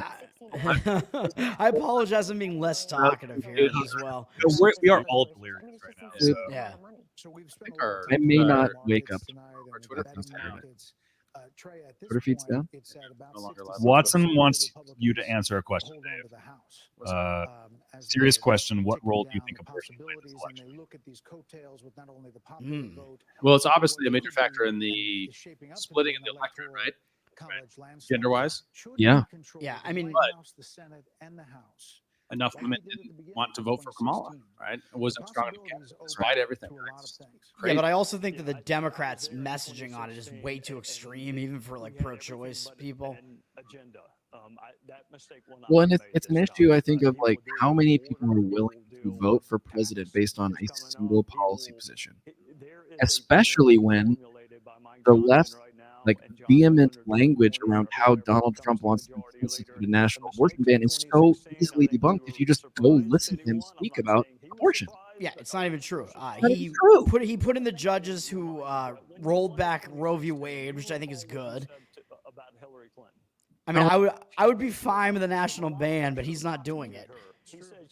No, he's not any, and I don't know that he's ever said that he's in favor. Maybe he's never discussed the issue. I mean, I'm fine with leaving it and kicking it back to the states. Really, I mean, yeah, he just made it a 10th Amendment. To be honest, that's all I did. To be honest, I wonder how much more of a factor. Holy shit! Roseanne tweeted the same thing that I did about Trump being the first third-term president since FDR too. Are you kidding me? Roseanne's stealing your jokes. Killer. Did I tweet it first? She did 28 minutes ago. What about mine? Honestly, though, to just put a bow on this point, I wonder how much more of a factor it was that so many people evidently went to the polls without knowing that Joe Biden wasn't the nominee. And they got there and they're like, Kamala Harris? What? She did it before I did. Holy shit. Oh my god. Uh-oh. Like this Toad guy, I tried to throw him a bone quote tweeting him earlier, but I don't know. He's damn joke stealer. Not getting much money or attention. Well, it's like you said, Joe, when you went into vote. Thank you, Zach. Yeah, somebody was saying that abortion was a big issue for her, but she's like, but I don't have a job. Yeah. No, this was Halloween night, I think, Friday night, just out at some random bar. Thursday. Was that Thursday? Yeah. Dates. Who cares? Yeah. No, she was like, look, I care about this, but not as much as I care about being employed. So I mean, that's fair. Yeah, she has to be a mom now. I think that's variable. There's also just perhaps the Democrats systematically underestimated Americans' ability to differentiate between a federal issue and a state issue. And now that's a state issue, they couldn't connect it to Trump sufficiently, like you said, on his support of the national abortion ban or not. Right. And there wasn't a sophistication. And maybe we do, and this is a pretty systematic error that we make all the time. We underestimate the average American's ability to understand what's going on and to really navigate it. So maybe that's it. Yeah. I can see it. I can see it. Yeah. For a while now, it is true. Harold Ford. He will win the popular vote. He's likely going to win the electoral vote. Did they just say Trump will win the popular vote? Yeah, Fox called it, actually. That is wild, man. Fox called that popular. Dude, that is insane because that completely diffuses the left's arguments at the Electoral College and the rig. Like, this was just through and through a complete Trump victory. I wonder how much Russia hacked this election. Ooh, good well, question. I just can't believe more than half the country is racist and misogynistic. Another variable that might be underweight now, but might be looked back as being a bigger variable is the assassination. Yes. Yeah, 2 assassination attempts under suspicious honestly, circumstances. Not even kidding. Totally forgot about. I get it. It's ridiculous. Well, there's also a thing if you're gonna put into the story. Oh my God, here he is. Holy. Oh, he's up. Oh, right on time. Go. Go. And I'm proud All to right. be the Let's see what he says. Turn it up. Yes, Shut up, please. Brett. Yeah, a little more volume. Oh, the did song. Play it, baby. Look at Barron there, future God Emperor. Dana White's there with him. Is that Dana? We gotta have it. We have Barron Trump is so fucking tall. That's the future Dude, God that's Emperor huge. of the world right there. How is he so large? He's huge. Who's that guy who looks like an obese Lindsey Graham next to him?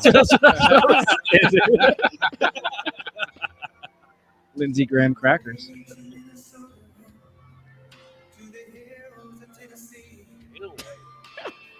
Right up there. I love the spectacle of Is this. Elon coming up with him? Better. I saw I an don't- image. I saw an Elon image there? of. I saw an image of Elon, Dana White, and Trump.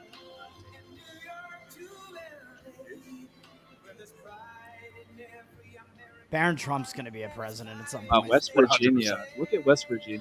70% for Trump. That's wild, dude. Virginia.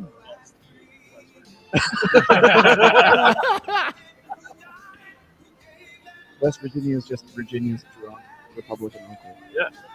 It's just, yeah, where all the moonshine went from Virginia. Yeah.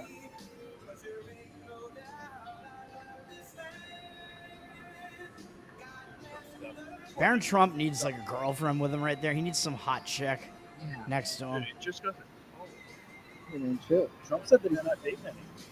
He said it on the podcast. It's not dating. It's wake up. Let him sleep.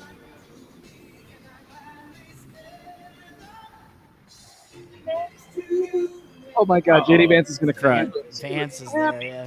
Yeah, vice president. What is wife? No, his wife's Indian. That was like a lot lady. I mean, Trump's daughter. But this means that Vance's Senate seat is vacated, right? Which might be a good thing for Ramaswamy. Ooh. Crazy if they. Yeah, is there going to be a special election for that? All right, let's all just listen. Okay, over under on how long the USA chant Yeah, goes. they're gonna chant for 5 minutes. Well, I want to thank you all very much. This is great. These are our friends. We have thousands of friends in this incredible movement. This was a movement like nobody's ever seen before. And frankly, this was, I believe, the greatest political movement of all Solid time. comment, There's never Ethan, been solid. anything like this in this country and maybe beyond. Dude, Trump had 74% It's in going to Wyoming. reach a new level of importance because we're going to help our country heal. We're going to help our country heal. We have a country that needs help, and it needs help very badly. We're going to fix our borders. We're going to fix everything about our country. And we made history for a reason tonight, and the reason is going to be just that. We overcame obstacles that nobody thought possible, and it is now clear that we've achieved the most incredible political thing. Look what happened. Is this crazy?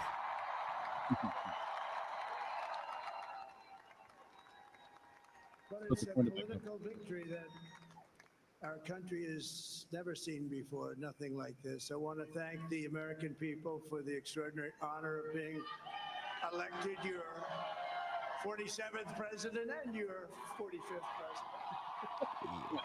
Just tack that on there. And every citizen, I will fight for you, for your family, and your future. Every single day, I will be fighting for you, and with every breath in my body, I will not rest until we have delivered the strong, safe, and prosperous America that our children deserve and that you deserve. This will truly be the golden age of America. That's what we have to have. No, New York Times is called Pennsylvania for Trump. There This is you go. a magnificent victory for the Party. American people that will allow us to make America great again. Oh. And in addition to having won the battleground states of North Carolina, I love these places. Georgia, Pennsylvania, and Wisconsin. Trust North Carolina. We are now winning in Michigan, Arizona, Nevada, and Alaska, which would Don't forget Wisconsin. result in us carrying at least 315 electoral votes. But That is wild. It's wild. It's too big to rig. You're doing what the networks did or whoever called it because there was no other path. There was no other path to victory. We also have won the popular vote. That was great. Wow. That's insane. Wow.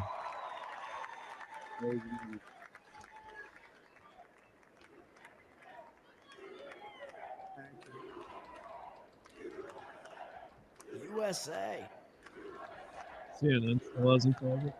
Thank you very much. I'll never call it. Winning the popular vote was very nice, very nice. I will tell you, it's a great feeling of love. We have a great feeling of love in this very large room, with unbelievable people standing by my side. These people have been incredible. They've made the journey with me, and we're going to make you very happy. We're going to make you very proud of your vote. I hope that you're going to be looking back someday and say that was one of the truly important moments of my life when I voted for this group of people beyond the president, this group of great people. America has given us an unprecedented and powerful mandate. We have taken back control of the Senate. Wow, that's great. Wow. He's got to be exhausted too. In Montana. Yeah, boy. Oh, Texas, there you go. Ohio, Michigan, I mean, this is the most Wisconsin, the great Commonwealth of Pennsylvania. We're all won by the MAGA movement. They helped so much. And in those cases, every one of them, we worked with the senators. They were tough races. And I mean, the number of victories in the Senate was absolutely incredible. And we did tele-rallies. We did tele-rallies with each one of them. And sometimes we did 2 or 3 and it was amazing to look at all of those victories. Nobody expected that. Nobody. Looks like Senate So I just wins will wanted to also thank you happen very much for that. in And Michigan we and have- Wisconsin for You Republicans. have some great senators and some great new senators. And it also looks like we'll be keeping control of the House of Representatives. Close race in Nevada for senator. Republicans leading by about a percentage I want point. to thank Mike Johnson. I think he's doing a terrific job. Terrific job. Wow. I want to also thank my beautiful wife, Melania, First Lady. First Lady twice. Go buy her book, New York Times bestseller. Never read anything like it. Oh, Barron. Jeez. It's huge. Who has the #1 best-selling I've watched a lot of Trump speeches in the last month. Oh wow, that's beautiful. Well done. No, she's done a great job. Works very hard to help people. So I just want to thank her. But I want to thank my whole family, my amazing children, and they are amazing children. And we all think our children are. Everybody here thinks their children are amazing, but that's a good thing when you think they are. Your children are not But amazing. Don, My Eric, children. Ivanka, Tiffany, Barron. He loves Barron so much. Jared, Barron. Kimberly, Barron. Michael, thank you all. What a help. What a great. You know, the youngest child always gets spoiled. My father-in-law, Victor, Always. is tremendous. And we miss very much Rumors that Melania's it's like really mother, autistic. Amalia. Barron? We miss Amalia, don't we? Remember that during the She would be very happy right now. He's standing not as on this autistic stage. as Tim I'm so Wallace's proud. son. She was a great woman, that one. Beautiful inside and out. She was a great woman. You know, they're spread out, so but they still hit hard. Our I'm trying. great, now I can say, You're doing Vice great. President-elect Thanks for bringing it home with us. Yeah. First wife, son. I mean, I was gonna say, where's Vance's wife? On the left, yeah. She's the name. I tweeted out recently that Vance is actually a very intelligent man for marrying an Indian woman because it makes a lot of the parenting job way easier because to potty train the children, you can just put them outside. And he is a feisty guy, isn't he? You know, I've said, go into the enemy camp. And you know the enemy camp. swear to God, Toad, Networks. if I did a 7-hour stream for you to get us canceled, I will come to Quincy and find you. How close are you right now? In Montana. Thank you. Close enough. All right. He's like the only guy I've ever Come seen find who me. looks forward to it, and then he just goes in and absolutely obliterates them. Say a couple of words. Elizabeth Warren keeps fucking. I winning. just saw that. Sounds exactly what I just reacted to. Oh my god. I voted against her. Like I wasn't gonna vote for Deaton because he's a Zionist, but he went after her about like the Epstein shit during one of the debates. So I'm like, fuck it, I'll vote for him. Fuck Warren. I appreciate you allowing me to join you on this incredible journey. I thank you for the trust that you placed in me. And I think that we just witnessed the greatest political comeback in the history of the United States of America. Oh, God, comeback. Let's do it. Yeah, when Vance is out, there's no special elections. Just one. And under President Trump's leadership, we're never going to stop fighting for you, for your dreams. Yeah, for the special future election of for your his Ohio children, seat. and after No, there the was- greatest There won't be one. comeback in American history, we're going to lead the Who is greatest Republican, by the economic way? comeback in American history under Donald Trump's leadership.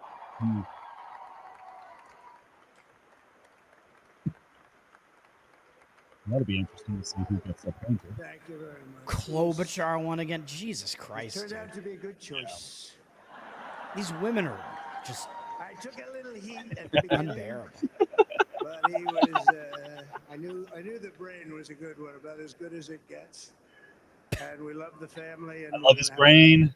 Yeah. a Great 4 years, and we're going to turn our country around. Is make he it talking about his something own very brain? He's talking about JD Vance. JD Oh, Vance. Vance. He's like, I took a lot of heat in the beginning for the special. And lost that little. JD Vance has a beautiful That brain. little thing called Big, special. beautiful We have to make it so. We're going to make this so great. It's the greatest country and potentially the greatest country in the world by far. And right now, we're going to just work very hard to get all of that back. We're going to make it the best it's ever been. We can do that. If we had to wait longer, I don't know. It was going bad, and it was going bad fast. We're going to have to seal up those borders, and we're going to have to let people come What the fuck are into these our people country. saying in the chat right now? I don't know who Royce People to come is. back in, but I don't know who we Royce have is to- either. I'm Jimmy. never we voting have to again. let Fuck them him. come What? back Who's in, but Royce? They have to come in I don't know. legally. Jimmy They Coe have to saying come Royce was a better legally. choice. Let me Was that also a VP express choice? my I have no idea. tremendous I don't know.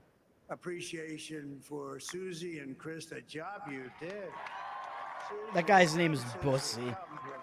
Susie, Your governor there. Not good. Yeah, Or the guy who lost the governor race. Yeah. Dean Forte is the guy that body slammed. the ice vein. Pussy. We call it the ice vein. Chris, come here, Chris. And Tester is an incumbent who might get Susie kicked out. likes Is to that stay what's in going the on there? background. She's not in the background. The Tim Sheehy, asterisk is the incumbent. I got it. Tim Sheehy is Wait, first, This wasn't expected, but his first time I policy. think he might lose. obviously President we Trump s- for this no. journey was Flathead's one, still not in. Oh, yeah. Flathead's Flathead's not a candidate. That's the He's big going to be a hell of a great 47. Flathead and president. Yellowstone. And this team that we So, have, the best team, and of course, even my boss, Susie Wiles. Who was this the dude? best. Thank you. Some RNC guy, maybe? Thank you. Campaign manager? I have no idea who that is. Oh, yeah. I've never seen her be shot before. Susie. They're great. Everybody up here is great. Everybody up here is very special. But the Trump, who did you say? Elon. Let me tell you, we have a new star. Ron The Paul. star is born. Elon. Imagine Ron Paul just walks out. Rocket. Oh, Head man. of the Doge department. He's an amazing guy. We were sitting together tonight. You know, he spent 2 weeks in Philadelphia and different parts of Pennsylvania campaigning. You know, he sent the rocket up 2 weeks ago. Rocket. And I saw that rocket, and I saw it coming down. I saw it. He's was gonna tell it again. beautiful, shiny white when it came down. It the chat. didn't look so pretty. It was In the going crash. 10,000 miles an hour, and it was burning like hell. I said, "What happened to your paint job?" He said, "We've never made a paint that could withstand that kind of heat." And but I saw it come down and turn around, and it was, you know, it's like 22 stories tall, by the way. It looks a little smaller than that, but it's big. And it came down, and you saw that fire burning, and I'm saying only Elon can do this. It must be an Elon. And I tell the story. I told it last night. I had a man on the phone. I forgot the man He on had the phone. Screen muted. 40 no minutes. Sound. I was talking to a very Forgot he was on the important man, phone. He was a very boring man. and that very important guy, one of the most important people in, I would say, the country, actually. But, you know, I was president, and now it looks like I was going to be maybe president again, so I figured I could ask him to hold. So I asked him to hold, especially because you're going to be president again, they hold. So I took the phone down, and I'm looking at the screen. I'm seeing this crazy thing that's going around and coming down. It looks like it's going to crash into the gantry. And I said, "Oh, Call it a gantry." The whole story. Holding for a couple of minutes. I want to see this. Bro, we listened to the Joe Rogan podcast. Okay. Oh, this is a good point from Matt Losby, dude from Idaho, Libertarian dude from Idaho. He's saying that every one of the Democrat states that said that they would honor the popular vote, regardless of what their electors did, should honor the popular vote in this election. And it came down so gently, and then it See if they wrapped do. those arms around it, and it held it. And just like you hold your baby at night, your little baby. And it was a beautiful thing to see. And I called Elon. I said, Elon. He loves the story. He said, yes, What is he even talking about? He's talking about Elon's rocket. The rocket? I cradled Elon's rocket like a baby.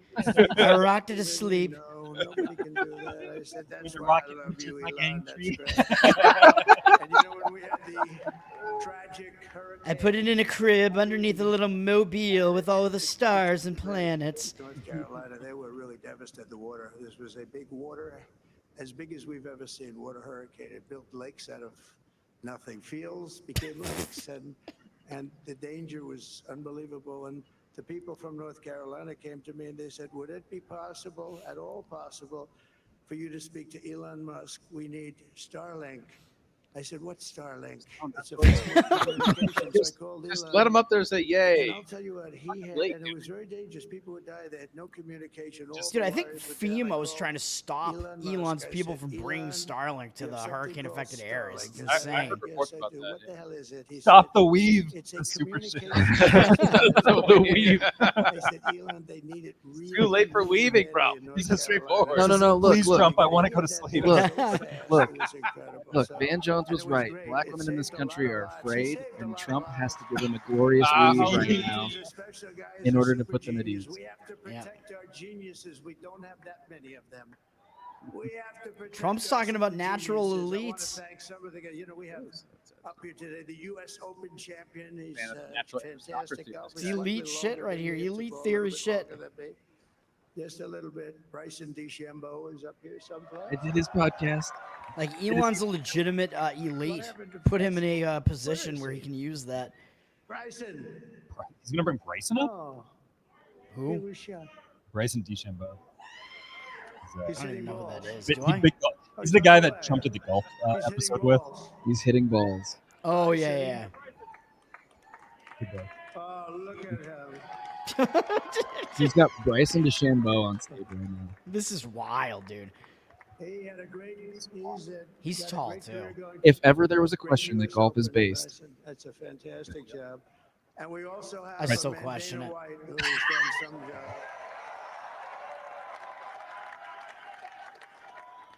He's a tough guy.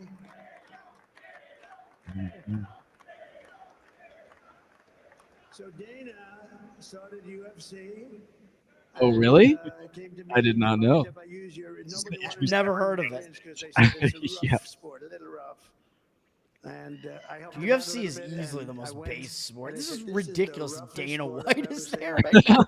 I began to like it, and he Imagine if loved one it, of the and like nobody's done a commissioners of one of better the other job sports in was there. sports. And I have he's a Roger very, Goodell up here with me right now. motivational kind of a guy. What he does, he gets these fighters, and they Watching the young they really go at it. And it's become one of the most successful sports enterprises anywhere at any time. I told him we're Doing not so going to well. fine I like that Bosa thing for just wearing to a say MAGA couple hat. We words, can't 'cause do people that. love to hear from him.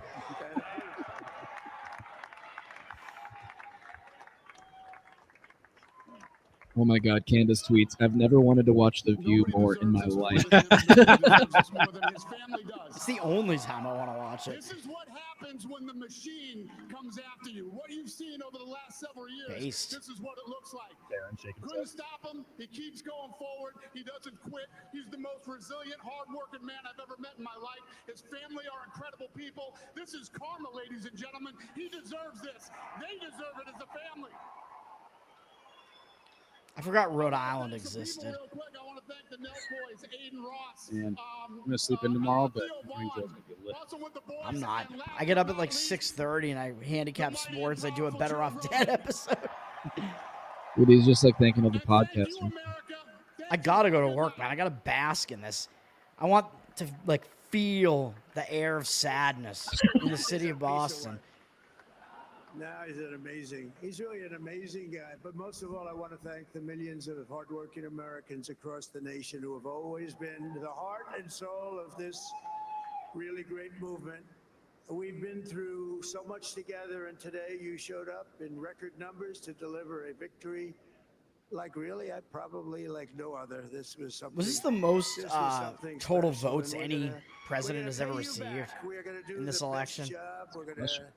We're going to turn it So around. the number kept going up every year. It's got to be turned around fast, and we're going to turn it around. We're going to do it in every way, with so many ways, but we're going to do it in every way. This will forever be remembered as the day the American people regained control of their country. Make it so, man. Make it happen. Oh yeah, brother. So I just want to say that. Yeah, where the fuck is Hulk Hogan? Of this great group of people, these are hard-working people. Wearing his These shirt are off somewhere. Fantastic people, and we. How did that had, Flores chick lose a that few gay-looking names dude in Robert F. Texas? What the Kennedy hell? Jr.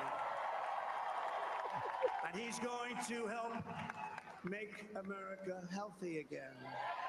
Ooh, did he just mention RFK? Yeah. Is he gonna bring him up? Please don't. Mm, I'm ready for this to be over. You got at least another 60 minutes left, bud. Bring back McDonald's beef tallow fries. Amen. I want the tallow. Ban seed oils. I'm not even kidding. Ban them. Oh no, that's not libertarian. Oh, that oil. Yeah. Regular oil. We have more than Russia. Bobby, stay away from the liquid gold. Other than that, The way he says these other countries' names. we're going to be paying down debt. We're going to be So, reducing. We're way better than Russia. We're way better than China. Minnesota China doesn't have what we have. Nobody has For what we Harris. for Harris. That was the only one she was leading in. Everywhere else. That's the most important thing. Wild. This campaign, So he's going to get over 300 electoral votes so then. important Yes, in it so is many ways. 312. We've built Man. the biggest, the broadest, the most Oh, unified Tim Kaine coalition. won a Senate seat. Isn't that great? They've never seen anything like it in all of American history. They've Against a never guy seen named enough Cow. men and women, rural and urban. Hung cow. And we Hung have cow. them Hung cow, all of all helping people. us tonight when you Some of think, these names are totally insane. dude. watching it, Cotter Smazel. Who the fuck is analysis going to of vote the for you people if you have that voted name? for us. Nobody's ever seen anything like that. They came from all quarters, union, non-union, African American, Hispanic American, Asian American, Arab Vindman in Virginia. Wasn't there something about? Isn't he like a pedophile or something? Am I getting that wrong? and it was beautiful. It was He's going to win a in Virginia. historic realignment, uniting citizens of all backgrounds around a common core of common sense. You know, we're the party of common sense. We want to have borders. We want to have security. We want to have things be good, safe. We want great education. We want a strong and powerful military, and ideally we don't have to use it. You know, we had no wars. 4 years we had no wars, Attaboy. except we defeated ISIS. We defeated ISIS in record time. But we had no wars. They said, he will start a war. I'm not going to start a war. Not campaigning anymore. Just finish. But this is also a He's going for 2 hours. victory I'm telling you. This is crazy. This is a rally. Together Yeah. we're going to unlock America's glorious destiny. We're going to achieve I the gotta s- most incredible I actually future think that this is for our people. Yeah. Yeah. That's how we Yesterday, operate. as I stood at my last stop on the campaign trail, I'll never be doing a rally again. Can you believe it? I think we've done He's gonna keep rallying. 900 He should do them rallies anyway, yeah. approximately from the- Can you imagine? Just for fun. Follows Obama. Yeah, why not? It's an event. 901 something, a lot of rallies. And it was sad. Everybody was sad. Many people, I said, this is our last rally. But now we're going on to something that's far more important because the rallies were used for us to be put in this position. where we Where can is he really right now? help Where's our his country. HQ? That's what we're going to Palm do. Beach. Mar-a-Lago. We're going to make Mar-a-Lago? our country better than I'm pretty sure it ever has been. No, I think I this say should be a that event as a whole. many people have told me HQ's in Palm Beach. I think he's at Mar-a-Lago. spared my life for a reason. Rough you getting there. And that reason was to save our country and to restore America to greatness. And now we are going to fulfill that mission together. We're going to fulfill that mission. The task before us will not be easy, but I will bring every ounce of energy, spirit, and fight that I have in my soul to the job that you've entrusted to me. This is a great job. There's no job like this. This is the most important job in the world. Just as I did in my first term, we had a great first term, a great first term. I will govern by a simple motto: promises made, promises kept. We're going to keep our promises. Let's go. I sure hope so. Nothing will stop me from keeping my word to you, the people. We will make America safe, strong, prosperous, powerful, and free again. And I'm asking every citizen all across our land to join me in this noble and righteous endeavor. That's what it is. It's time to put the divisions of the past 4 years behind us. It's time to unite. And we're going to try. We're going to try. We have to try. And it's going to happen. Success will bring us together. I've seen that. I've seen that. I saw that in the first term when we became more and more successful. People started coming together. Success is going to bring us together, and we are going to start by all putting America first. We have to put our country first for at least a period of time. We have to fix it, because together we can truly make America great again for all Americans. So I want to just tell you what a great honor this is. I want to thank you. I will not let you down. America's future will be bigger, better, bolder, richer, safer, and stronger than it has ever been before. God bless you, and God bless America. Thank you very much. Apparently, Kamala called Trump and conceded right before he came on here. Oh, wow. So we got to do a cheers, guys. Hello, Toad. Thanks for hanging with us, buddy. Boys. Appreciate it. That was good. Well, yeah, man. Thanks for having me on. Yeah, thank you. Good to meet you, Toad. 7 hours. You too. Toad, you're an absolute legend for hanging out with us. Thanks. So I was. we I'm losing my steam though. We all are, man. Yeah, same. I needed more coffee. I had my coffee up here. I was ready to, I'm probably going to be ready to go for like an hour and a half. And I'm like, oh God. Wait. Where are you going? We got a couple more hours to go. We got This is rally time. Yeah. No, we appreciate you very much, Toad, for hanging out with us. We appreciate all of our guests that have hung out with us tonight. We are, what is this? 2,800 people still watching. Guys, we're No, that's No way. No, we are 90 seconds away from That's how 7 many we hours. So Nope. I was just gonna see if Bennett would do it. Almost 7 Nearly hours. a 7-hour stream, you guys. Ridiculous. David, Rand, Kyle Mack, Bennett on the buttons, and more. Toad, Maj Tr, Kurt Walker Jr., Nate Thurston, and Charlie. Don't let me forget anybody, guys. Kendall Cotton, Ethan Holmes, Liam McCullum, of course. Everybody. Chip. And Chip, our friend Chip From Slate Being from Being Libertarian. You guys are Henri. all freaking amazing. Henri Peller. Everybody in the room, you guys are fantastic. We love you so much. Good night. Please sleep well. We'll see you in the morning. End stream. Press the button.